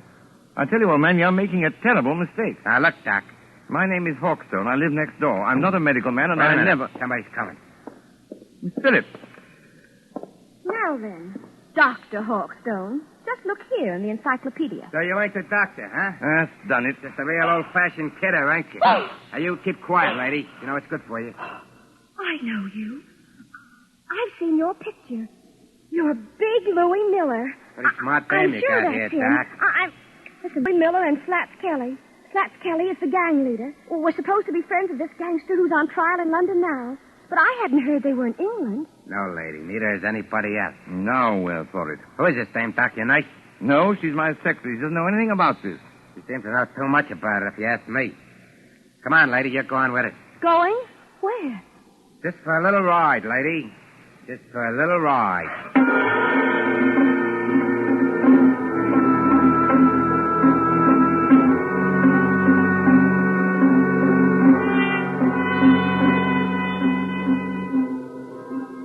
Far out from the village, in flat and miry swampland where pools of stagnant water gleam under the moon, stands the old Rutherford House. It is a desolate place, on the track of Field Marshal Goering's bombers when they crossed the coastline. But there are no searchlights here, and no guns. Only the heat on the glimmering marshes and the decaying, weather-boarded house as a motor car approaches. Drive straight ahead, Doc. Right around to the back of the house. Remember, I still got this rod against the back of your neck. As a matter of fact, Louis, I'm rather enjoying this. All except the murder. What murder? We ain't gonna bump anybody off. Maybe not you, old boy, but I am. Just wait till I get at your patient. I don't see how you can joke about this. I'm not joking, Miss Phillips. If Louis won't tell us what's wrong with the patient... Never you mind the patient, Doc. You just drive around here. Here, whoa. So... Right here. Oh. So this is the enchanted castle, eh? Climb out of here. Walk ahead of me over to that house. Come on, Miss Phillips. That's right, lady. You too. Come on. Hey, hold on, Doc. Grab a can of this cleaning fluid here. You can help me carry it in. Cleaning fluid? Yeah, there's 2 cans of it. If I can carry one, then I need my other hand for this rod. Come on. We ain't got all night. Get it out of the back seat. Professionally, this is a little out of my line of duty. What do you want with the cleaning fluid? The boss's suits get all messed up, so I clean them for him. I play nursemaid and everything around. Asking questions. You got this place blacked out, Louis. If the police don't get you, the air raid warden will. Forget it, Doc. We got this place so sealed up, you can hardly breathe inside. In here? That's right, lady. Go ahead. I'll close the door. I can't see, old boy. Which way? Here. Set that can down and follow me. You too, lady. Right here, with the curtains hanging over the door. Now, I want you to meet the boss. So I open the curtain like this. Howdy, Doc. Come right in. Glad to see you. I've been expecting you. Glad to see you, old man. I imagine you're the celebrated Mr. Kelly. That's me, Doc. Slats Kelly to you. Glad to see you taking this nice and friendly. Louis, what's the idea of bringing in the dame? I couldn't help it, boy. How? She's as nice, see? She was with him, and she knew who I was. All I want to do is to go home. That's all right, sister. You'll go home all nice and friendly. As soon as I've had a little talk with the doctor. A talk about what? Well, we're not what you might call comfortable here, Doc. Well, we've got flashlights, canned food, plenty of liquor, portable radio that works on a battery. So we managed to get along. You know what I mean? I said a talk about what? Well, that's it. That's what I'm going to tell you. We pulled a snatch, see? You pulled a snatch? He means they kidnapped somebody. That's right, sister. You speak English. May I ask who was snatched? Well, I'll tell you, Doc, because it'll have you a big laugh. The guy we snatched was the big shot you call the Lord Chief Justice. You snatched the Lord Chief Justice? We sure did, Doc, and his clerk, too. They're in the room right over there. Shut your trap, Louis. I didn't mean nothing, Butch. I was only trying Did you hear me say shut your trap? Okay. But look here, what was the idea behind this? snatch? I'll tell you, Doc. We got a pal, see? Well? Dominic Forelli, his name is. He's up on a grand larceny rap, and Forelli don't like Blimey jails. He don't like him at all. Besides, the dirty little rat owes me 14 G's. So what do we do? Snatch the Lord Chief Justice, apparently, but why? Because the mouthpiece back home tells me long ago that a man can't be sentenced except for the judge that tried him. And the Lord Chief Justice is the judge who tried Dominic Forelli, is that it? That's right, Doc. But it ain't the main thing. This Chief Justice is a pretty important guy, see? So, what do? We write to the cops and say, now look, we got the old bird in a place where you'll never find him, and if you want to keep things nice and friendly, just spring Dominic Forelli. Spring him? Turn him loose. Sure. Spring Forelli, and you'll get the old judge back in one piece. If you don't do it, you'll get him back with his head as full of holes as a Swiss cheese. And we're not kidding. This is horrible. I can't stand it. Take it easy, sister. Take it easy. You know, Slats, I admire you tremendously. You do, Doc. Why? More than I ever did. Just what do you mean by that crack, Doc? You don't honestly think the government will make a bargain with you? I sort of think they will, Doc. It'll be just too bad for a lot of people. You know what I mean? Well, wouldn't I like to give that judge a going over? Louis got a sort of a grudge against the old guy, Doc. Well, wouldn't you have? Louis' temperamental, see? He gets bored easy. So he says to the old guy and his clerk, he says, can you play poker? Just says, sure. So they play poker from 6 in the evening to 5 in the morning. And what do you know? If the old judge don't win all Louis' dough. They rung in a cold deck on me. That's how they done it. They're a couple of crooks. Are you accusing the Lord Chief Justice of playing poker with marked cards? He won my dough, didn't he? Shut up, Louis. Okay, boy. Not that I blame Louis much. The things I've had to take from that judge. Well, that's where you come in, Doc. I was just wondering about that. Which of one of them is... Hurt? There's nobody hurt. Not yet. Then what the devil do you want with me? I want them kept quiet so they don't keep trying to escape. We can't get tough with them, not until I get Forelli and my 14 G's. And I want you to give them a hypodermic or something that'll keep them out cold for 2 days. Can you do that? Why, yes, I don't know. I suppose I could. Mr. for heaven's sake, be careful. Now, what do you use to dope them? Well, under the circumstances and considering all the factors involved, I think I should use morphine. You got any morphine in that black satchel? Oh, yes. Plenty of morphine. Emergency. Well, then open the satchel. Come on, open it. Well, there you are. Dozens of little bottles, anyway. Now then, Doc, which one of them bottles is the one that has the morphine in it? The fact is, Slats... Come on. Which one is it? Listen, boss. Louis, how many times... The news on the radio. You said you wanted to hear it. It's after midnight now. Why didn't you tell me? It's all right, boss. I switched the radio on. Well, then keep quiet, all of you. A couple of seconds now, you're going to hear some mighty sweet news. I wonder. So do I. Quiet. Hey, that's us, ain't it? The kidnappers, stated Superintendent Hadley of the CID, seem to entertain a belief that no sentence can be passed on a criminal except by the judge who tried him. Whatever may be the law in certain American states, this is not the case here. Dominic Forelli, alias Dominic Stevens, was today sentenced by Mr. Justice Stoneman to 14 years hard labor and this evening entered Dartmoor prison. Why, that One moment, please. double-crossing lawyer told... As white as a ghost, and his mouth is twisting back as though... Here is a bulletin just received. Scotland Yard flying squad cars, assisted by the constabulary of a county which for obvious reasons cannot be named, are closing in on the 2 kidnappers, believed to be men already wanted in the United States for murder. That's us. Will anyone who has any further information communicate with New Scotland Yard, telephone number Whitehall 1212... Just wait till I get my hands on it. That's all right, boss. Everything's all right now. I turned it off. Can't do more than turn it off, Louis. I'll fix that thing. Hey, what are you going to do, boss? Hey, don't bust the radio. On the bust of the radio, boss. Now we can't get any news. We've had our news lately. Come on, put that light out. I want to look out the window. Oh, they're closing in. Tricia, you see, I can call you that. Why couldn't you have called me that weeks ago? Oh, well, putting that aside, I started it as half a joke. But I'm not joking now. I intend to get that rat-faced Slats if it... But how are you going to? First, Pendleton King, my dear. He's got out of worse scrapes than this. 14,000 bucks gone. And the cops on our tail while we stand here yapping. You heard what that radio said, Louis. Yeah, I heard it, all right. Look, boss, we better lamb out of here while Sure, it's we time. will, Louis. Before we go, we settle things with the old guy in the other room. You can't get away with it, Louis. This is England. They'll hang you. So what? We got a murder rap facing the States, ain't we? And I just as soon hang as fry. What about you, Louis? You said it, boss. Let me take this rod of mine, stick it against the back of the old guy's neck, and... No ride. That's too easy. Easy? Sure. One slug and it's all over. This guy rates special treatment. And that's where the doctor comes in. You know anything about poisons, Doc? I know a good deal about poisons. The customers like murder. What's that?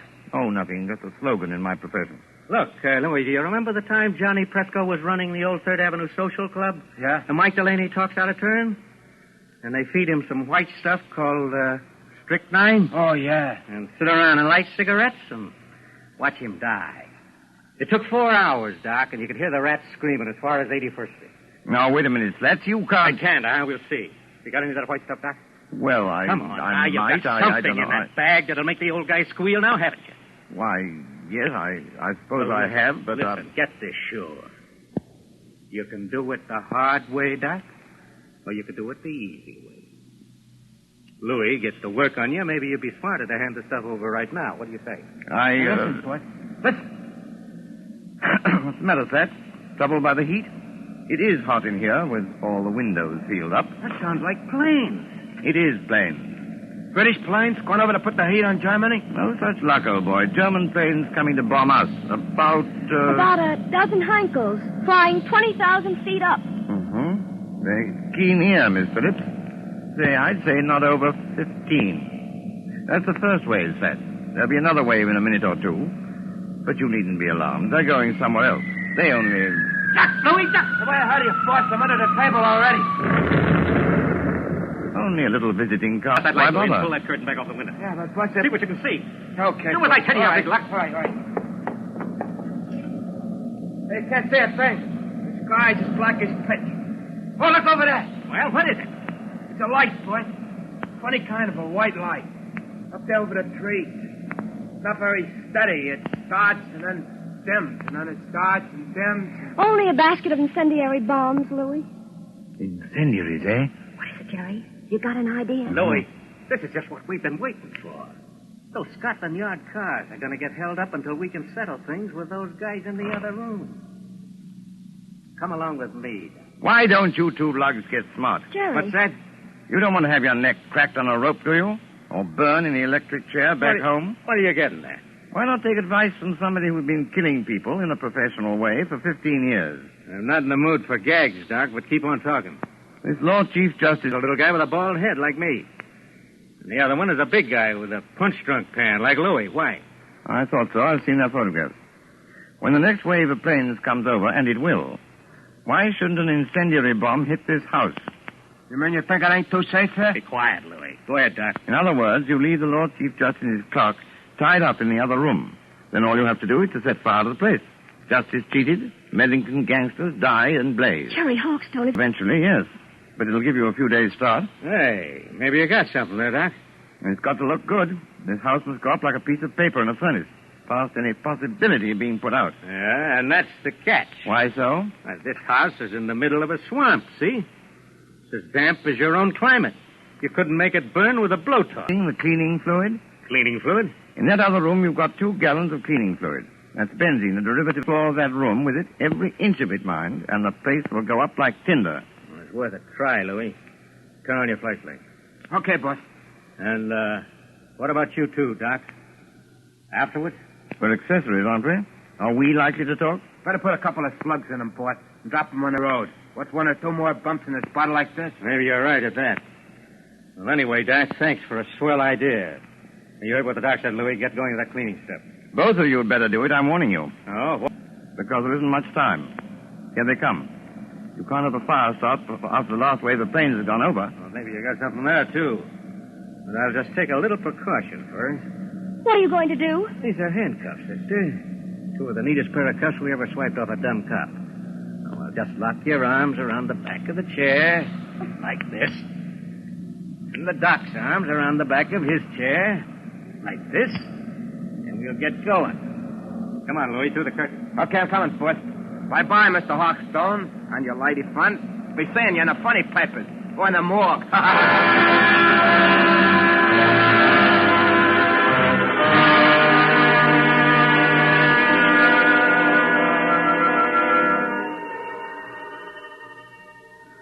It won't be long now. They must have everything in there soaked with that benzene by now. Jerry, I know you can't be completely crazy. Many thanks, my dear, for the qualification. You're right. They have soaked the place with benzene. And if they strike a match before... I know you... Do you think it'll work? I don't know, my dear. I thought of it once for a story. Oh, you and your story. Me and my stories, as Louis will put it, may save our hides yet. But suppose it doesn't work. Then we're done for. What are you trying to do? There's a place to miss, boss. Listen, Patricia. It's not working. But it's got to work. What's got to work? 5 minutes. Must be at least that. They've been pouring out that benzene an inch at a time all over the... What's the matter? Listen. What's the matter, you big lug? Can you stand up? Nothing's got me, boss. It's working, Patricia. I think our friends are licked. No, they're not. Slats is coming back. What dirty trick are you trying to pull, Doc? What's the matter with Louis? What's the matter with me? You've lost the game, Slats. You're finished. Oh, I'm finished, am I? It's the benzene fumes, old man. To pour out a lot of cleaning fluid in an airtight room like that one is practically certain death. More about crime. No, you won't, Slats. You can't reach your gun. The fumes have got you. You can't move your arms or legs. Your eyesight's going. In 1 second more, you'll be... Got him. Dead to the world. You mean... It works, Patricia. It's practical. It works. Are you trying to tell me that you killed those two men? Not necessarily. Listen. That sounds like cars. Probably police cars. We're just about to be sensationally rescued, just like fiction. Jerry. Come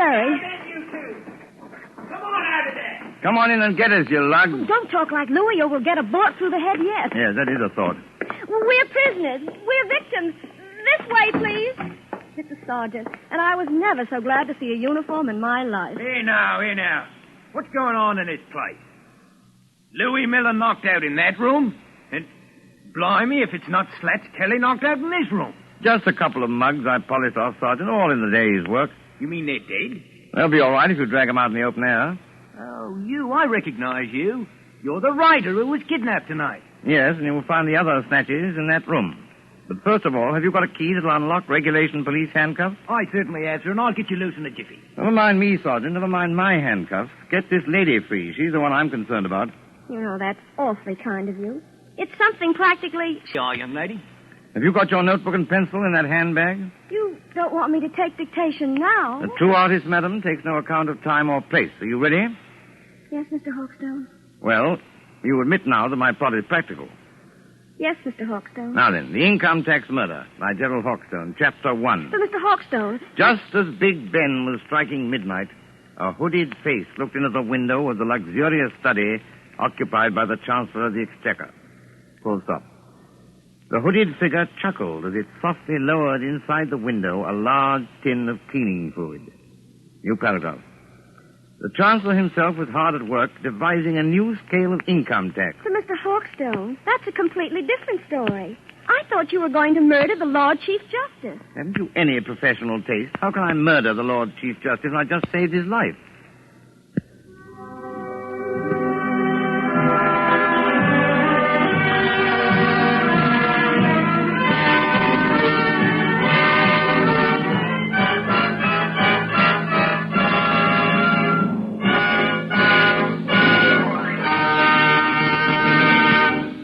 And so ends The Customers Like Murder, starring Roland Young with Peggy Conklin.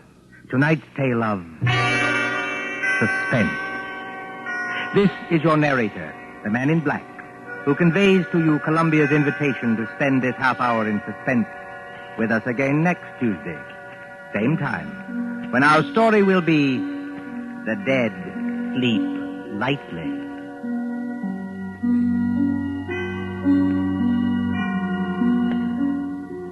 William Spear, the producer, John Dietz, the director, Bernard Herrmann, the composer-conductor, and John Dixon Carr, the author, elaborated on tonight's Suspense.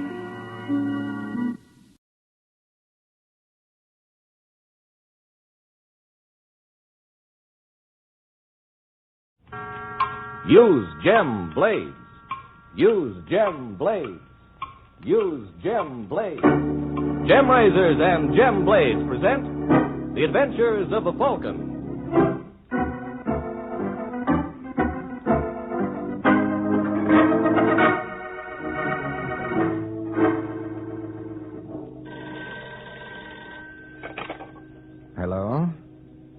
Yes, this is the Falcon. Oh, Nancy, I'm glad you called. What's on the program for tonight? Well, it sounds like an awfully dead evening, baby. But you can never tell.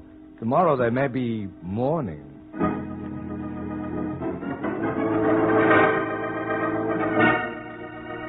Again, Gem Blades, the razor blades that help you avoid 5 o'clock shadow, bring you the adventures of the Falcon.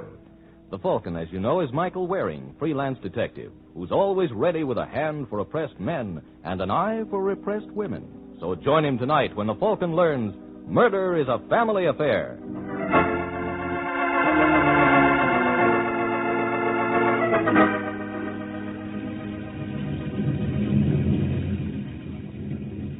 It's a rainy Tuesday evening in New York, and the city streets are deserted, save for a dark red convertible which is parked at the curb.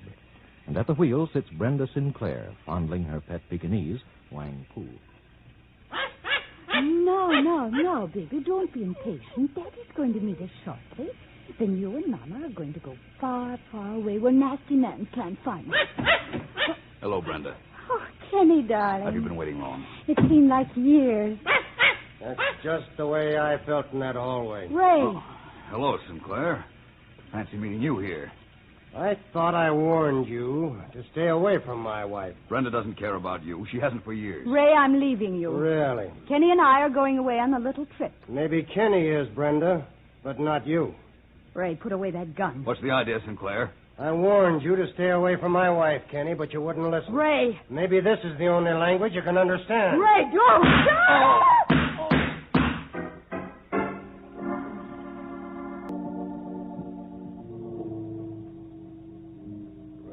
Sinclair, it is the judgment of this court that you be confined to State's Penitentiary, and on the night of November 27th, you shall be electrocuted there, as provided for by state law.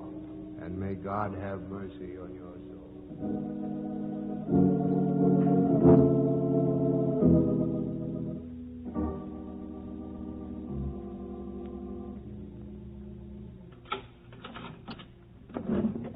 Sinclair? Yes, sir. Some visitors for you. Hello, Mike. Nancy? Hello, Ray. Ray. Have you heard anything yet? You better tell him, Mike. Ray, we just got back from seeing the governor. Bad news, huh? I'm sorry, fella. I wasn't very hopeful. No matter how you put it, I still killed a man in cold blood. Well, we Sinclairs never did have much luck with our women anyway. At least you'll be glad to know your brother Danny broke the jinx. Ah, good for him. Too bad I never got a chance to meet his wife. What do you think of her, Nancy? Gloria is all right. Oh, I'm glad to hear that. Danny deserves... 1 in a million. He and Gloria are waiting at my apartment. Mike, I wonder if you'd do me a great favor. You don't have to ask, Ray. I'm a little worried about Danny. I'm afraid he may go off the deep end after this. You know, he always felt that Brenda was responsible for this mess. I understand. He's just a kid, Mike. He's got screwy ideas. Will you keep an eye on him? It's a promise. Mike, what time is it? Almost 9. They say the last 60 minutes are the toughest. Got a cigarette? Oh, sure. Have one, Nancy? Yes, please. No, not 3 on a match.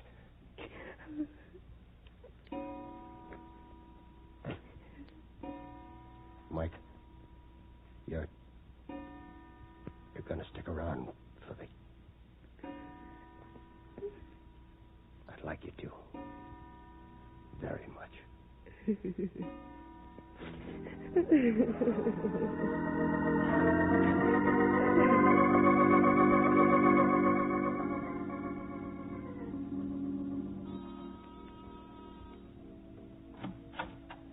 Oh, back already?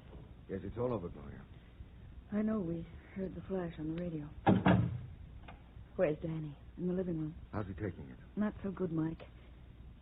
If he'd only yell or cry, I could understand it. But he just sits there and looks at the wall. You won't even talk to me. Hello, Danny. Hello.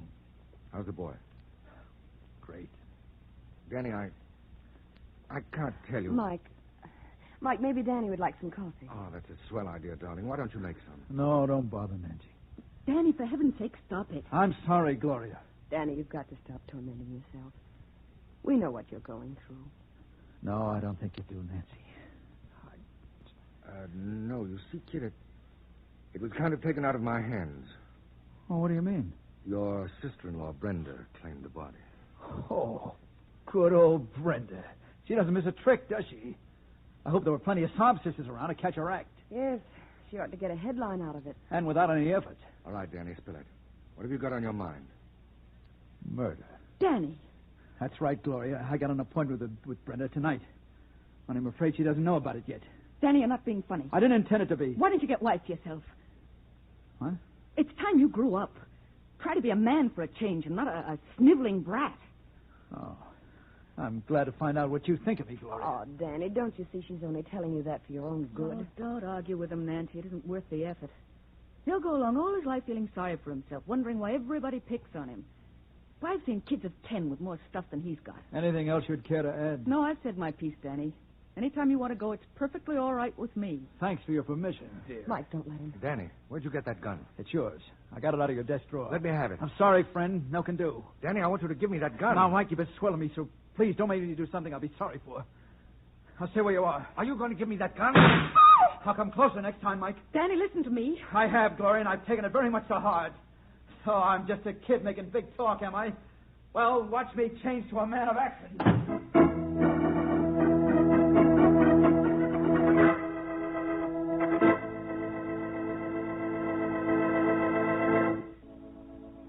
Now we have to worry about Danny and hope he'll realize that Brenda's not worth shooting. Well, there isn't anything I can do about that. But here's something I can do to help a lot of you who have 5 o'clock shadow. I can tell you that 9 times out of 10 men will stay face neat right around the clock by shaving the gem way. That is, with a gem razor and a genuine gem blade. I know it takes a definite effort on your part to change your shaving method, but I promise you that if you shave the gem way, your effort will be repaid every day of your life. Gem razors are again available at your dealers. Get one if you haven't one already, and begin immediately to enjoy Gem's famous features, such as the clever face-fitting bevel, which compels you to use the master barber's long, gliding stroke. And, too, you'll like the way the super keen gem blade gets the beard at skin level, so close, clean, and comfortable. So try the gem way, won't you? Avoid 5 o'clock shadow with a gem razor and gem blades.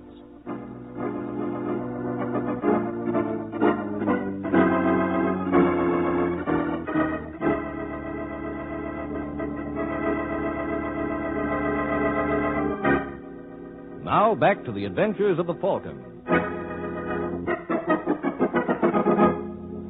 It's a few minutes later, and in Mike's apartment, the Falcon and Gloria listen anxiously while Nancy makes a call. Well, Nancy? Oh, the operator couldn't give me the number, Mike. Now, how are you going to warn Brenda? I really don't see why you people are so concerned. Danny won't do anything. You're wrong, Gloria. Look, Mike, I'm married to him. I know how he reacts. Why, Danny could no more kill her than I could. Basically, he's just a sweet kid. Just a sweet kid bent on murder. Well, then, you think he meant what he said? Every word. Well, then why don't you do something? I'm trying to, Gloria. Now, let me think. You do that, Mike, but I'm not going to sit around and wait any longer. I'm going after Danny. Gloria, come back here. Let her go, darling. It'll give her something to occupy her mind. But shouldn't we phone the police or something? I'd rather not. If it ever gets out that Danny's gunning for his sister-in-law, it'll make a Roman holiday for the newsboys. Well, what do you think Danny will be doing meanwhile? In case you've forgotten, darling, that boy is wired for sound. And suppose we attempt a little short-circuiting. Maybe we can still beat him to her apartment. Get your coat, baby. It's worth a try.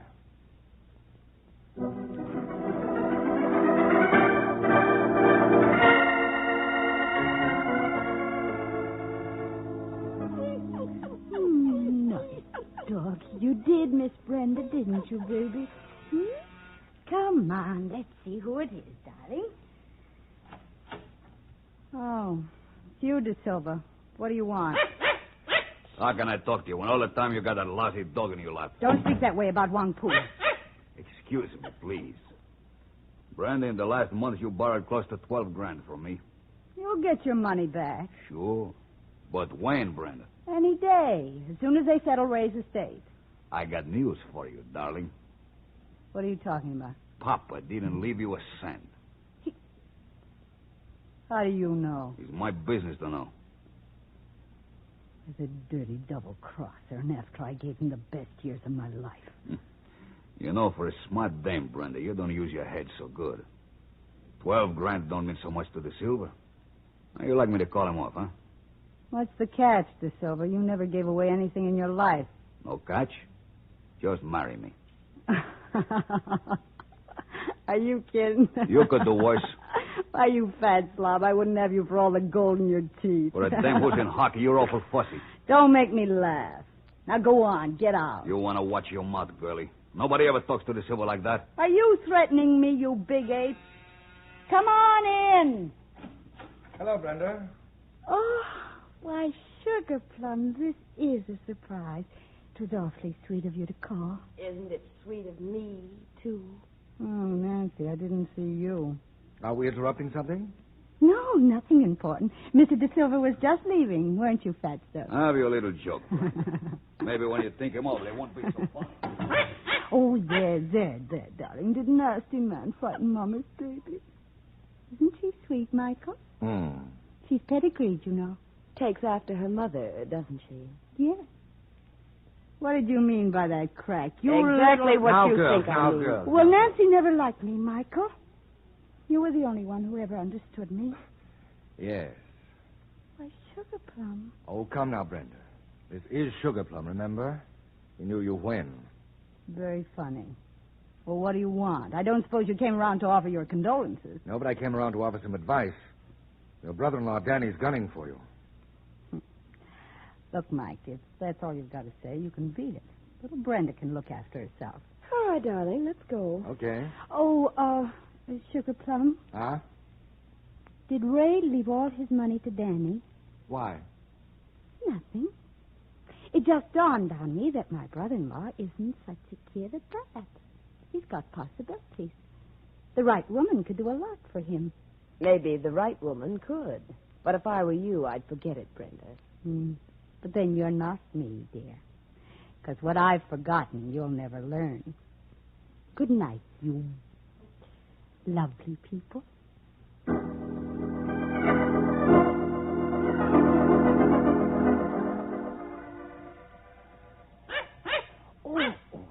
There, sweetheart. Come to Mama.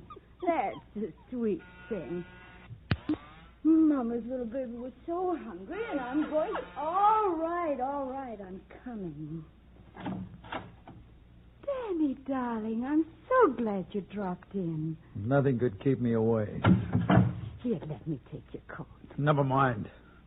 Now, Danny, don't be mean to Brenda. Now that poor Ray is gone, there's just the two of us left. We've got to look out for one another. Danny, put away that gun. As soon as I finish. You're frightening Wang Pu. What about you? Danny, you've got to believe me. It wasn't my fault. You're quite fool. You're crazy, Danny. You're crazy. You'll never get away with it. They'll fry you like they did Ray. I don't think so. Danny, please.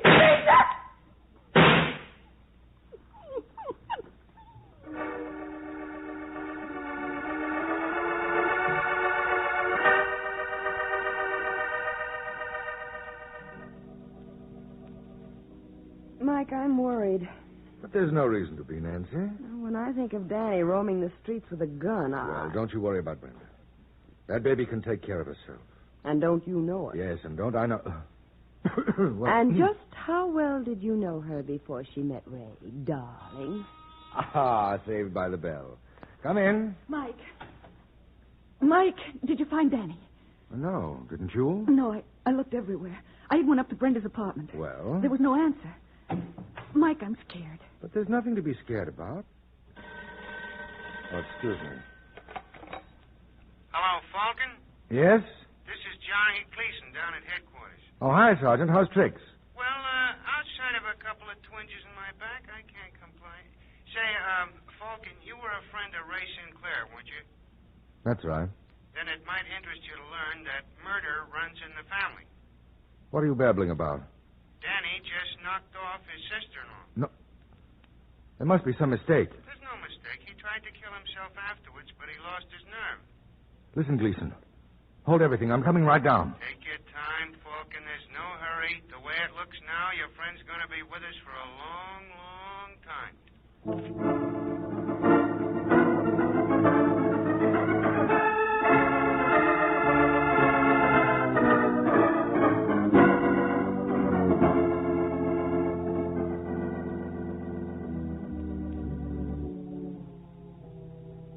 Now, check me if I'm wrong, Danny. After you pulled the rod, your sister-in-law tried to move away from you.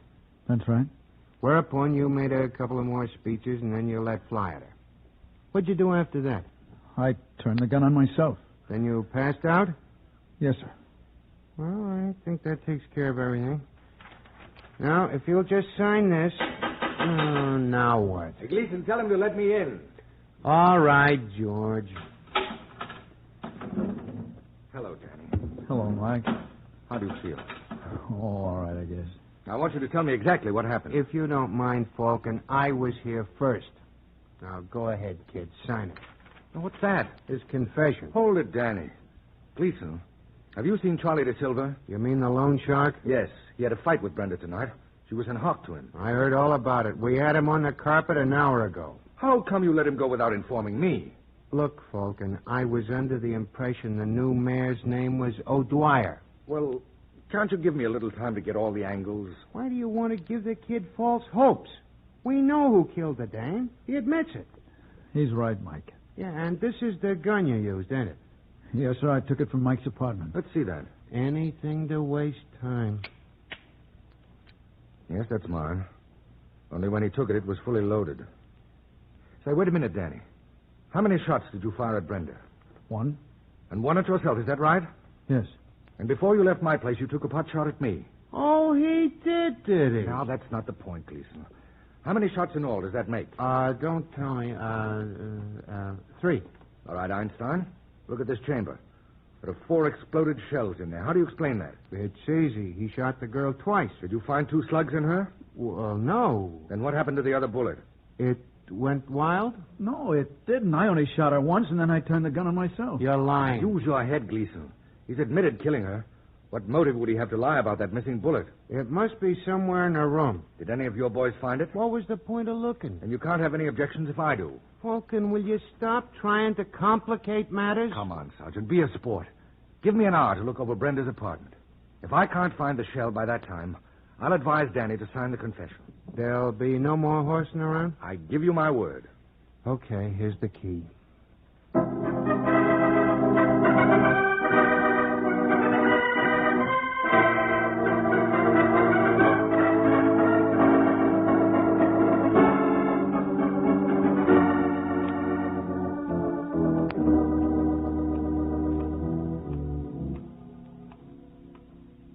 Mike, how much of that hour have we got left? About 20 minutes. Oh, we'll have to work a lot faster. Well, there's one sure thing. That slug isn't anywhere on this floor. No. Suppose we try to reconstruct what happened. How? I'll play Danny and you play Brenda. Oh, this ought to be fun. Danny's story. He was standing over by the sofa. Mm-hmm. Now, you back away from me as if you were afraid. You mean like this? Oh, that's perfect. I pull out the gun. Mike, put that thing away. It's all right, dear. I just want to make this as realistic as possible. Well, let's not overdo it. You don't have to point it at me. Don't haggle, Nancy. Get on with your act. Pretend you're Brenda. Now, what would you say? Now, you wouldn't shoot poor little me. Now, would you, Sugar Plum? I certainly will if you continue with that sugar plum routine. Where'd you pick that up? From Brenda. Oh. The question is, where did she pick it up? Now, darling, stick to your script. Where were we? Oh, yes. You just finished pleading for your life. And it's availed me nothing. Right, so now I shoot. Bang! Am I dead? Very. Just crumpled gracefully to the floor. Oh, that's the way. How do I look as a corpse? Not so good. Oh, and I thought I gave a wonderful performance. No. No, something's missing. Did I leave out a sugar plum? Hey, wait a minute. I think I've got it. Sure, you know what's wrong with this picture. You didn't have... Mike. I heard it. Maybe someone's coming in here. Just stay quiet. Hello, De Silva. Huh? I said hello. Now shut the door and come in. What are you doing here? Since when I gotta answer your questions? Might be smart if you did. See this? Put that rod away, Falcon. You're not frightening anybody. Except me. Nancy, phone Sergeant Gleason. Tell him I'm taking De Silva over to my apartment. Ask him to bring Danny there. But, Mike, isn't that highly irregular? Highly. But then, dear, this is a most unconventional murder.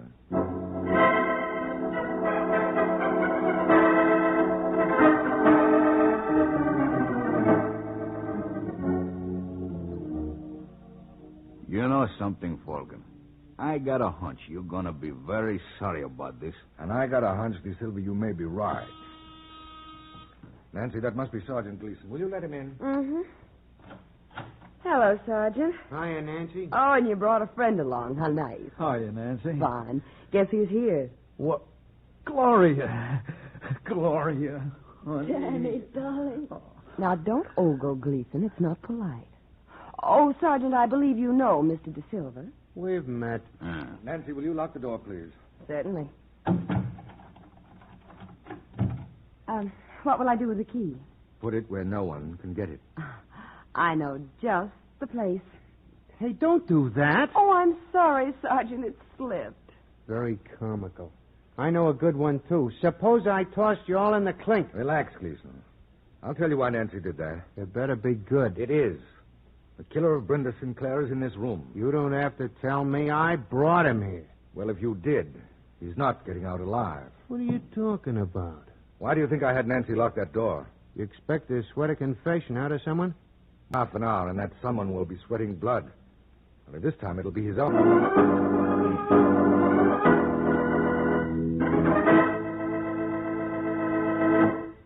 Well, all I can say is that the Falcon's going to find it slightly grim if he doesn't make good.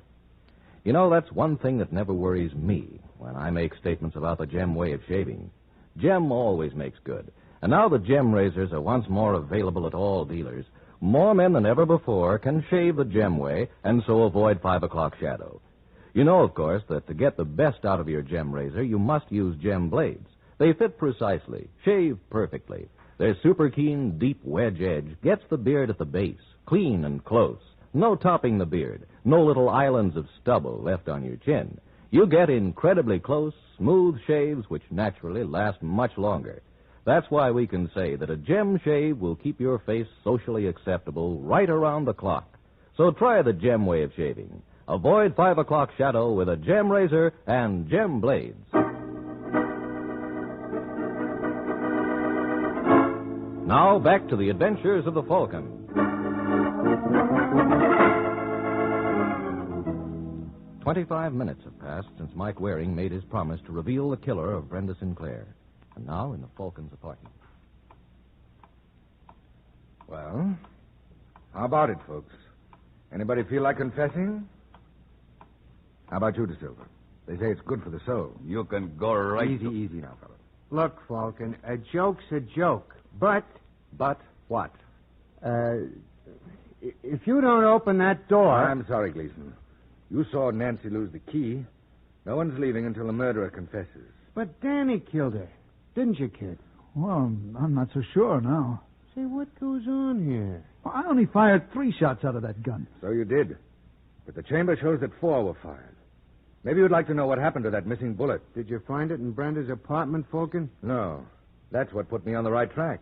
You didn't, so it did. Oh, why didn't I learn a trade? Try to visualize this scene, Sergeant. Because this is what must have happened after Danny shot Brenda. We know. She keeled over dead. That's just it. She wasn't dead then. That bullet didn't touch her. And the man's crazy. No one ever saw Brenda unless she was carrying about that pet Pekingese of hers. Wang Pu. It was the only thing she was fond of. So what? Well, that's where your missing bullet went. It hit the dog. What? That's right. And Brenda fainted from sheer fright, as anyone might. But Danny didn't know that. He turned the gun on himself. Next, our murderer enters. He sees Brenda and Danny out cold, so he takes the gun out of Danny's hand and pumps a shot into Brenda. And he exits, but not before he removes the dying dog. Why? He had to. Otherwise, it would give the whole show away. Am I right, De Silva? How would I know that? That's right, you wouldn't. Come to think of it, you had no real motive to kill Brenda. You wanted either Brenda or the money you loaned her. Well, with her dead, you were out of luck on both counts. So if we want to find our killer, we'll have to look elsewhere for him. Mike, you said him. Then our murderer is a man. That was a figure of speech, dear. As it happens, our killer is a woman. Isn't she, Gloria? What? That's right. She killed Brenda. What? The whole thing's crazy. I killed her. No, you only thought you did, Danny. Isn't that right, Gloria? What am I supposed to do? Break down and confess? It might help if you want to get out of here. I'm in no hurry. I can stay all night. I hope your guest room is comfortable. I'm afraid you'll never live to use it. I see you've got a Band-Aid on your hand. Is that where Wang Pu nipped you when you picked him up? Will this go on much longer? Not much. I had some of the blood on Brenda's carpet analyzed. It was dog's blood. And the vet told me that the hound had rabies. And whoever handled it was bound to get hydrophobia. Do you ever have hydrophobia, Gloria? You're not frightening me. You must have gotten that bite around 10 o'clock. That means the incubation period is almost over. Maybe a half hour more. They tell me unless you get to a doctor fast, it starts off with a burning sensation. By the way, Gloria, how does that hand feel? Kind of itchy? Stop. Stop it, Mike. You're not funny. There's an awful temptation to scratch it, isn't there? Better watch out for that, darling. That spreads the infection all the faster. Cut it out. For heaven's sake, cut it out. Why, Gloria, where are you going? That door's locked, remember? Let me out of here. Let me out. I've got to get to a doctor, please. Please, let me out.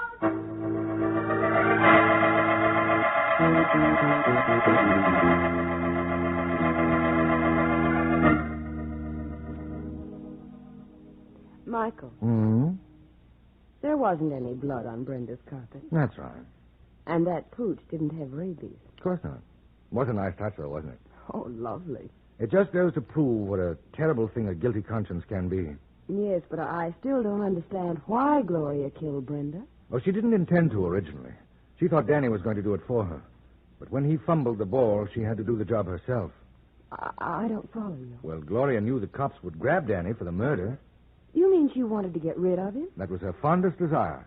When Ray went to the chair, Danny became a rich kid. If anything happened to him... His money would go to Gloria. Natch. Could you ask for a better motive? Then when she bawled Danny out before he left... She was just trying to goad him on. Mm-hmm. But, Mike... Now, darling, I've told you everything. Oh, no. There's one thing you forgot. What? Brenda called you sugar plums. How do you explain that? Oh, Nancy, let's not go into that now. It's a long story. Oh, but that's the kind I like best. Come here, darling. Now, Michael, stop it. You're not going to get out of it like that. I didn't intend to, dear. You wanted to hear the story of Brenda and Sugar Plum. Yes. Well, what you got just then was the prologue.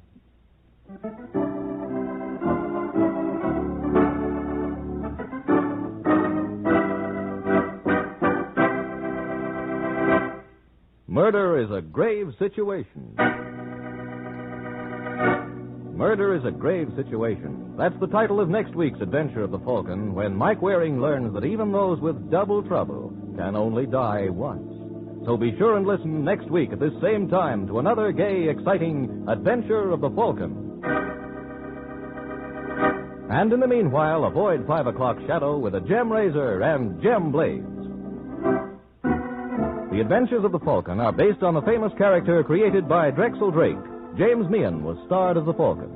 This is the Mutual Broadcasting System.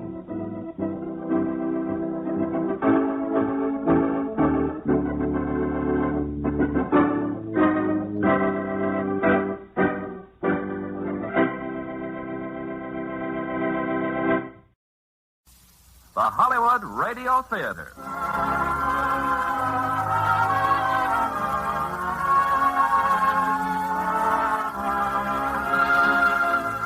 Starring Dan Daly and Deborah Paget in Deadline, USA. Ladies and gentlemen, your producer, Mr. Irving Cummings.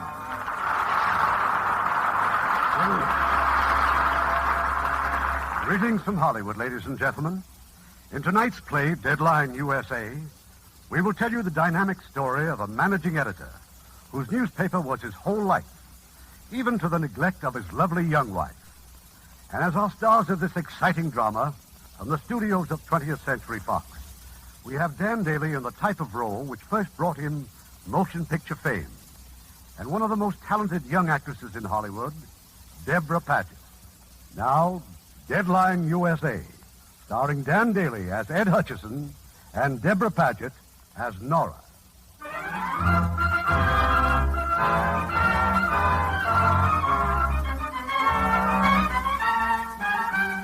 It's early afternoon, a typical afternoon in the busy editorial offices of a daily newspaper. This newspaper is called The Day. Ed Hutchison, managing editor. Here it is, Ed. The new tax program is coming in now on all the wire services. Where did this come from? Moffat in Washington. The story will be on page 1 of every newspaper in the country. That's right, including The Day, after it's rewritten. Rewritten? Moffat knows better than this. All this talk about OPS, NAM, ECA. What's all that mean to our readers? What does billions mean to the average man or woman? That's an impossible figure. Break it down so they know what we're talking about. Okay, sure. What's it going to mean to the housewife for groceries? How much more for a car? Television set, $50, $100. Get a new lead for the second edition. Right. Tell Holcomb I want pictures and casualties in the UP flood story. Leads, pay, second section. Now, what's the city desk on that girl he fished out of the river? Well, if you've got a minute, Ed. What about her? Is it murder? It looks like Looks like it. Who is she? We don't know yet. Got some pictures of her, though, from the morgue, and that fur coat she was wearing Stay with was the me. phone, play it down. No pictures. Good. I said no Good-looking pictures. girl. No pictures. Let the standard run the pictures. I'm sorry, Mr. Hutchinson, but they've called again from upstairs. They want you at that meeting. I'll be up in a minute. Meeting? Mrs. Garrison, the 2 charming daughters, and the lawyer. Why isn't the paper making more money? What else could they want me for? Now, where's Burroughs? Coming, Ed. The Rienzi story's fine. Tie it off. You can leave tonight to handle that strike upstate. Well, I just as soon stay with the Rienzi story. You're wasting your time, baby. Or not if we can prove he's guilty. It's not our job to prove he's guilty. We're not detectives. Oh, give me a week. Forget it. Don't you read what you write? The State Crime Commission couldn't prove a thing. All right, I know they couldn't. Rienzi made a monkey out of him. We've had a nice circus, that's all. Television's had a field day. All the papers raised their circulation. Rienzi's lawyers got richer. All I want is a week, Ed. 3 days, huh? Please, I think I gotta leave. All right, Burroughs. But stay out of trouble. Rienzi's plenty tough, and don't you forget it. Okay. Bentley! Yes, sir? Hold the calls. I'll be upstairs at the meeting.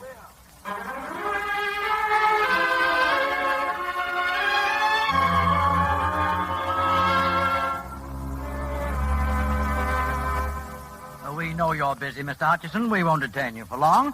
As you can see, this is a most informal little meeting, just you and the ladies. You mean you're leaving, Mr. Crane?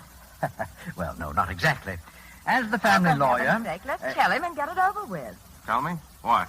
Well, as we all know, Mr. Garrison drew up a will just prior to his death 11 years ago. In it, he designated as his heirs his 2 daughters and his wife. Inasmuch as Catherine attained her majority last week and became entitled to a full vote, it has been decided to sell the newspaper. Sell? Sell the Day? The decision was unanimous. Any objections? Would it make any difference? None. Then I have no objections. The reason it was decided to... Must we go into details? I have a headache. My staff is going to feel the same way. Oh, Ed, take that hurt look off your face as if you couldn't see it coming. Now, what do we want with a newspaper? What do Kitty and I know about publishing? You like money? The Day gives you all a pretty fair income, doesn't it? We never even come down here except twice a year for meetings. You're invited every day. Mrs. Courtney's husband feels the money could be invested more wisely elsewhere, Mr. Atchison. John Garrison founded this newspaper, not Mrs. Courtney's husband. We're taking care of you. You're to get 1% of the sale price, slightly more than $50,000. Thank you. You'll notify all personnel. They'll receive 3 weeks' pay. Now, meantime... Wait a minute. Who's buying the Day? Are you ashamed to tell me? Lawrence White, the buyer. White? We're being sold to the Standard? Mr. White's paper is very successful. He'll undoubtedly make this one more profitable, too. It won't be this paper anymore. It'll be lost in the Standard. As far as we're concerned, he's made a very satisfactory offer. He's eliminating his competition, that's all. Mrs. Garrison, you've got to stop him.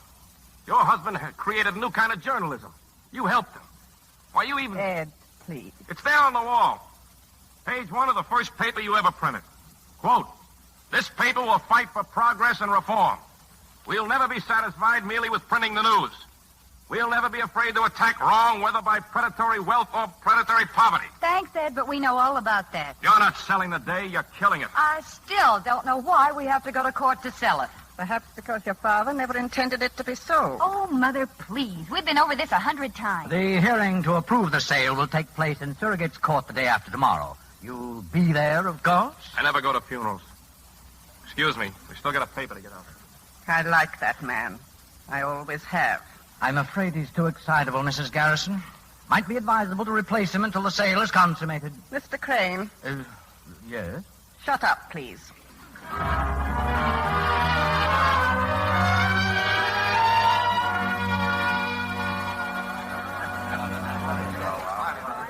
And I know it's hard to believe, but it's the truth. They're selling out. The paper's closing. You've got 3 weeks' pay coming to you. You can quit now, today, and start looking for other jobs, or you can wait for the decision of the court on Thursday. It's up to you. Well, I guess that's all. We'll get the paper on the street. Some of them will quit, but we'll get it out. They've got a right to quit. They all ought to quit. Yeah, maybe. So they're selling out to the Standard, huh? Don't knock it. The Standard's got twice our circulation and 3 times our advertising. It's wild and it's yellow. It's not exactly a newspaper, but it keeps people working. You were with the old New York World, weren't you? Under Pulitzer, Cobb, and Barrett. What did you do when it folded? Let's see now. I think I got myself a drink. Yep, I'm sure of it. Then what did you do? Came over here, went to work for old man Garrison. He was a great newspaper man. Yeah, but no good as a father. 2 daughters who hate the paper the same as they hated the old man. They couldn't get at him while he was alive, so now they're kicking him when he's dead. Everybody in this racket gets kicked sooner or later, dead or alive. People just don't want a newspaper anymore. It's not enough just to give them the news. Horoscopes and tips on the horse races. How to interpret their dreams. If they accidentally stumble on the first, maybe they'll even care. But I doubt it. 20 minutes to press time, Ed. Like you said, we'll get the paper out. There'll be a nice, lively wake tonight in O'Brien's bar. Ever been to one? Not for a day. Before you know it, lad, you won't be feeling a thing. Not a thing. Thanks, Porter. Yeah, I'd better stop by.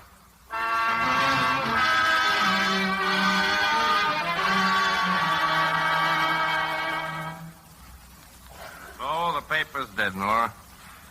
We buried it tonight in O'Brien's saloon. The day is done. A fine alcoholic funeral. And then I decided to come here and see you. Ed, why don't you go home, please? I had to see you. You're my wife. Oh, no, I'm not. Not for some time. I have decided to rededicate my life to you. Yes, dear. Yes, dear. And that's why I'm going to give you the best years of my life. Here, drink this. White beer. Homogenized from cows. I love you. Let's get married again. Tonight. It's the milk that could bring out my second childhood. It already has, coming here this hour. Why, Ed, it... Nora, I'm free. Fired. Can't. No more paper. Nothing to keep us apart anymore. The paper has been sold. So you've said several times. Did I? Divorce is a very evil thing, Laura. Down from my Olympian heights, I come humbly... Yes, dear. We're going a second honeymoon. We never had a first... Europe, South America, everywhere. Don't worry about expenses. I'm loaded. So I noticed. I mean money. More than we ever had in our lives. I was paid off by the Garrison family for being a good boy. Ed, listen, you shouldn't have come here. It won't What's work this out. stuff? It's... Oh, just some office work I brought home. How's the advertising business, Nora? You know you were right to quit the paper. Now you got something you can depend on, something legitimate. I went to a wake tonight. I saw the light, sister. Hallelujah. Ed, please. Why should I care about the paper? The paper doesn't care about me, and I don't care about anybody except you. Hey, haven't I met him somewhere before? The photograph? Well, there's another picture of him in the hall. Oh, yeah, fight, huh? What with? I'm an employee, not a stockholder. What are you doing? Hey, where'd you go? I'm fixing the sofa in the living room. I'm getting a blanket, a sheet, and a pillow. Now come in and lie down. Lie down. Yeah, lie down and quit. I don't have to think about anybody but us. Yes, dear. Now take your shoes off. Laura, when you went to Reno, what was that you charged me with? Incompatibility. Here, put your head on the pillow. Incompatibility. That was a lie. Ed, will they know where to reach you? Doesn't matter. Hey, that guy's picture on the table. Who is he? I don't like him. Sorry, I do. I like him very much. I don't like him. I'll think of a reason later. Now go to sleep. You'll feel better when you wake up. Good night, Nora, dear. Good night, Ed.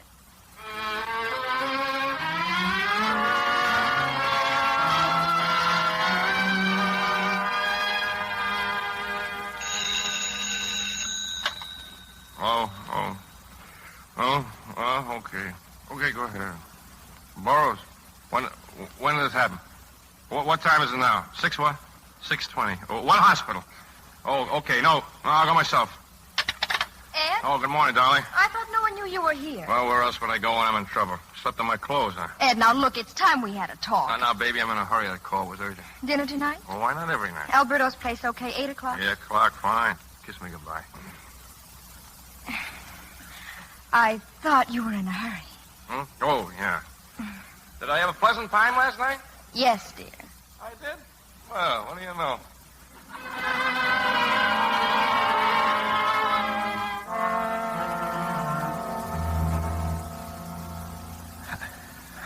Hi, Ed. Well, you warned me, didn't you? Rienzi do this, Burroughs? Who else? The doctor says I can only stay a minute. Now, what can you tell me? They started banging me around when they got me in the car. How many were there? 3, maybe 4. Well, what was it, 3? What did they use, kid? Fists. One of them hit me in the face with something harder. Club, I guess. What? Not after they got me in the car. Before? Yeah. Outside the Hall of Records, I went there to check on Rienzi. Man I talked to must have tipped him off. What makes you think so? Left his office for a few minutes. He probably phoned Rienzi. But you're not sure? No. That I wouldn't stand up in court? Well, how else were they waiting for me when I came out? Who was waiting? Rienzi's men. Could you identify him? One, maybe. Used to be a boxer. You know his name? Whitey, I'm not sure, Whitey. Something. If I brought him in, could you identify him? Yeah. He asked me if I was bars, if I worked for the day. What make of car was it? I don't know. A sedan, blue, black, what? What are you trying to do? Protect Rienzi? I want facts that won't bounce. Facts that'll stand up against Rienzi's lawyers and libel suits. Facts that'll tear Rienzi's syndicate wide open. There just can't be any mistakes. What are you worried about, Ed? Paper will be out of business, won't it? Anytime we print the facts. Now, mind the doctor, Burroughs. You're a good reporter. Who knows? Maybe I'm going to need you.